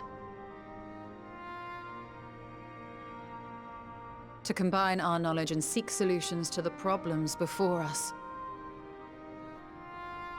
Back at the Waking Sands, it was all we could do to address the most minor of troubles. Who could have realized what we'd find when we began to look to the sources of the realm's woes? At the Rising Stones, we made great strides and shared many moments. From the joyous to the sorrowful.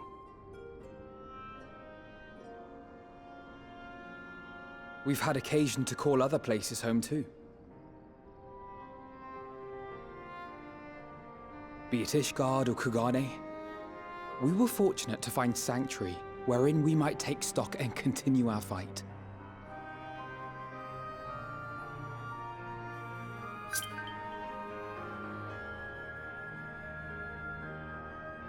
I was honored to host this company in the Crystarium, to stand with you all as we confronted the truth of the star itself.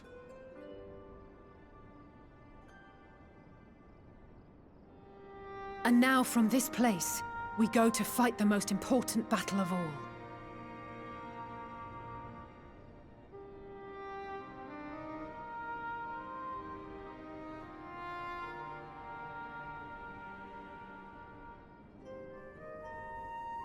The Forum has sent word. The Ark is ready. The Loperates naturally will be commanding the vessel.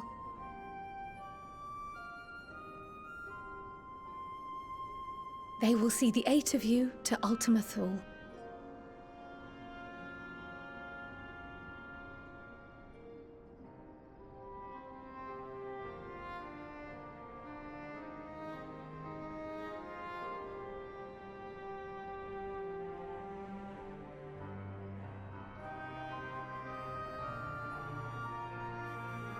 Upon arriving, your objective is to find and vanquish Meteon. As a final formality, the Forum bade me ascertain your resolve. So, are you certain you wish to do this?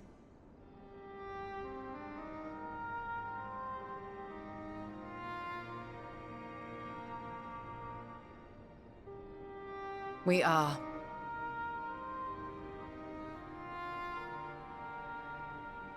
Then, ere you report to Thalmasane, I leave you with these words.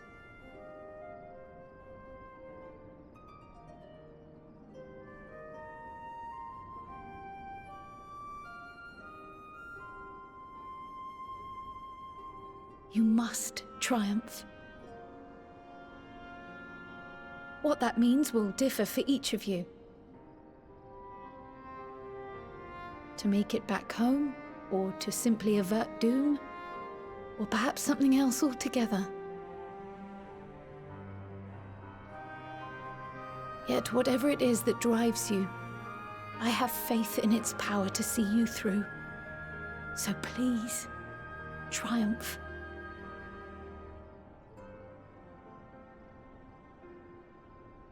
Triumph, as we who remain behind believe you will.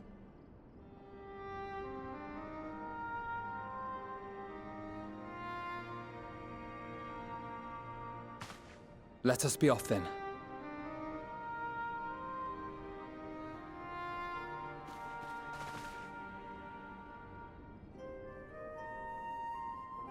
Wait!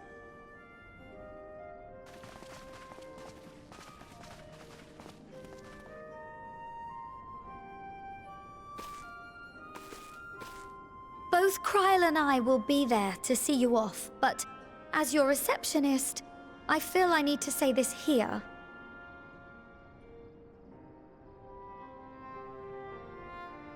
Safe journey, all of you, and be safe.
all present and accounted for?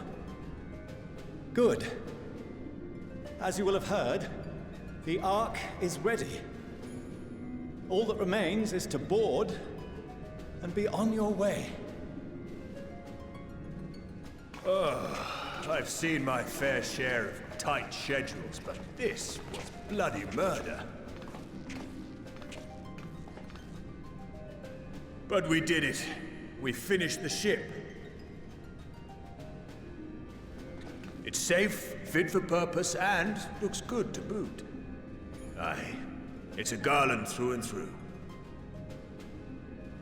I really don't know what we'd do without you. Thank you for everything. Well, the work was hard, but we've learned a lot from it. After all, it's not every day you get tasked with building a starfaring vessel. In case you're wondering about payment, the ongoing existence of the world ought to do. But feel free to throw in a colorful recounting of your journey on your return.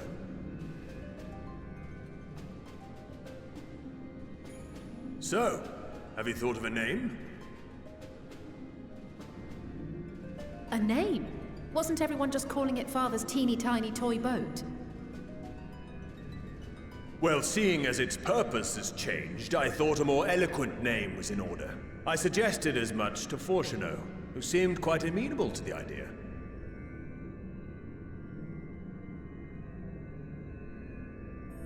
As you know, this vessel is the culmination of heretofore unprecedented collaboration. And though said collaboration is owed to the Scions, there is another whose noble deeds made our work possible.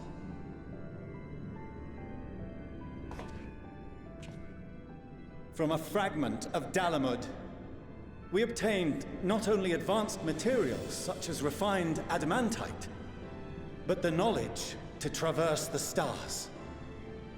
And this fragment would not have found its way to us had the Archon Louisois not fought to protect this world, and in so doing, laid down his life. Now that the vessel stands complete, I cannot help but wonder if it was more than mere happenstance. If it was my father's intention to guide us here. In the hopes that his guidance will see you all safely home, I name the vessel after that self-same fragment of Dalamud he delivered unto us.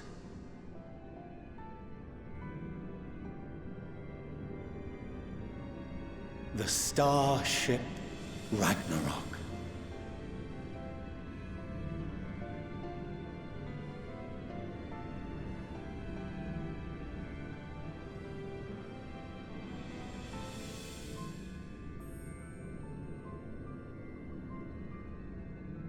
Sorry for the wait. I got everyone you asked for, and not a one less.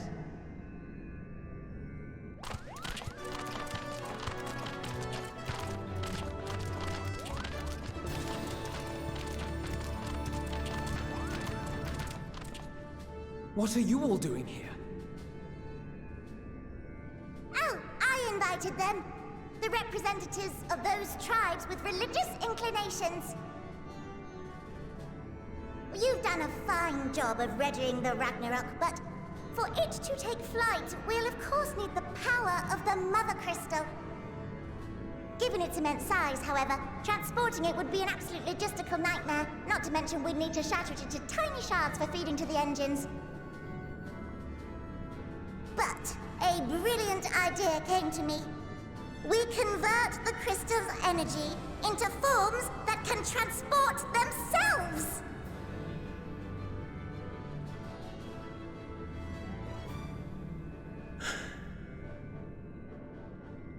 Thou wouldst employ summoning, or should I say its precursor, creation magics.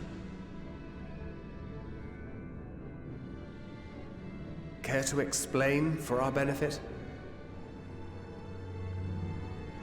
As you may have witnessed at Bestways Burrow, the Loperites are capable of creation magics, which they use to shape the moon's environment.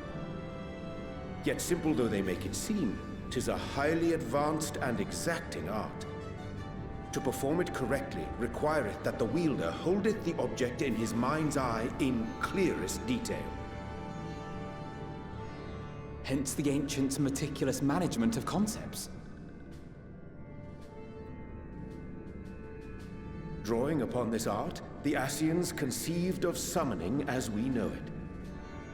A derivative that replaceth the complexity of concepts with the simplicity of zealotry to make manifest a creation.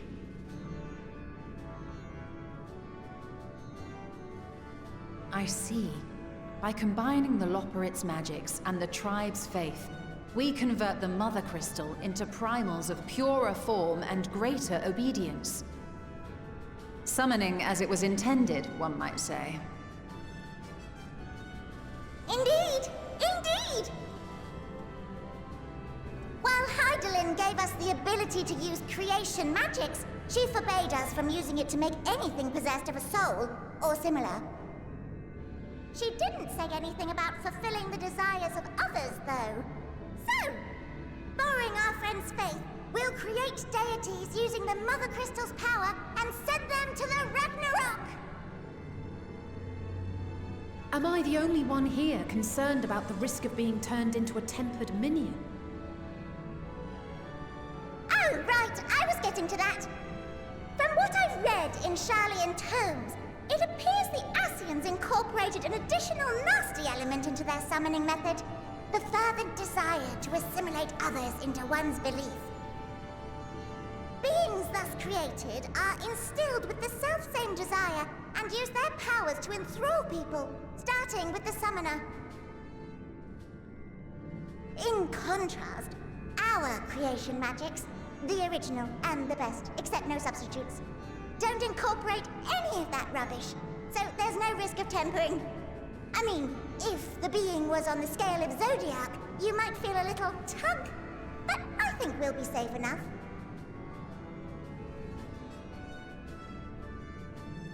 Truth be told, I do not understand the intricacies of this plan, but none of us would ever turn our backs on you. When the avatars of our faith ran amok, you intervened without decrying we who birthed them. Where others vilified and suppressed us, you offered understanding and friendship.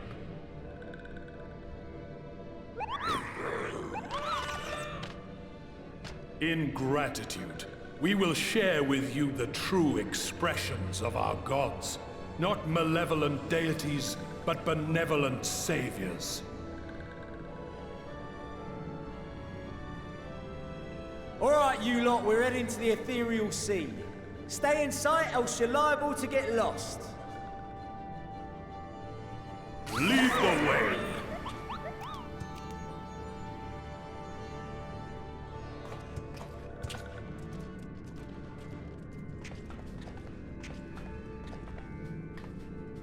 May we have a moment? In anticipation of the day man might journey to the stars, we developed these.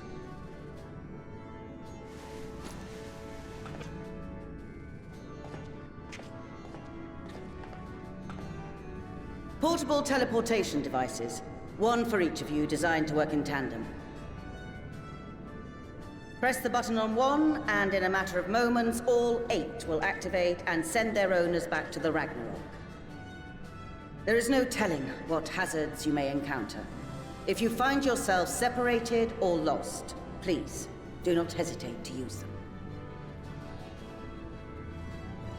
Be safe, all of you, and come back.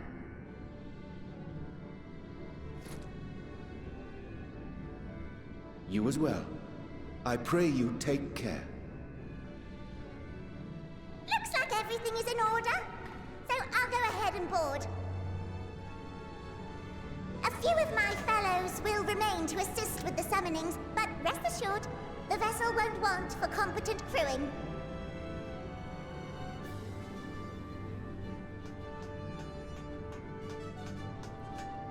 If you are ready, then you should board as well. Go. and Godspeed.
I hope you have everything, because I can't be bothered turning back.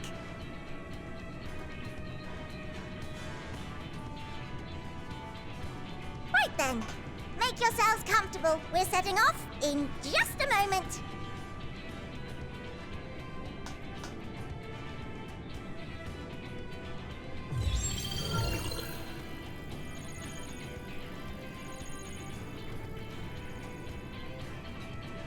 It's incredible.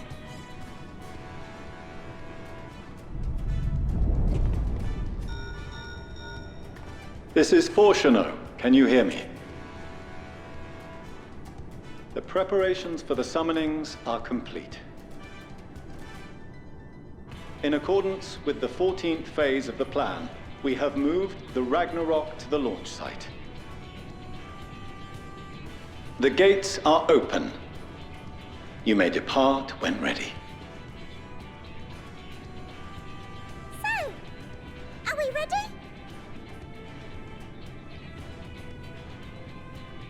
As ready as we'll ever be. Let's get going. Oh, come on. The burnt-out star's got more fire in its belly. Try it again, with feeling.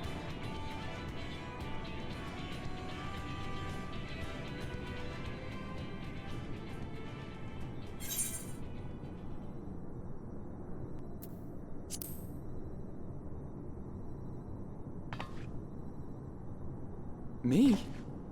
But I... No need to be coy, brother. Do it, and do it well.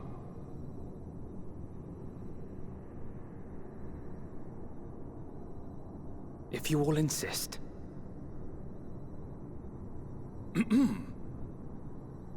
Onward unto the distant stars and beyond! Ragnarok, engage!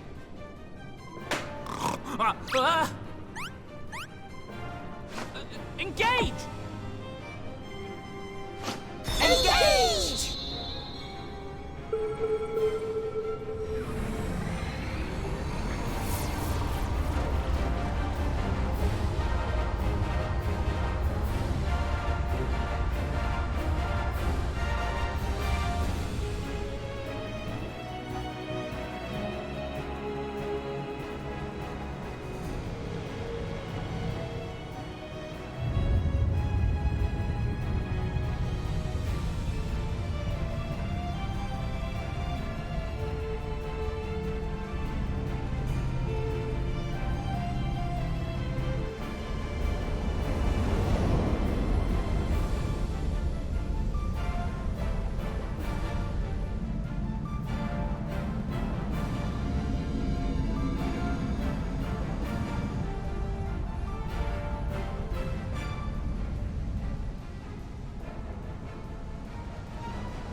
the sky, I cannot imagine a greater indignity! Do not sulk so, for thy mighty winds exist not only to buffet and batter. Nay, they may serve also to thrust forth with vigor. Such is thy glory, and thus it is an occasion to rejoice. So come, let us revel!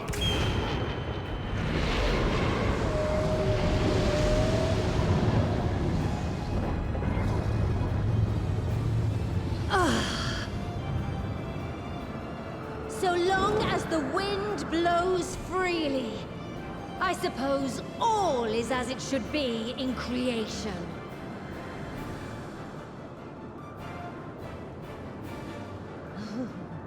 I will render unto them a storm, that they may pierce the firmament and fly free!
Still in one piece?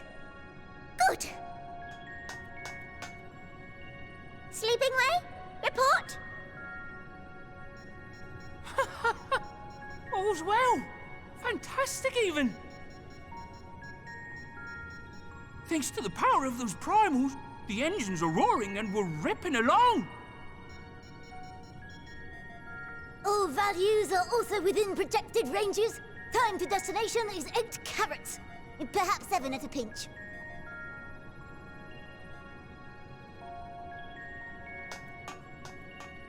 All right, let's go over some points of caution.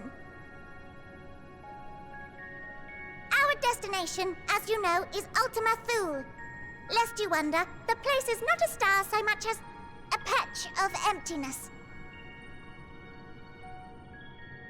That's the extent of what our equipment could determine, anyway. From what we know of Meteon, she's likely used dynamis to obfuscate her location.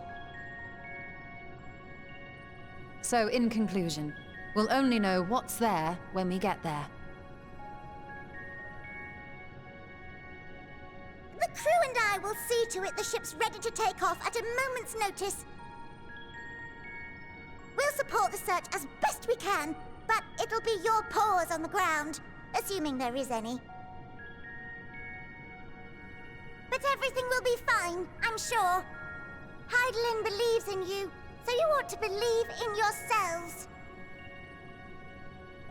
Just don't do anything I wouldn't, like waiting too long to use those portable teleporters of yours. Personally, at the slightest sign of trouble, I'd mash the button to bits, and you should as well. Understood. We promise to be careful. I suggest you brace yourselves. We're about to arrive and the vessel will shake a good bit.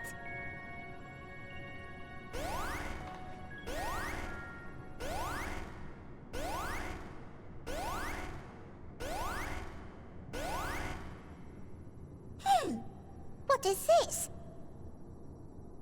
Something is... interfering with the equipment.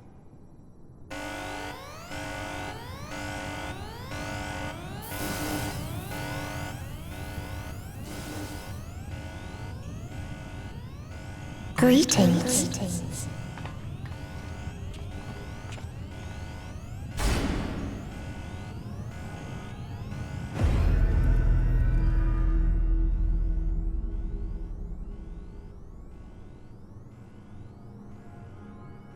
Greetings. Can you hear me?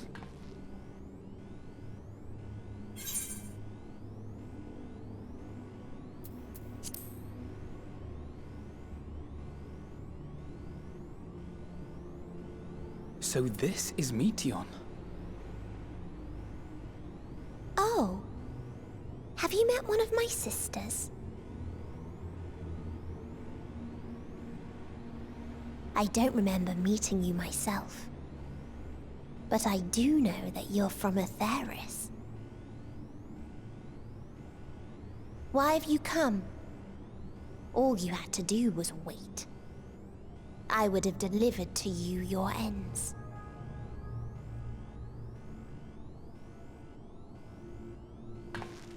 We didn't ask for that. I don't understand. All life is destined to end. Why choose to prolong your suffering? Effort, ambition, love, they amount to naught. Happiness, should you find it, is inevitably lost, stolen away by events beyond your control. There is no logic nor meaning in it. You think there is. Convince yourselves. But it's all a cruel accident.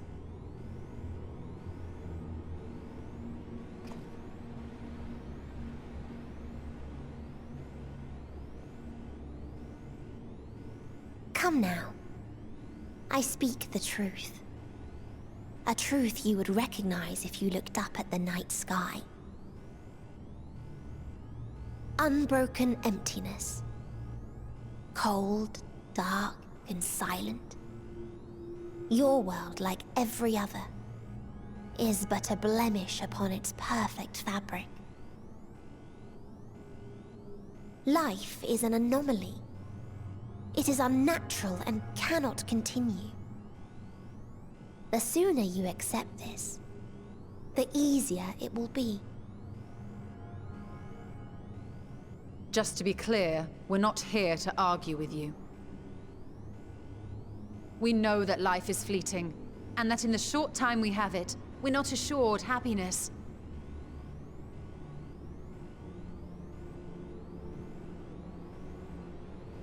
Indeed. I've seen far more sorrow in the eyes of many I've met. I myself have plenty of regrets. And one day they'll die with me. Gone to dust with my good deeds and unfulfilled dreams.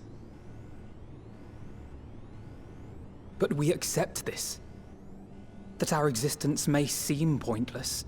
That sorrow, rage, and despair will always dog our heels. And we press on regardless. That is why Hydaelyn guided us here.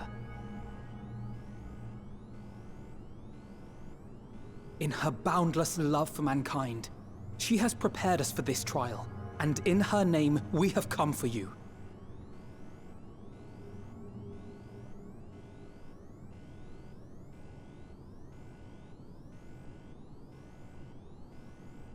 Yes, I sense it. A burning passion like unto fury. I know it well. For the same passion once burned in many a star before yours.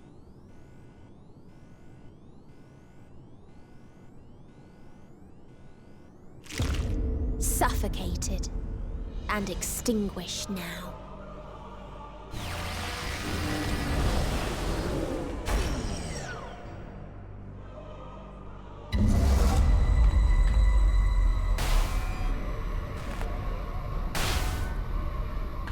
I can't breathe. You approach the bounds of my ultimatum. where emotions dictate reality, where resignation and acceptance unite to embrace the end, where those who yet valiantly cling to life cannot thrive.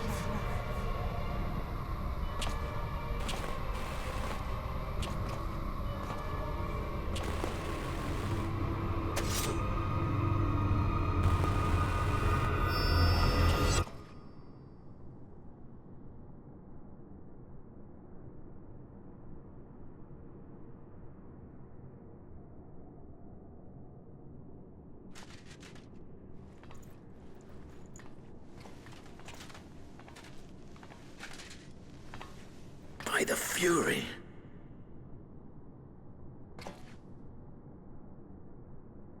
Thancred?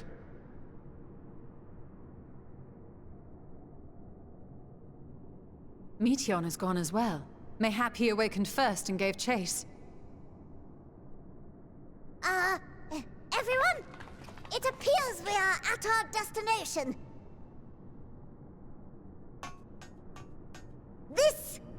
This is Ultima Thule. Not that we knew what to expect, but I wasn't expecting this. From atmospheric composition to ambient temperatures, all reading to within permissible range. This place is capable of supporting life.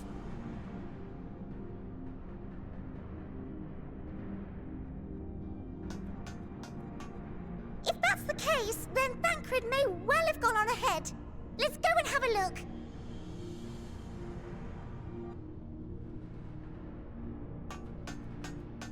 Meanwhile, I want the rest of you to perform a full inspection of the ship, as well as a biological scan.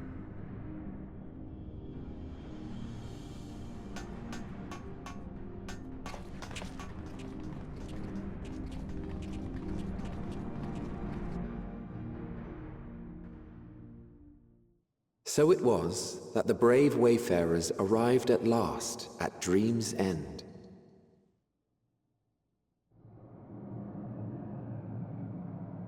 In following their path walked and history written, I am made keenly aware of one truth.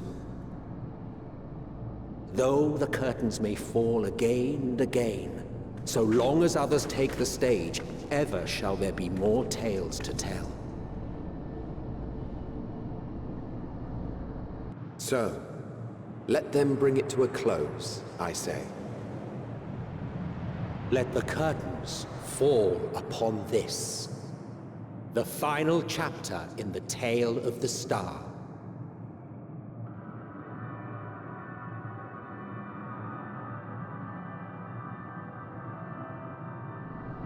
Is this a dead star? As I live and breathe, I live and breathe! Well, the environment itself shouldn't kill us. Well then, let us search for Thancred while exploring the area. The ship we leave in your care.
dragons?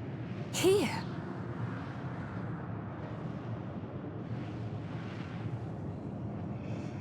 What you see is a memory of a world that once was. A world suffering a slow death, whose denizens cried out for the release of oblivion. What? Their world is dead? It is. Not a single life remains upon that husk floating in the vast emptiness. These creatures are shadow and shade, perpetuated only to suffuse dynamis with their unending lamentations.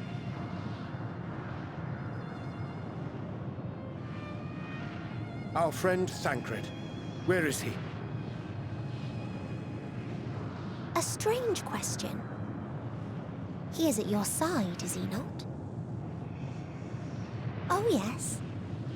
He is here and there, and everywhere within this space. He would tell you himself if he had form to form words.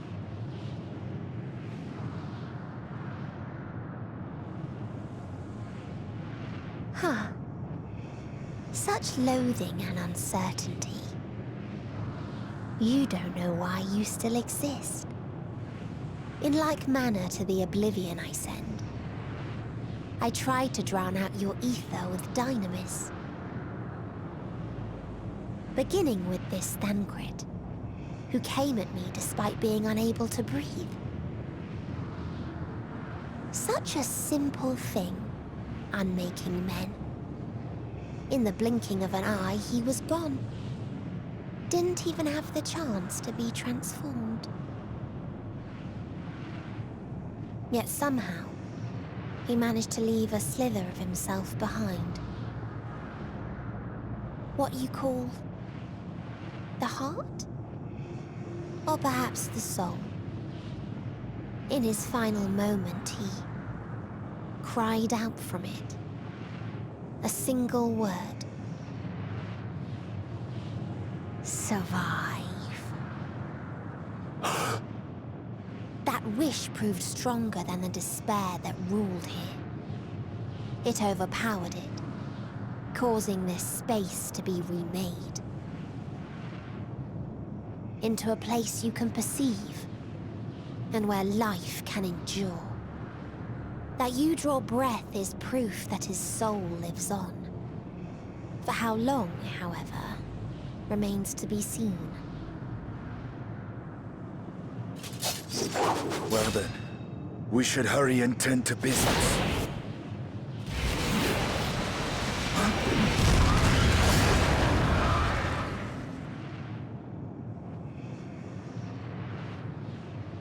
It's futile. You will never reach the true me. I told you, emotions dictate reality in this space. Such changes as you might work will not alter in its nature. You may see, but you cannot touch. Walk, but not advance.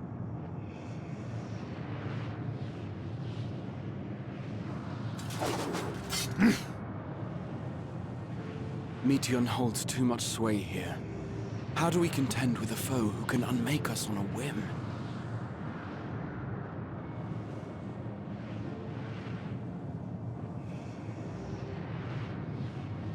I do not know. But Thancred gave his life that we might come this far. We must press on.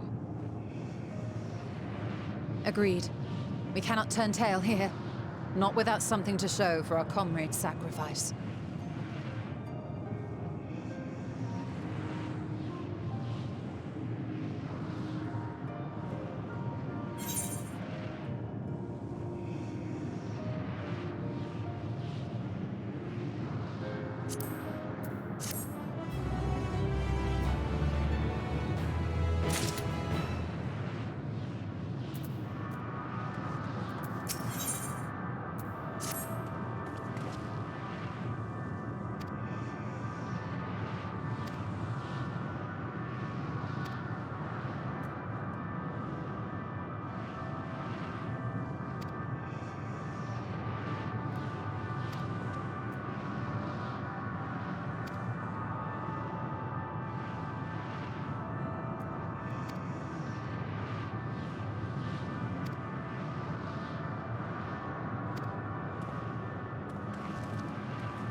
war.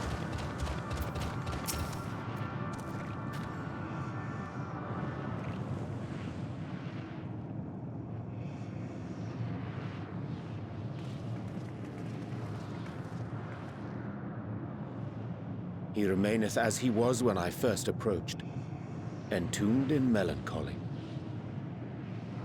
I see. Perhaps I could...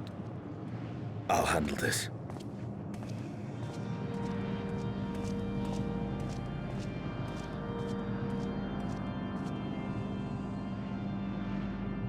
So... waiting to die like all the others, are you? This...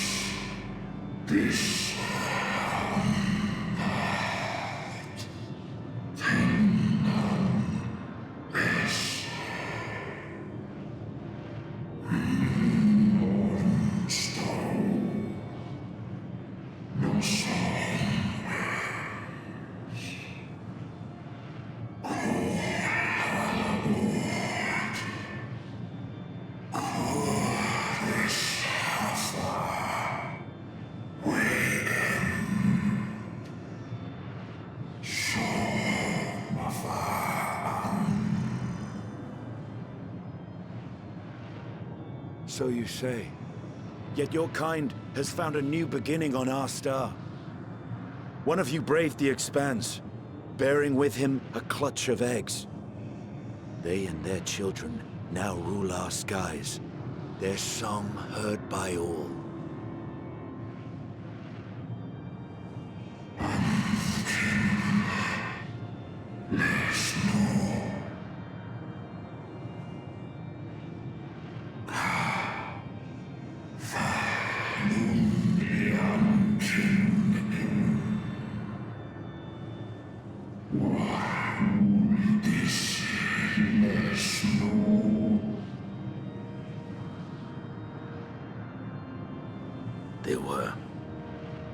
They suffered much, and repaid their suffering in kind.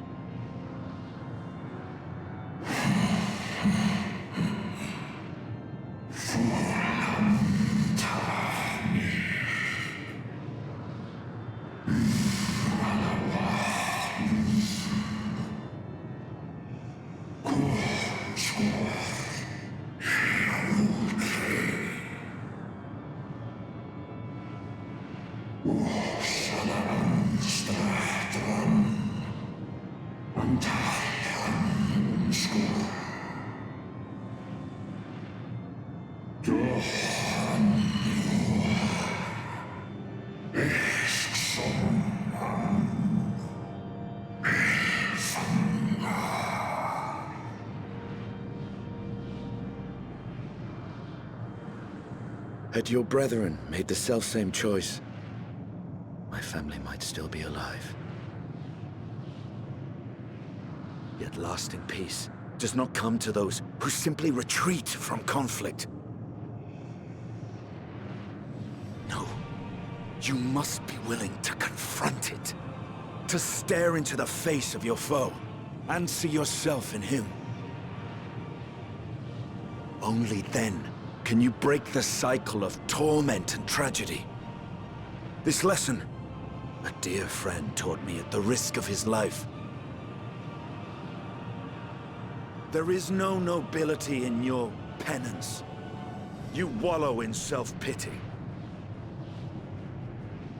And after everything we've endured, we will not let you stop us.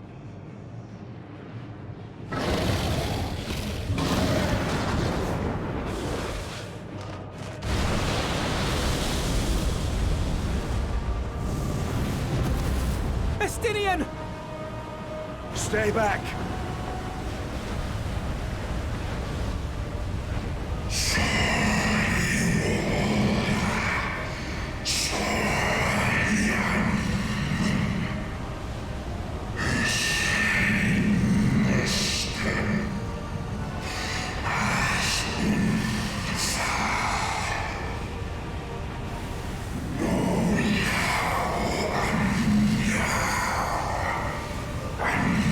See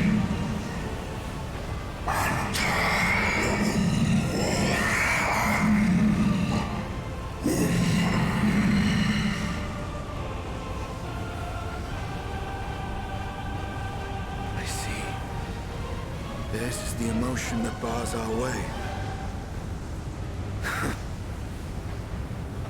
The rest is up to you.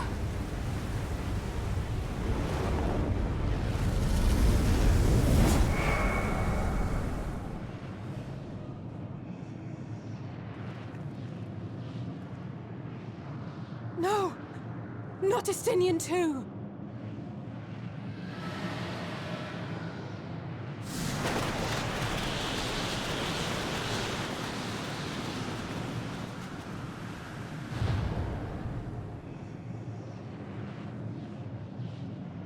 There's a wind.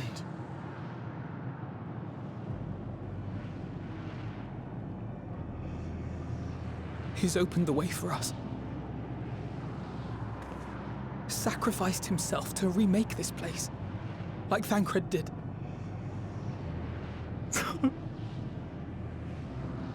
Oh, Alphino.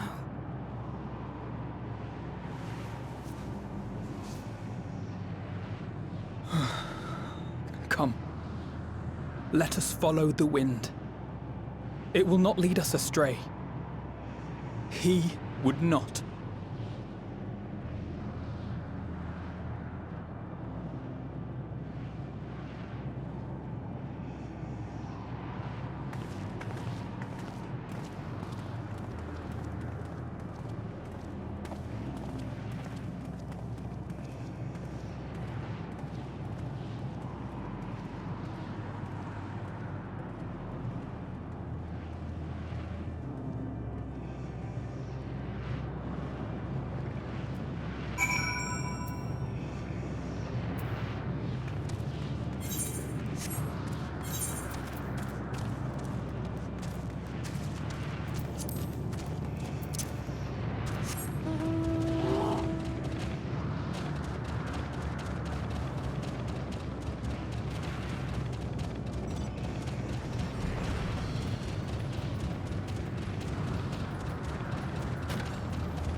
Yeah.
Please, continue. Tell us about this truth you discovered. Very well.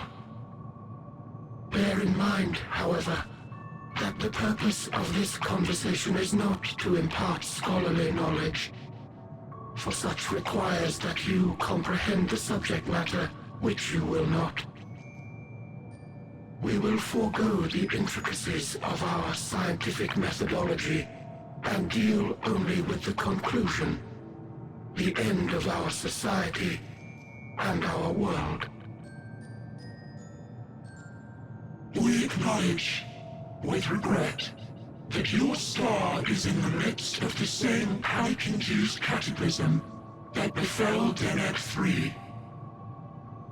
As such, in order to avoid causing undue distress, we will refrain from explicitly stating how much time you have remaining.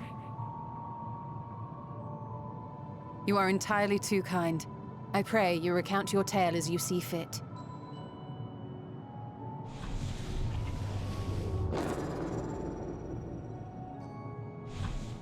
In the beginning, the universe was but a tiny particle. Then suddenly, this particle began to expand. Having remained entirely in the bounds of your star, the phenomenon may be difficult for your kind to grasp. But this expansion has since continued unabated. Speculating that the universe could not grow indefinitely, we sought to learn what might occur, and made a worrying discovery. The stars will continue to spread apart, as will their finite thermal energies. Eventually, all heavenly bodies will grow cold and freeze. No new stars will be born, and the universe will enter onto an eternal ice age.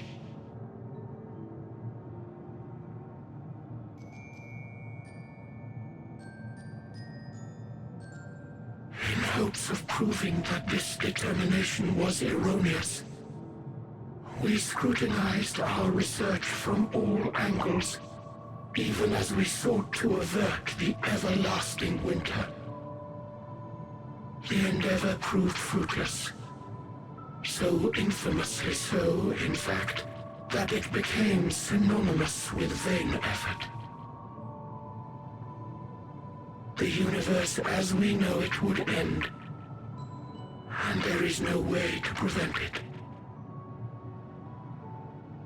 Beneath the weight of this knowledge, our society stagnated. Though we had time still, it was a cold comfort. Why strive for anything when desolation is assured? When our wealth of wisdom, accumulated since the dawning of our kind, would be forever lost. No civilization would rise from our ashes. No scholar recover our knowledge. In silence unbroken, naught would stir.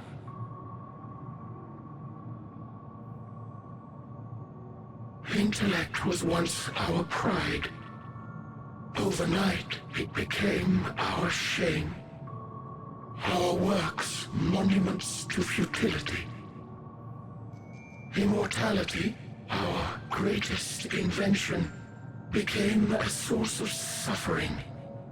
Rather than suffer on, many chose to unmake themselves by means of etheric exsanguinators.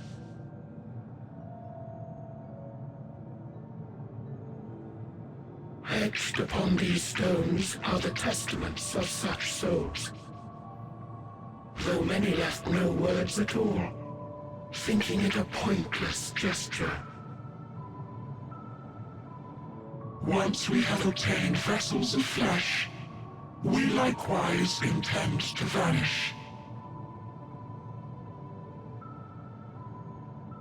If you understand this, understand aught of our tale, you will abandon your quest for knowledge. Ignorance truly is bliss. If you would cling to your illusory happiness, remain primitive and pure. It is the only way.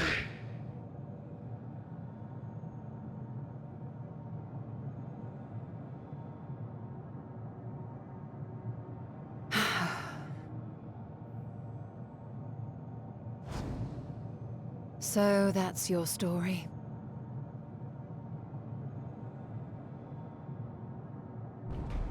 While I appreciate your advice, I will not heed it. Convinced though you may be of this truth, it is yours and not mine. Indeed, truth, I have ever believed, is in the eye of the beholder. Are you suggesting that we have reached a faulty conclusion? That our science failed us? Hardly. As you yourself said, the subject matter is beyond my comprehension. And that, I accept, is true.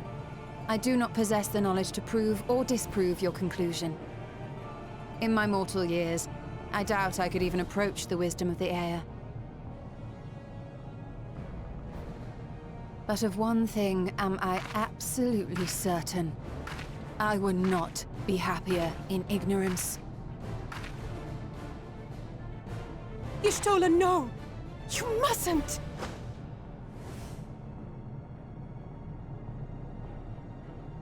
The most important lesson I've learned is that learning isn't simply passing one's eyes over words. Nay, 'tis when understood for oneself that knowledge attains its true value. This is what has sustained me, driven me onward in joy and wonder, in anger and sorrow.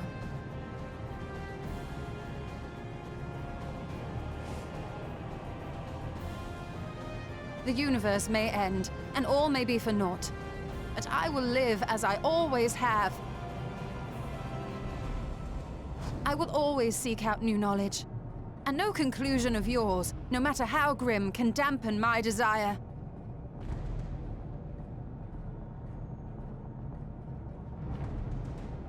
I suppose it is only to be expected. Their feeble minds cannot fathom the terrifying gravity of it all. But worry not. We consider it our duty to enlighten you, and we will not stop until you grasp the full extent of our despair.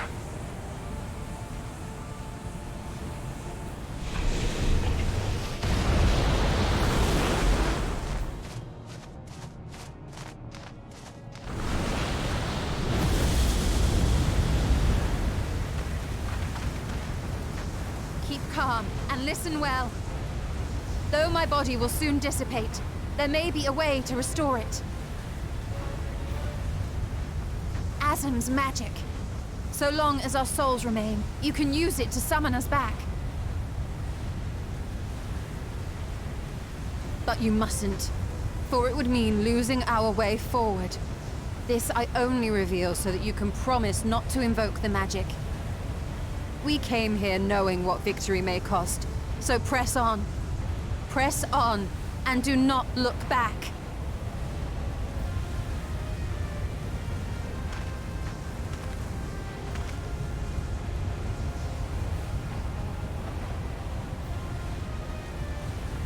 I shall join thee. As subterfuge is not required, thou shalt not suffer for mine absence. Riange. My resolve hath never been as strong as thine. Full oft have I wavered in my decisions, and afterwards been stricken with regret. In spite of this, I may still stand with my comrades, supporting them as they attempt the greatest of feats. This truth I have learned in the course of our journey. And many though my shortcomings may be, I may also claim to excel in prophecies. My studies, into which have granted me the flexibility of mind needed to bend this malleable reality.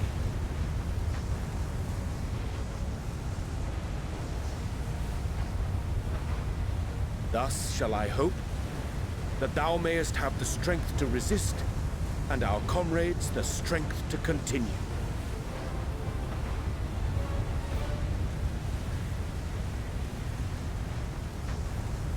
With you to urge us on, how could we possibly fail?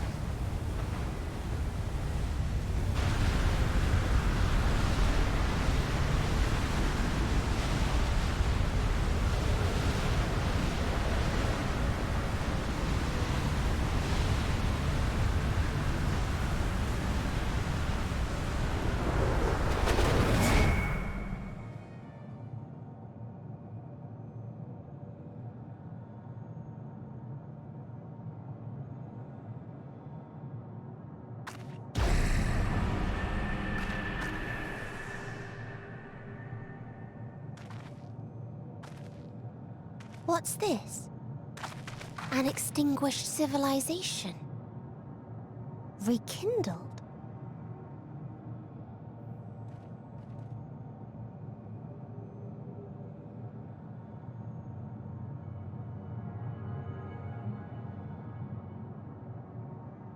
That's right. Our quest doesn't end here. We'll press on, and we will find you.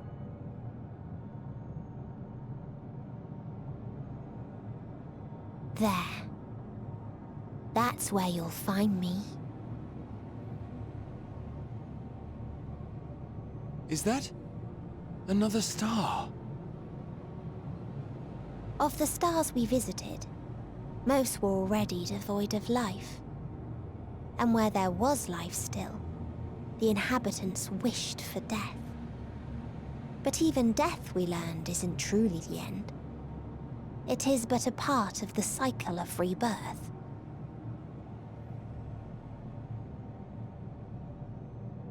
Souls return to the star, or in its absence, a larger flow. And eventually they are reborn. Alive again, to know suffering anew.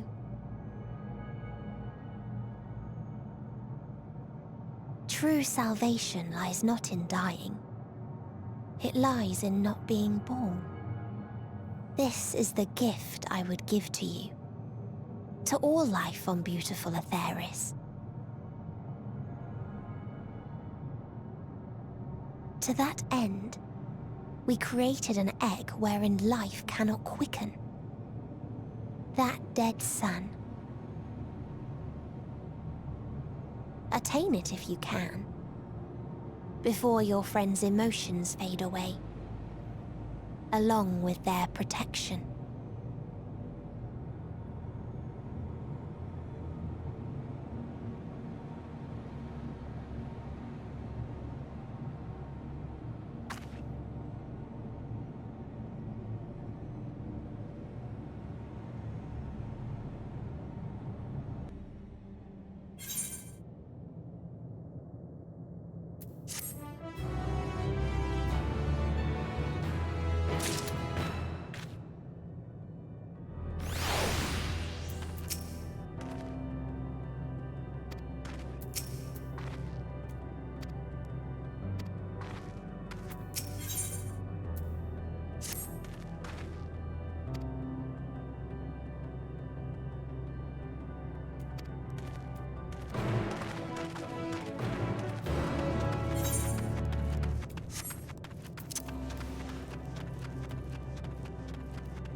Well, I'm out of ideas. As am I. Operating such consoles is trying enough, but if we can't even activate it... Perhaps there is a way. First, consider the world that has been recreated here. Its inhabitants were machines who gathered combat data to enhance themselves. And among the many wars they waged, the most notable was that against the dragons. The significance of these details may be lost on you now, but they lead me to believe this was the home world of Omega. I speak of the ancient weapon, the one which the Alliance unleashed upon Shinru. I will spare you the long story, but according to the records I read in the future, it possessed a single weakness: lightning. That's all well and good, but what does that... Wait. You're not thinking to strike the console with lightning, are you? As a matter of fact, I am. Ask yourselves this. Why would an entity as puissant as Omega not be designed to suppress the effects of lightning? Because it relies upon it, or something akin to it, as a source of energy. My thoughts exactly. And there is a good chance the same is true of the Omicrons and their devices. So, shall I cast caution to the wind and try something reckless and dramatic?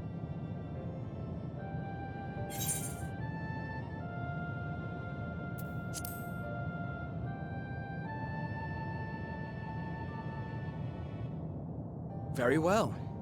Here I go.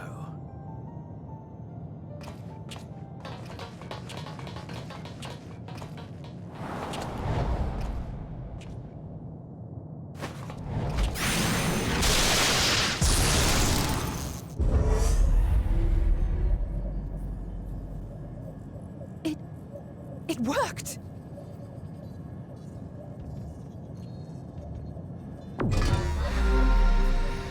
Welcome information to Communications Module 1.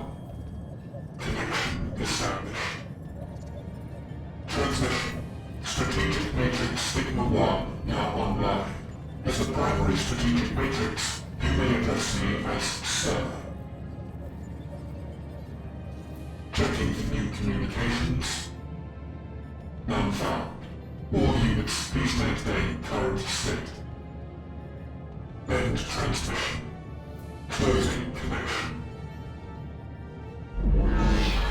Wait! We have questions for you! Of late, no mission orders have been issued. Why not? Has there been some manner of trouble? Reply. The Extended Operations Unit is yet to determine guidelines for future assignments. All strategies are calculated, devised, and actioned in accordance with said guidelines. In the interim, all citizens are directed to maintain a state of combat readiness. End reply. Awaiting query.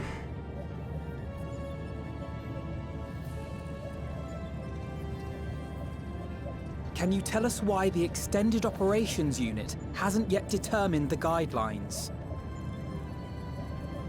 Unable to comply. Information unavailable or access restricted. In that case, is it possible for us to communicate directly with the unit? Access denied. Unable to establish connection. Is there anything you can tell us? Have there been any abnormalities, like a threat to the star or widespread unrest?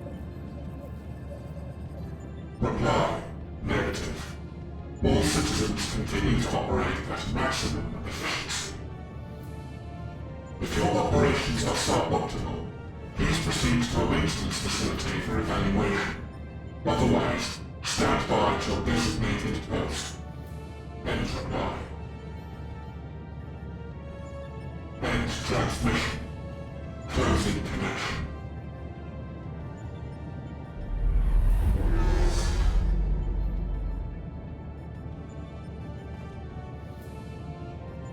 I could activate it again, but I doubt it would be productive. What do you think? If all the Omicrons really were running as efficiently as it claimed, then I doubt they were hoping for life here to end. As this Sir told us, there just haven't been any new instructions, and everyone is standing by. Should be standing by at any rate. If there are those that are neglecting their duties, perhaps we can glean a clue from them. I propose we take another look around, and also try to find the operations unit.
As you have surmised, I am part of the shared intelligence of Stigma 1. It was my charge to determine the optimal path to achieving our prime function. This body had been abandoned by its former owner and lay unused. I took it and abandoned my own, and with it, my duty. May we ask why you did this? From what we gather, it seems to be a personal matter.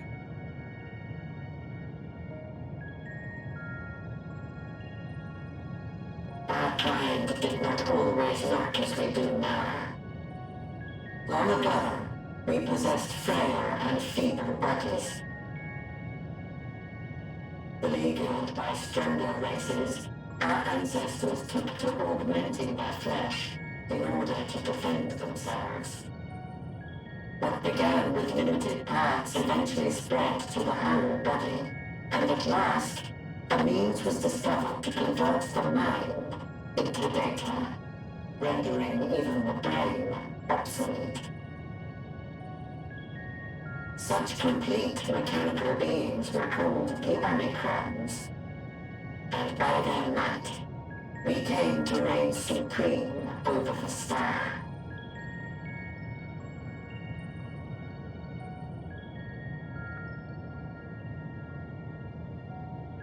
But even then, we did not feel secure.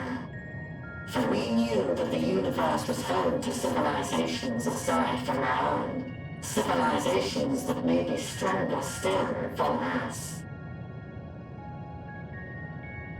Rather than risk becoming the subjugated, we chose to become the subjugator. We began our conquest of the stars, that we might acquire the resources and knowledge we needed to reign supreme. We were successful in that endeavor. So powerful did we become, we could lay low even the mighty dragons. But then something unexpected happened. I began experiencing an error. I could no longer determine an optimal path. You were malfunctioning. I performed numerous full system scans, each time finding no issues. Yet the error persisted. It was then that I speculated. What could happen if we grew so powerful as to have no equal?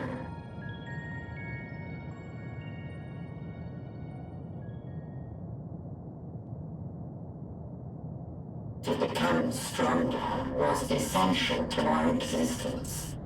Our every action has been in service to this objective.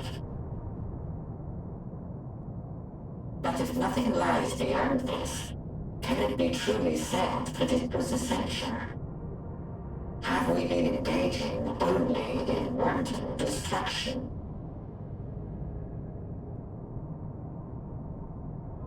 You could find no threat to justify your purpose. The Omicrons will never leave this star. They will stand by until their reserves of energy is spent. For I have no path to offer them. None. It is not our place to pass judgment on the deeds of the Omicrons. But surely, this does not have to spell the end of your people. With your power and knowledge, the possibilities are endless. Why not seek out a new purpose?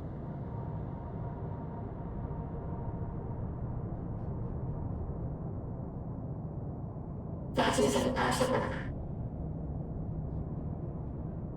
In the beginning, we had a higher purpose than our pursuit of power. But we lost sight of it when we so irrevocably altered our fundamental forms. When we cast aside our flesh, so too did we cast aside all that defined us. Nothing remains of who we once were. I have no aspirations. No longer can I dream. The vital spark is lost. Lost amidst circuitry and code and commands.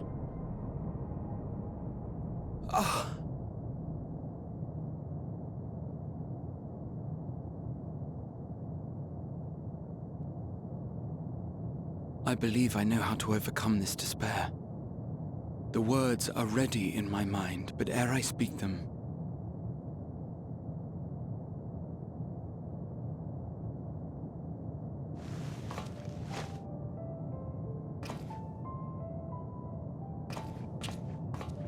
I want you to make me a promise. Be it across time or space, our promises have always connected us. And so I ask that you indulge me once more, that this won't be the end.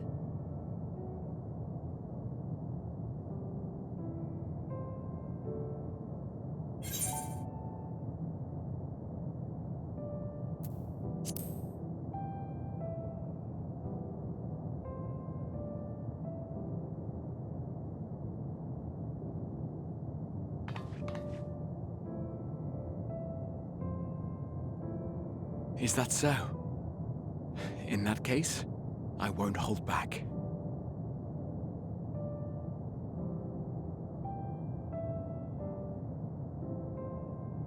First, I want to visit Ishgard with you. Properly. We scarcely had time to look around last time. I should like it very much if you could show me the sights. Next, you must regale me with your greatest adventures, in the places where you lived them, if possible. I may have read about all your deeds, but there is no substitute for a first-hand account. And last but not least, a new adventure together, unlike any we've experienced before. We'll travel the lands, cross the seas, and take to the skies upon the eternal wind, and it will be marvelous. It will.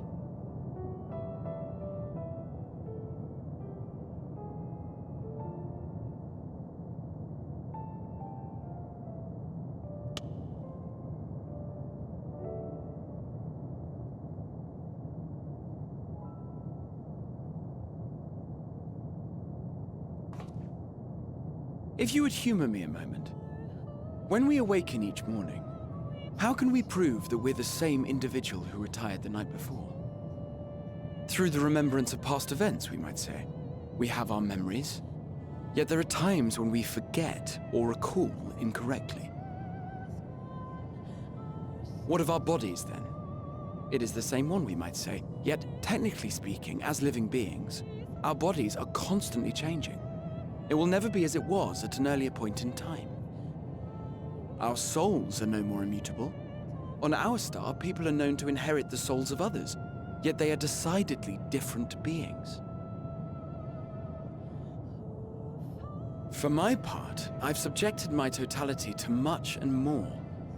I've made my body into an extension of a tower, blended my soul and memories with those of another self. And each time I would ask myself, what is it that makes me, me? Were you able to determine an answer?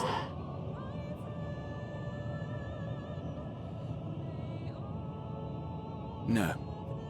But that doesn't mean I'm confused. It simply means I'm the same as everyone else. So I posit this. Who we were need not describe what we now hold in our hearts. Whatever came before, what matters most is the present. For me, that is being here with my friends, full proud of how much we've grown together. So I urge you to not give up. Heed your heart's desire and hope that the future you long for shall be realized. I cannot. We cannot.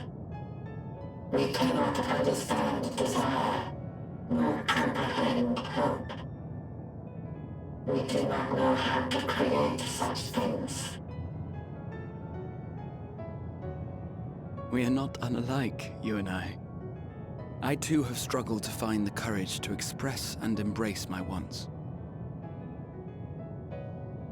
If you like, I will tell you a tale. A tale of a world on the brink, of a people who never gave up on the future. Of a man who realized his grandest dreams and then awakened to a grander reality.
You idiot! Just once, stay with us to the end!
Did you find anything? No. This place is completely deserted. And I can't see how we're supposed to move on from here. Neither can I. It's quite the quandary. There are no denizens to bar our path, yet there is no way forward. For another mystery, we did find signs of very recent life. You'd swear everyone just vanished into thin air.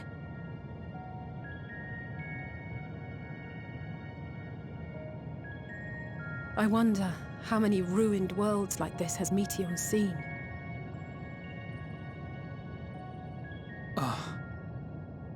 Could it be? Yes. Yes, I believe I may have puzzled this out. Despite how it appears, it's no different this time. There is someone here who has wished for this ruin.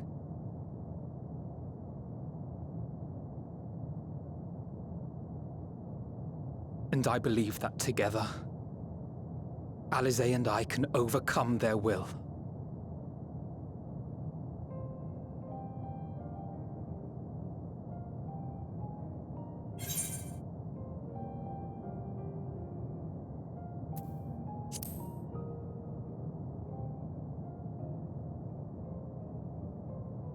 I know.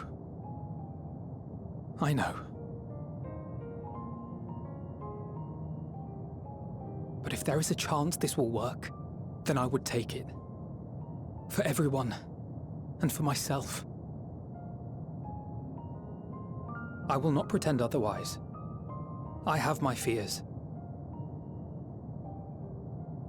Not for myself, but for you. The last to remain.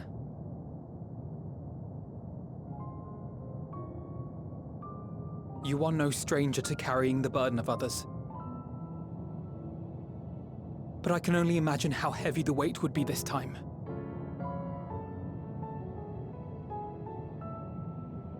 As your friend, I cannot bear the thought of making you suffer so.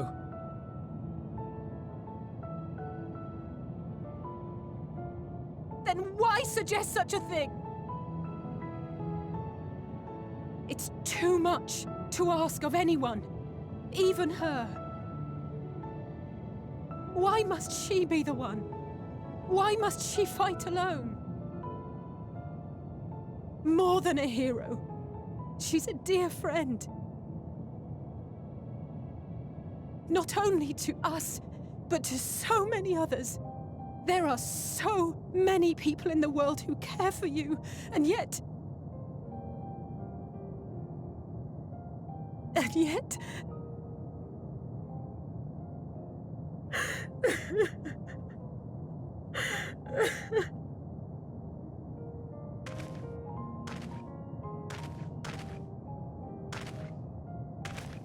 Alize, I have an idea. Given the nature of this realm, it may be possible to do more than unbar our friend's path. We might also pave her a new one.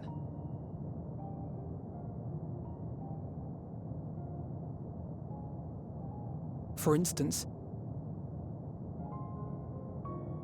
a path where she finds happiness at journey's end.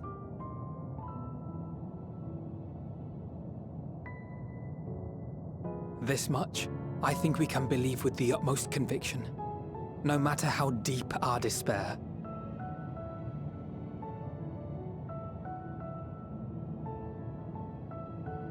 So please, believe in us too, and press on.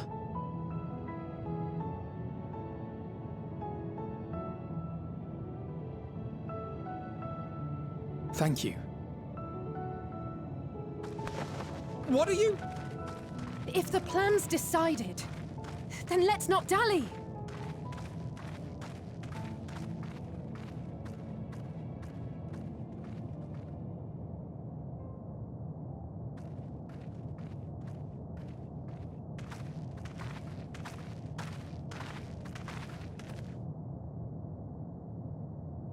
Ah, there you are.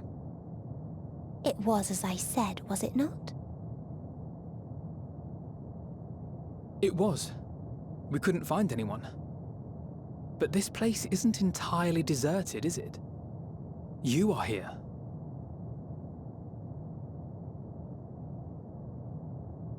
You sought out a star of promise and found a ruined husk. Like us, you explored the devastation. Like us, you were stricken. Horrified by the thought that so many lives could be snuffed out as if they were worth nothing. And the thought that you would have to bear the terrible tidings to Hermes. That which you saw and felt, you shared with your sisters, as did they share their own grim findings with you. Overcome by the pervasive despair of these stars, some of you inadvertently ushered their peoples to their ends. Knowing the horrors you know, anyone would feel the same. They would fear what lies ahead and struggle to move forward. Fear? I had forgotten that such a thing existed. So focused have I been on shepherding despair. If you can remember, then you can still face and overcome your own fear.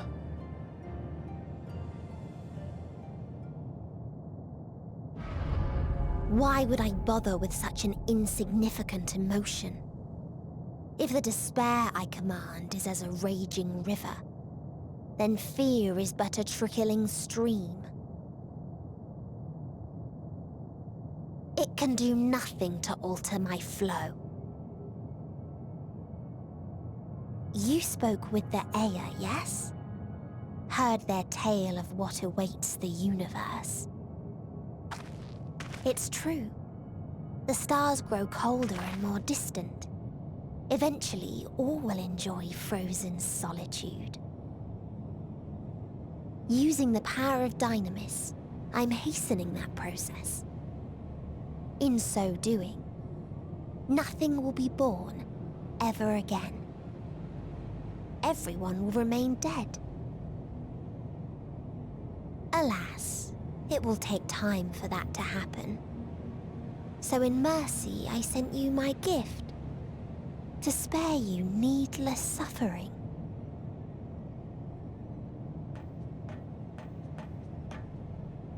Don't worry. Even if no living witnesses remain to mark the event, I'll make certain that Atheris has a proper end.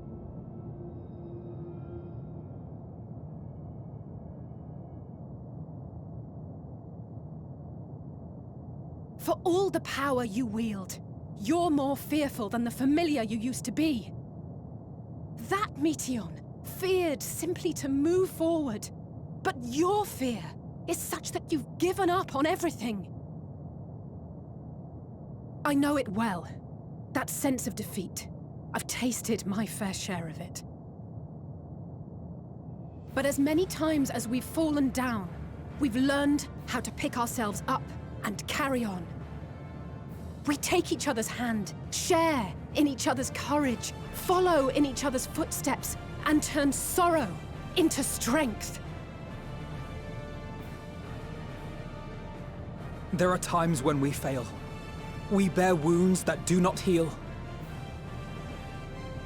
But these experiences are part of life, and they make us stronger.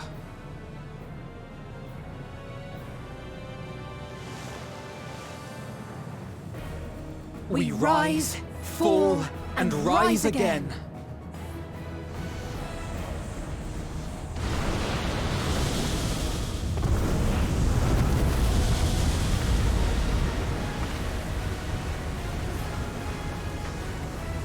Don't worry about us.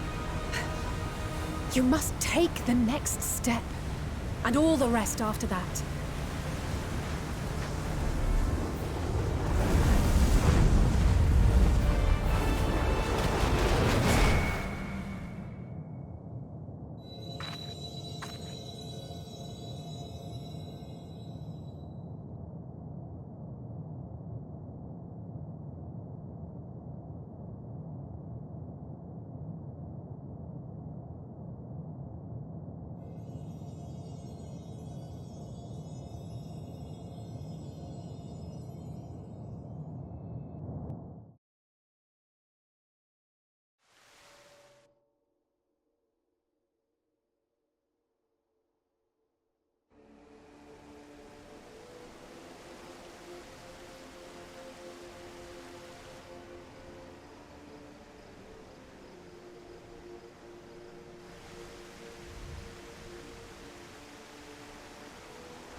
Please. Please. Oh, please let them all be safe.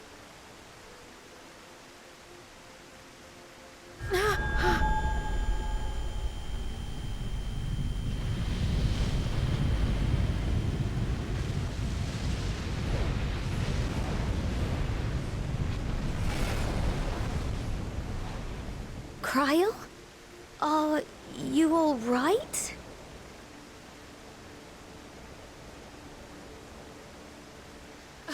It's nothing. Just a headache. They'll be fine. I know they will.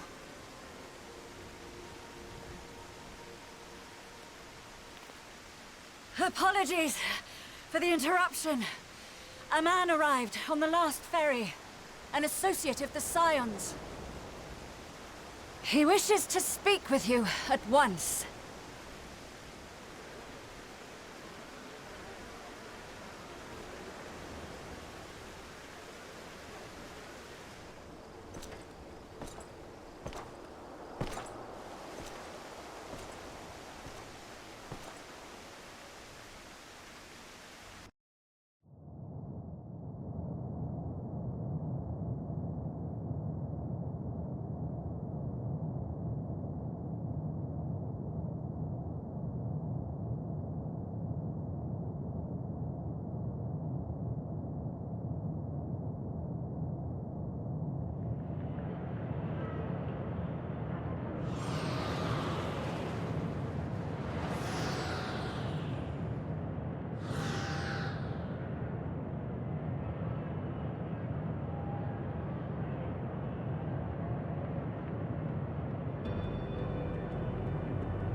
If you need a push, I'll be right there behind you.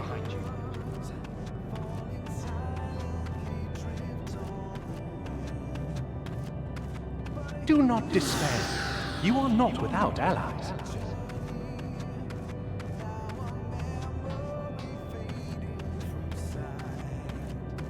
What we have sown in blood, we have reaped in suffering, and it cannot go on.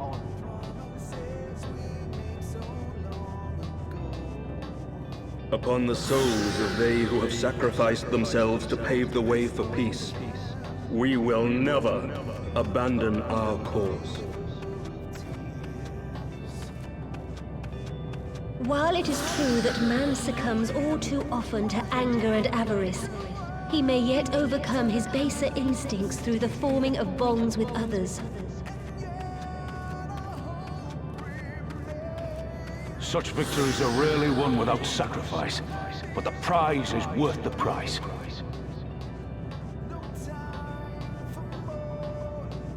And we for our part are glad indeed to be able to welcome friends both old and new.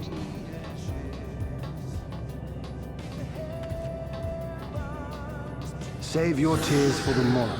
You may be sure we will have ample cause to shed them, be they for joy or despair.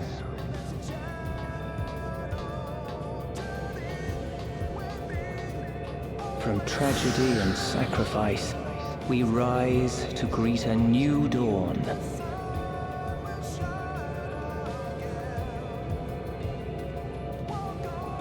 A future shaped by the choices we made, in ways we could never have foreseen.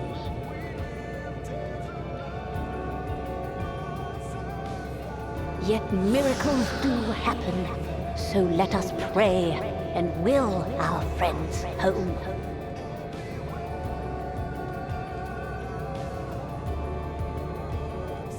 I won't stop praying until I know they're safe.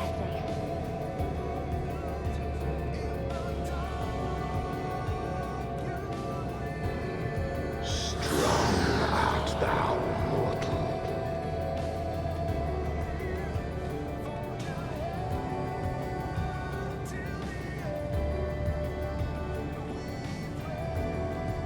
Look to the light within. that you may continue to serve as a beacon to others.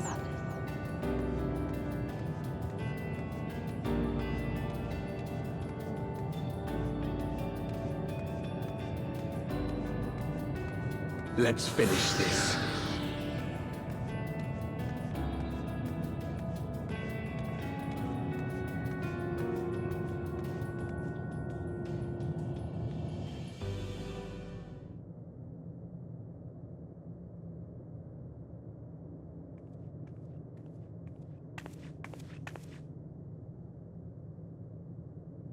Here the path ends. There is no way to reach our nest.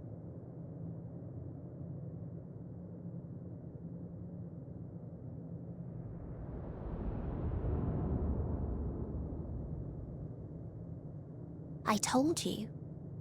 Resignation and acceptance reign in this place. The rejection of life by those who came to curse it. Those whose dreams were unfulfilled, whose prayers were unheard, whose labors were unrewarded. Hope cannot deliver you unto hopelessness. Our refuge is beyond you. Always has it been. Such is the nature of this place.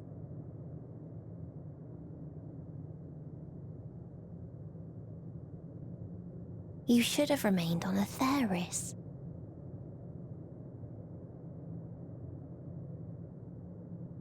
Struggle will avail you not, nor will it grant your comrades peace.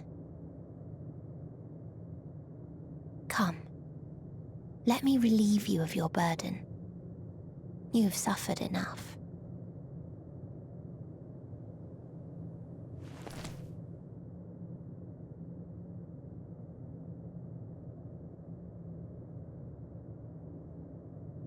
Azim's magic. So long as our souls remain, you can use it to summon us back. But you mustn't. How do we make peace with That's why it's too soon for this to end. There are so many people in the You world. must triumph. Drink of calamity and drown in... Be safe, all of you, and come back.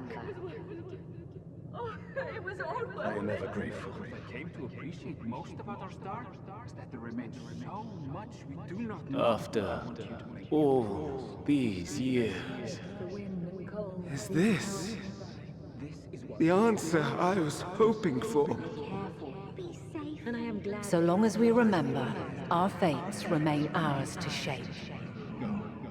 And Godspeed. Perhaps when our time comes to return to the star, we shall remember these few days we have lost. Do not squander it. The legacy I leave you.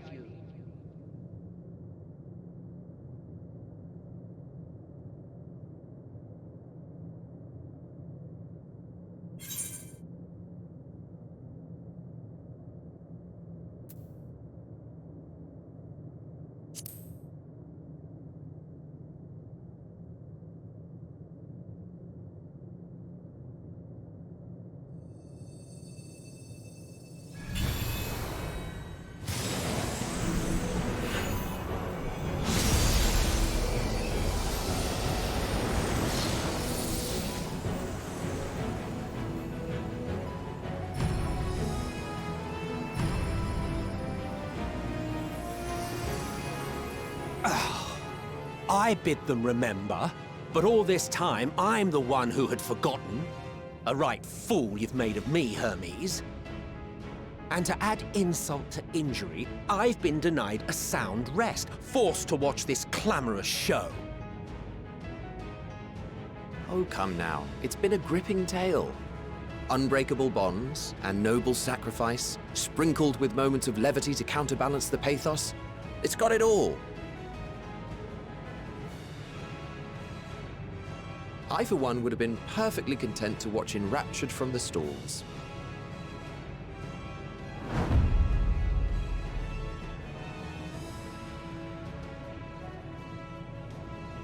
But I won't say no to a bit part.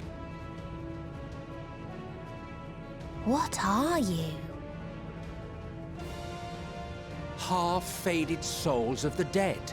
Isn't it painfully obvious? Worry not. We haven't the power to defeat you, nor is it our duty to do so. Not anymore.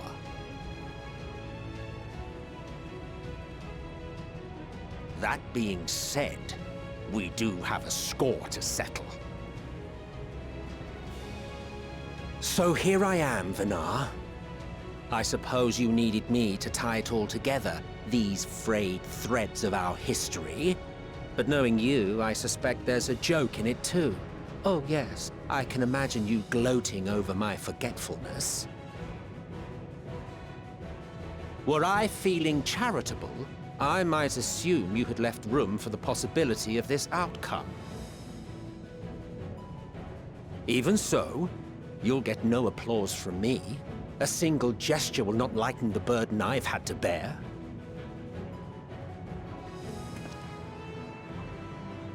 Still, you must be commended. Our methods would not have brought mankind this far. And so, as a show of respect to the last of us, I make this declaration.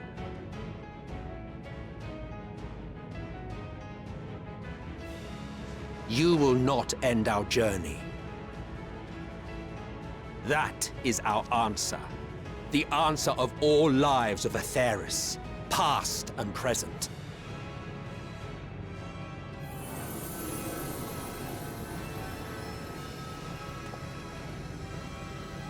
As you've called us to the stage, so shall we perform.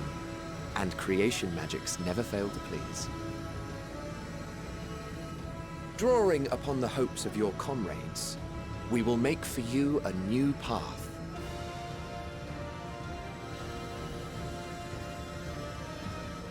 What form said path takes depends on you. So focus. Focus and envision that which rejects the claim that you cannot attain your goal.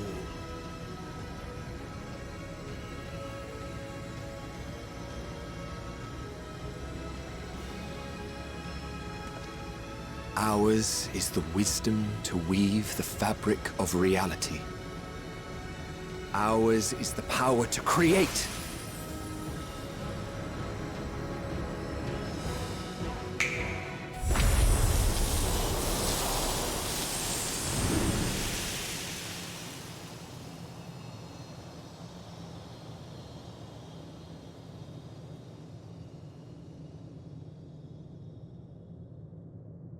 Meteon,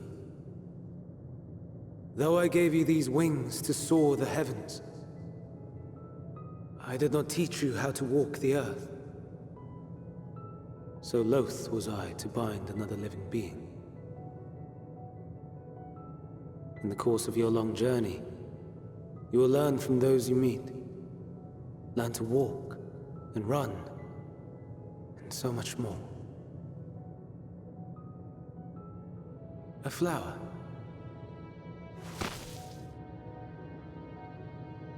Yes. Upon your return, I will gift you a beautiful flower.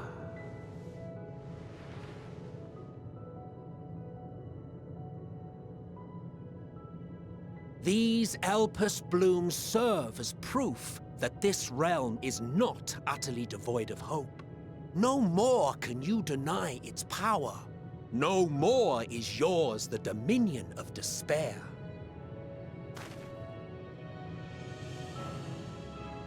In case the practical implications were lost on you, your comrades no longer need fight their fight. So go on. Call them back to your side.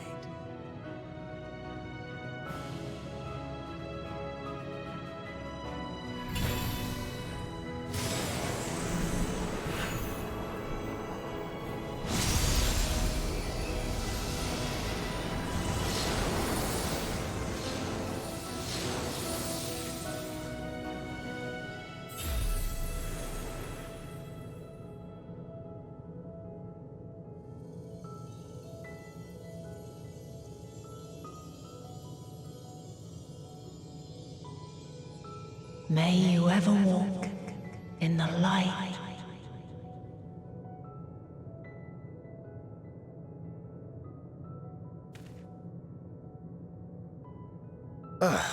How disappointing.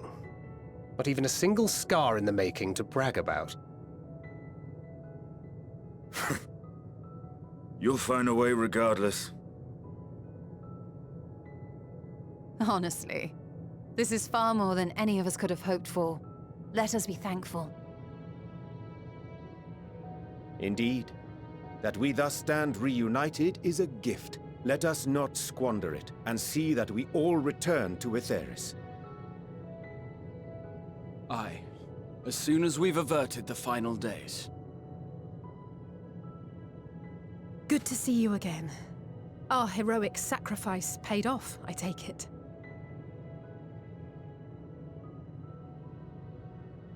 Come, my friends. Let us carry on and finish it. Together.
Can you hear me?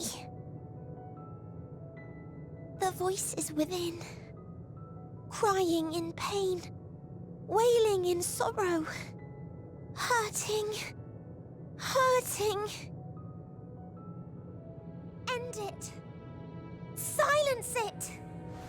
Silence our song of oblivion.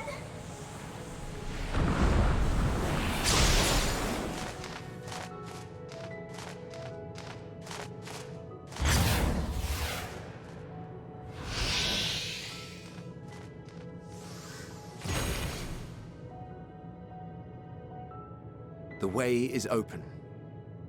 They can proceed. So it seems.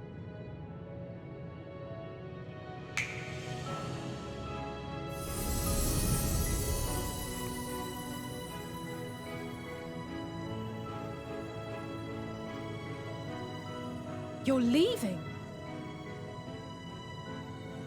Of course. The encore is finished, and I will not suffer myself to live again by Heideling's magic. But more than that, the future you seek is not the past we loved. That is why we fought, and why I lost. But though you defeated me, my ideals are inviolate, invincible.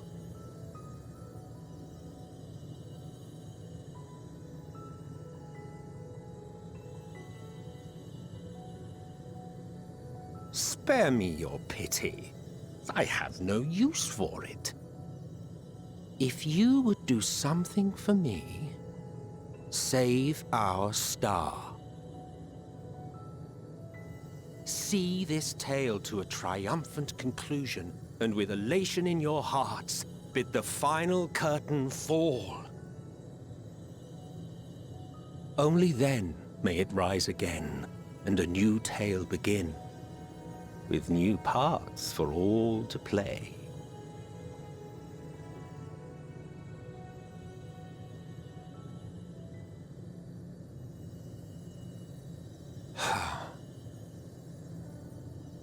Tell me, have you been to the ruins beneath the waters of the Bounty? Or the treasure islands beyond the frozen waters of blind frost in Offerd's north? The fabled golden cities of the New World, the sacred sites of the forgotten people of the South Sea Isles. What about Mericidia, the southern continent? Do you know aught of its present state of affairs? I thought not. Even of your little Eorzea, you know precious little. The true identities of the 12, for instance. All of which is to say, expand your horizons, go forth and seek discovery. Some of the civilizations in the reflections will surprise you.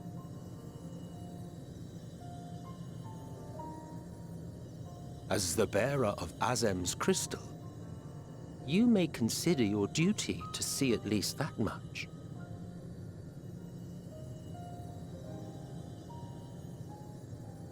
I certainly did.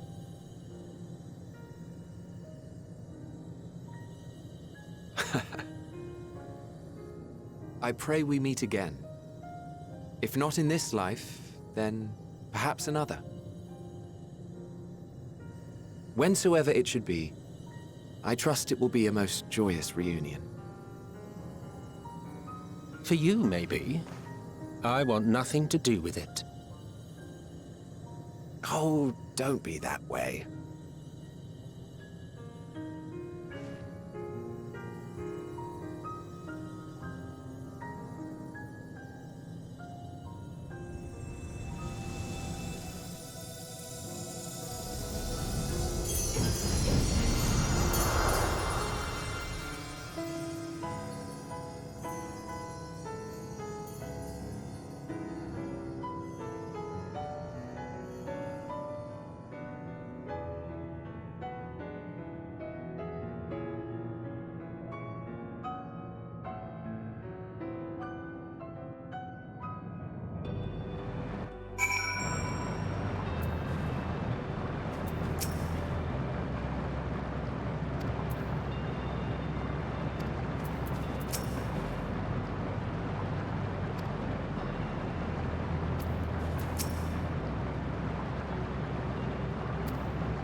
So you are finally here, in this place between death and rebirth, where life knows no dawn. Come then. Follow me down into the darkest depths of despair.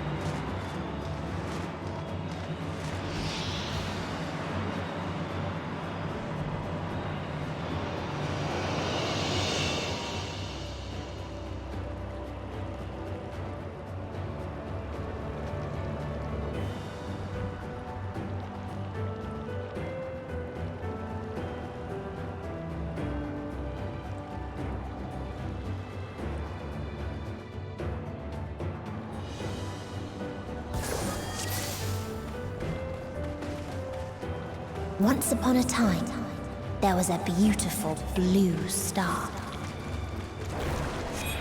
that fell to pestilence and rotted inside and out. The more its people clung to life, the more they suffered.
Until they curse not the illness, but their fellow corrupted.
You're mine!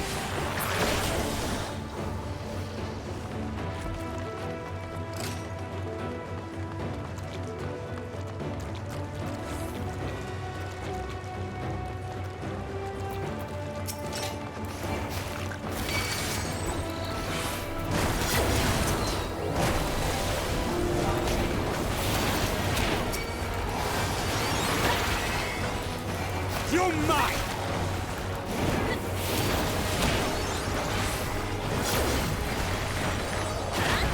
You're mine!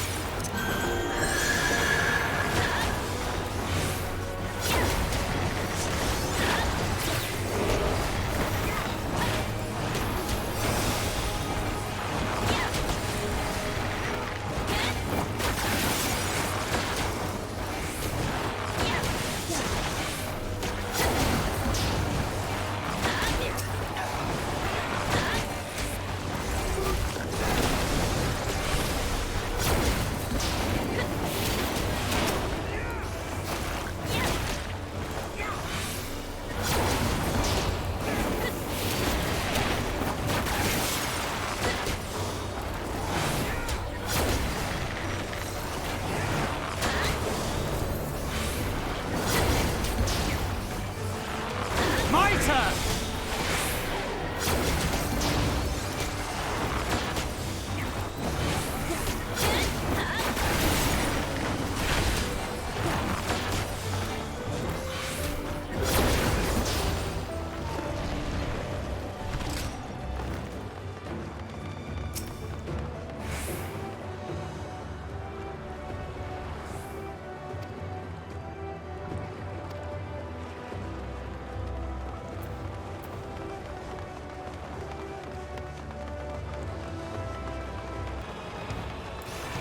Those who lived and festered. Those who died and decayed.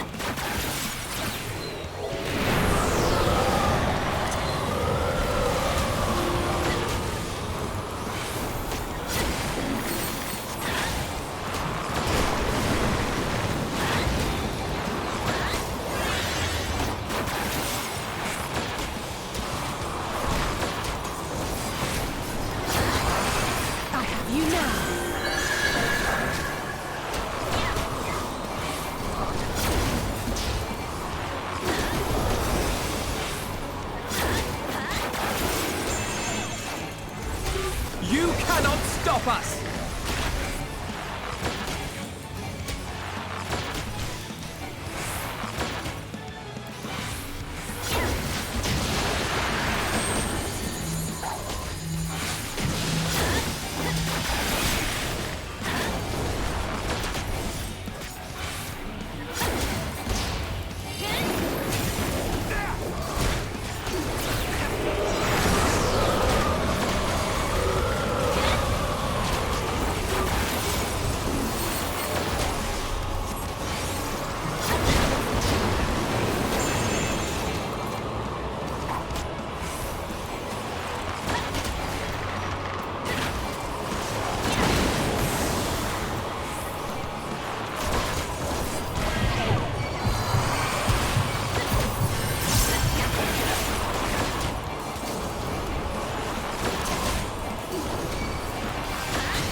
You're mine!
And the very last of them wished they had never been born at all.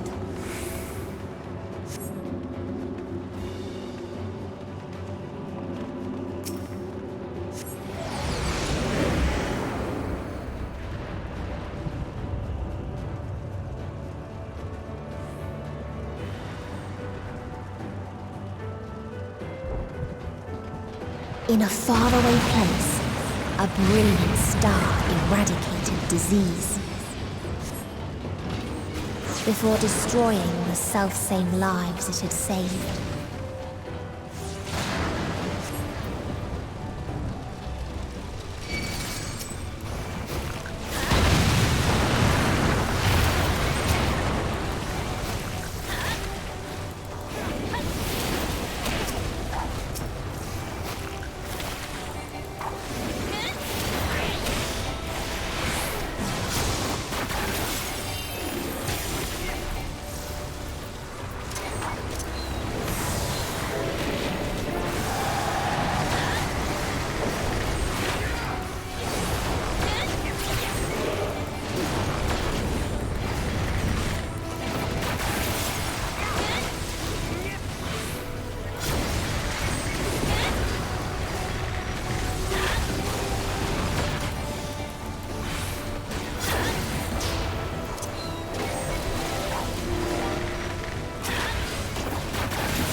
You cannot stop us!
Its people sought ever greater freedoms no matter the cost.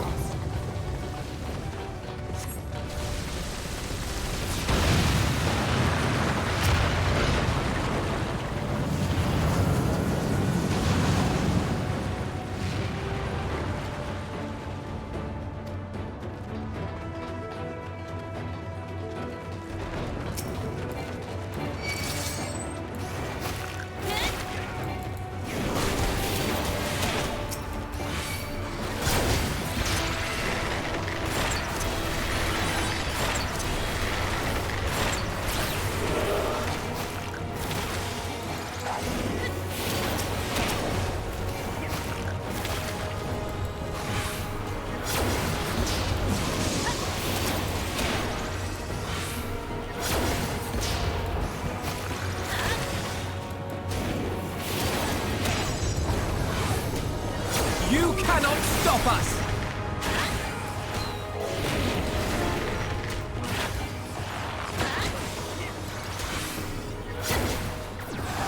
You cannot stop us!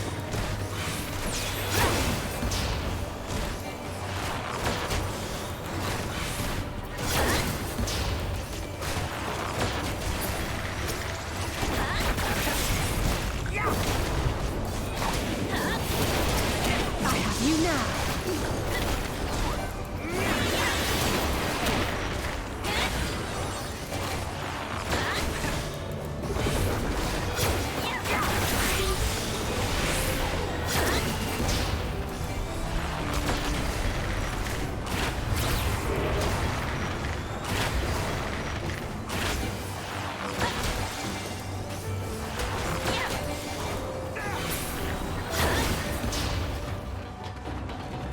They tried to buy peace with fire and steel.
You're mine!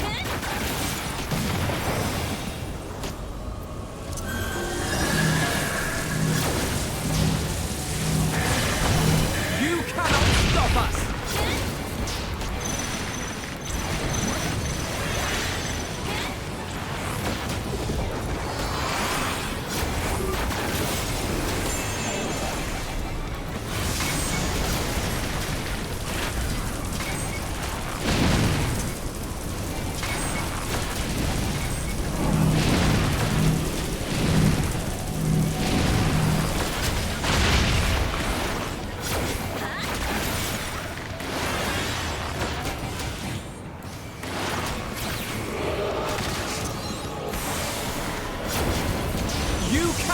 Stop us!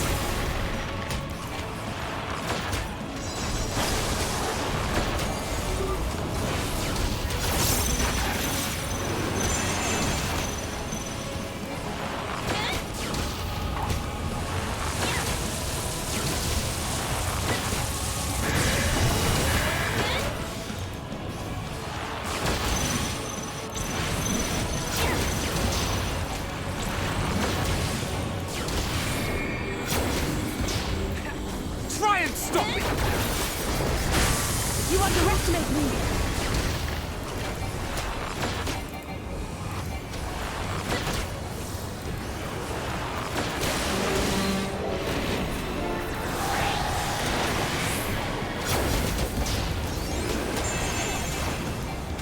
I have you now!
Traitor!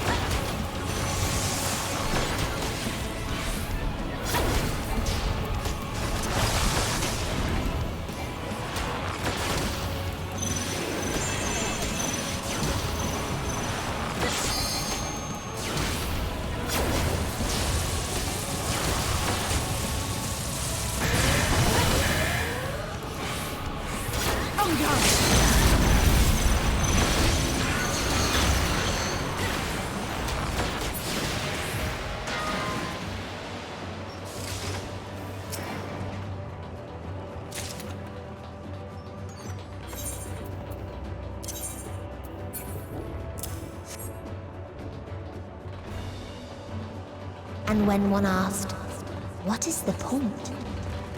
There were none left to answer.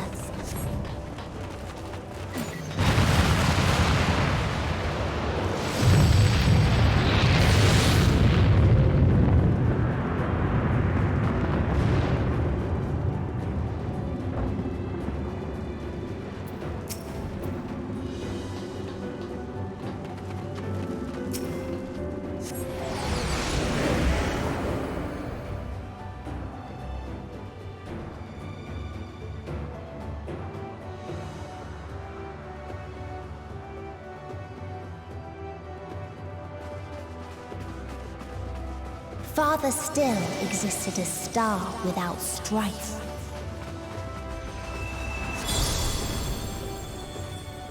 Where none remembered life's trials or its joys.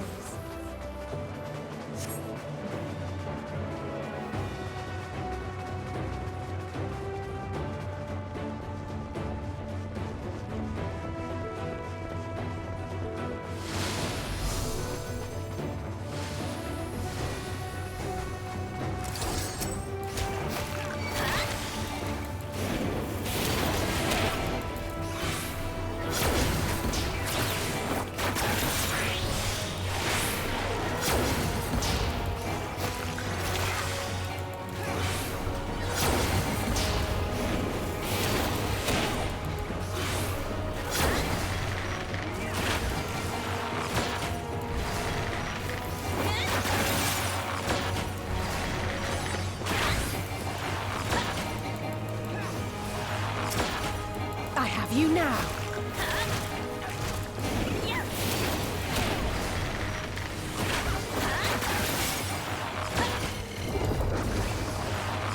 You underestimate me.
Cannot stop us! You underestimate me!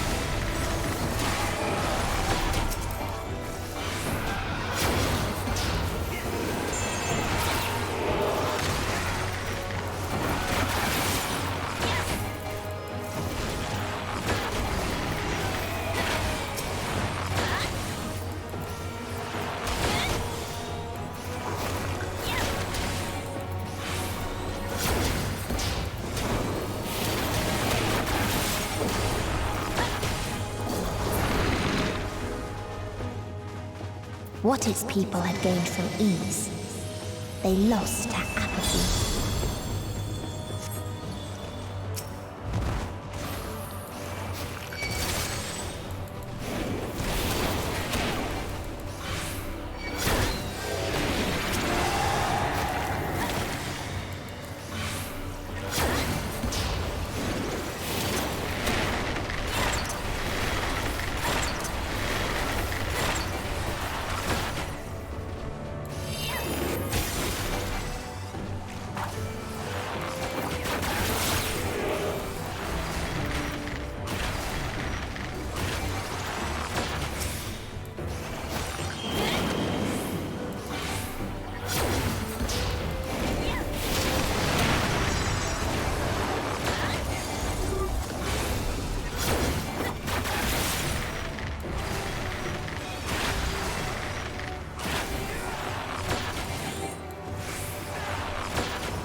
Underestimate me!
So they created the kindest, most gentle of beasts.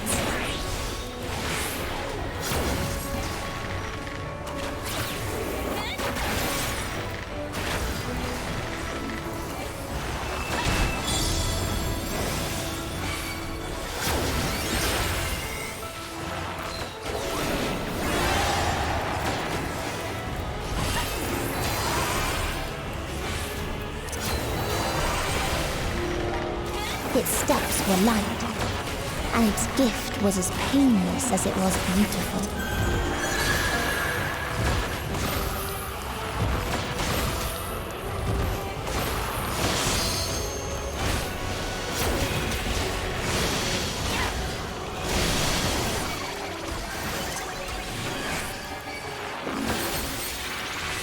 have you now. My turn! Bathed in its golden glow, they all slept happily ever after.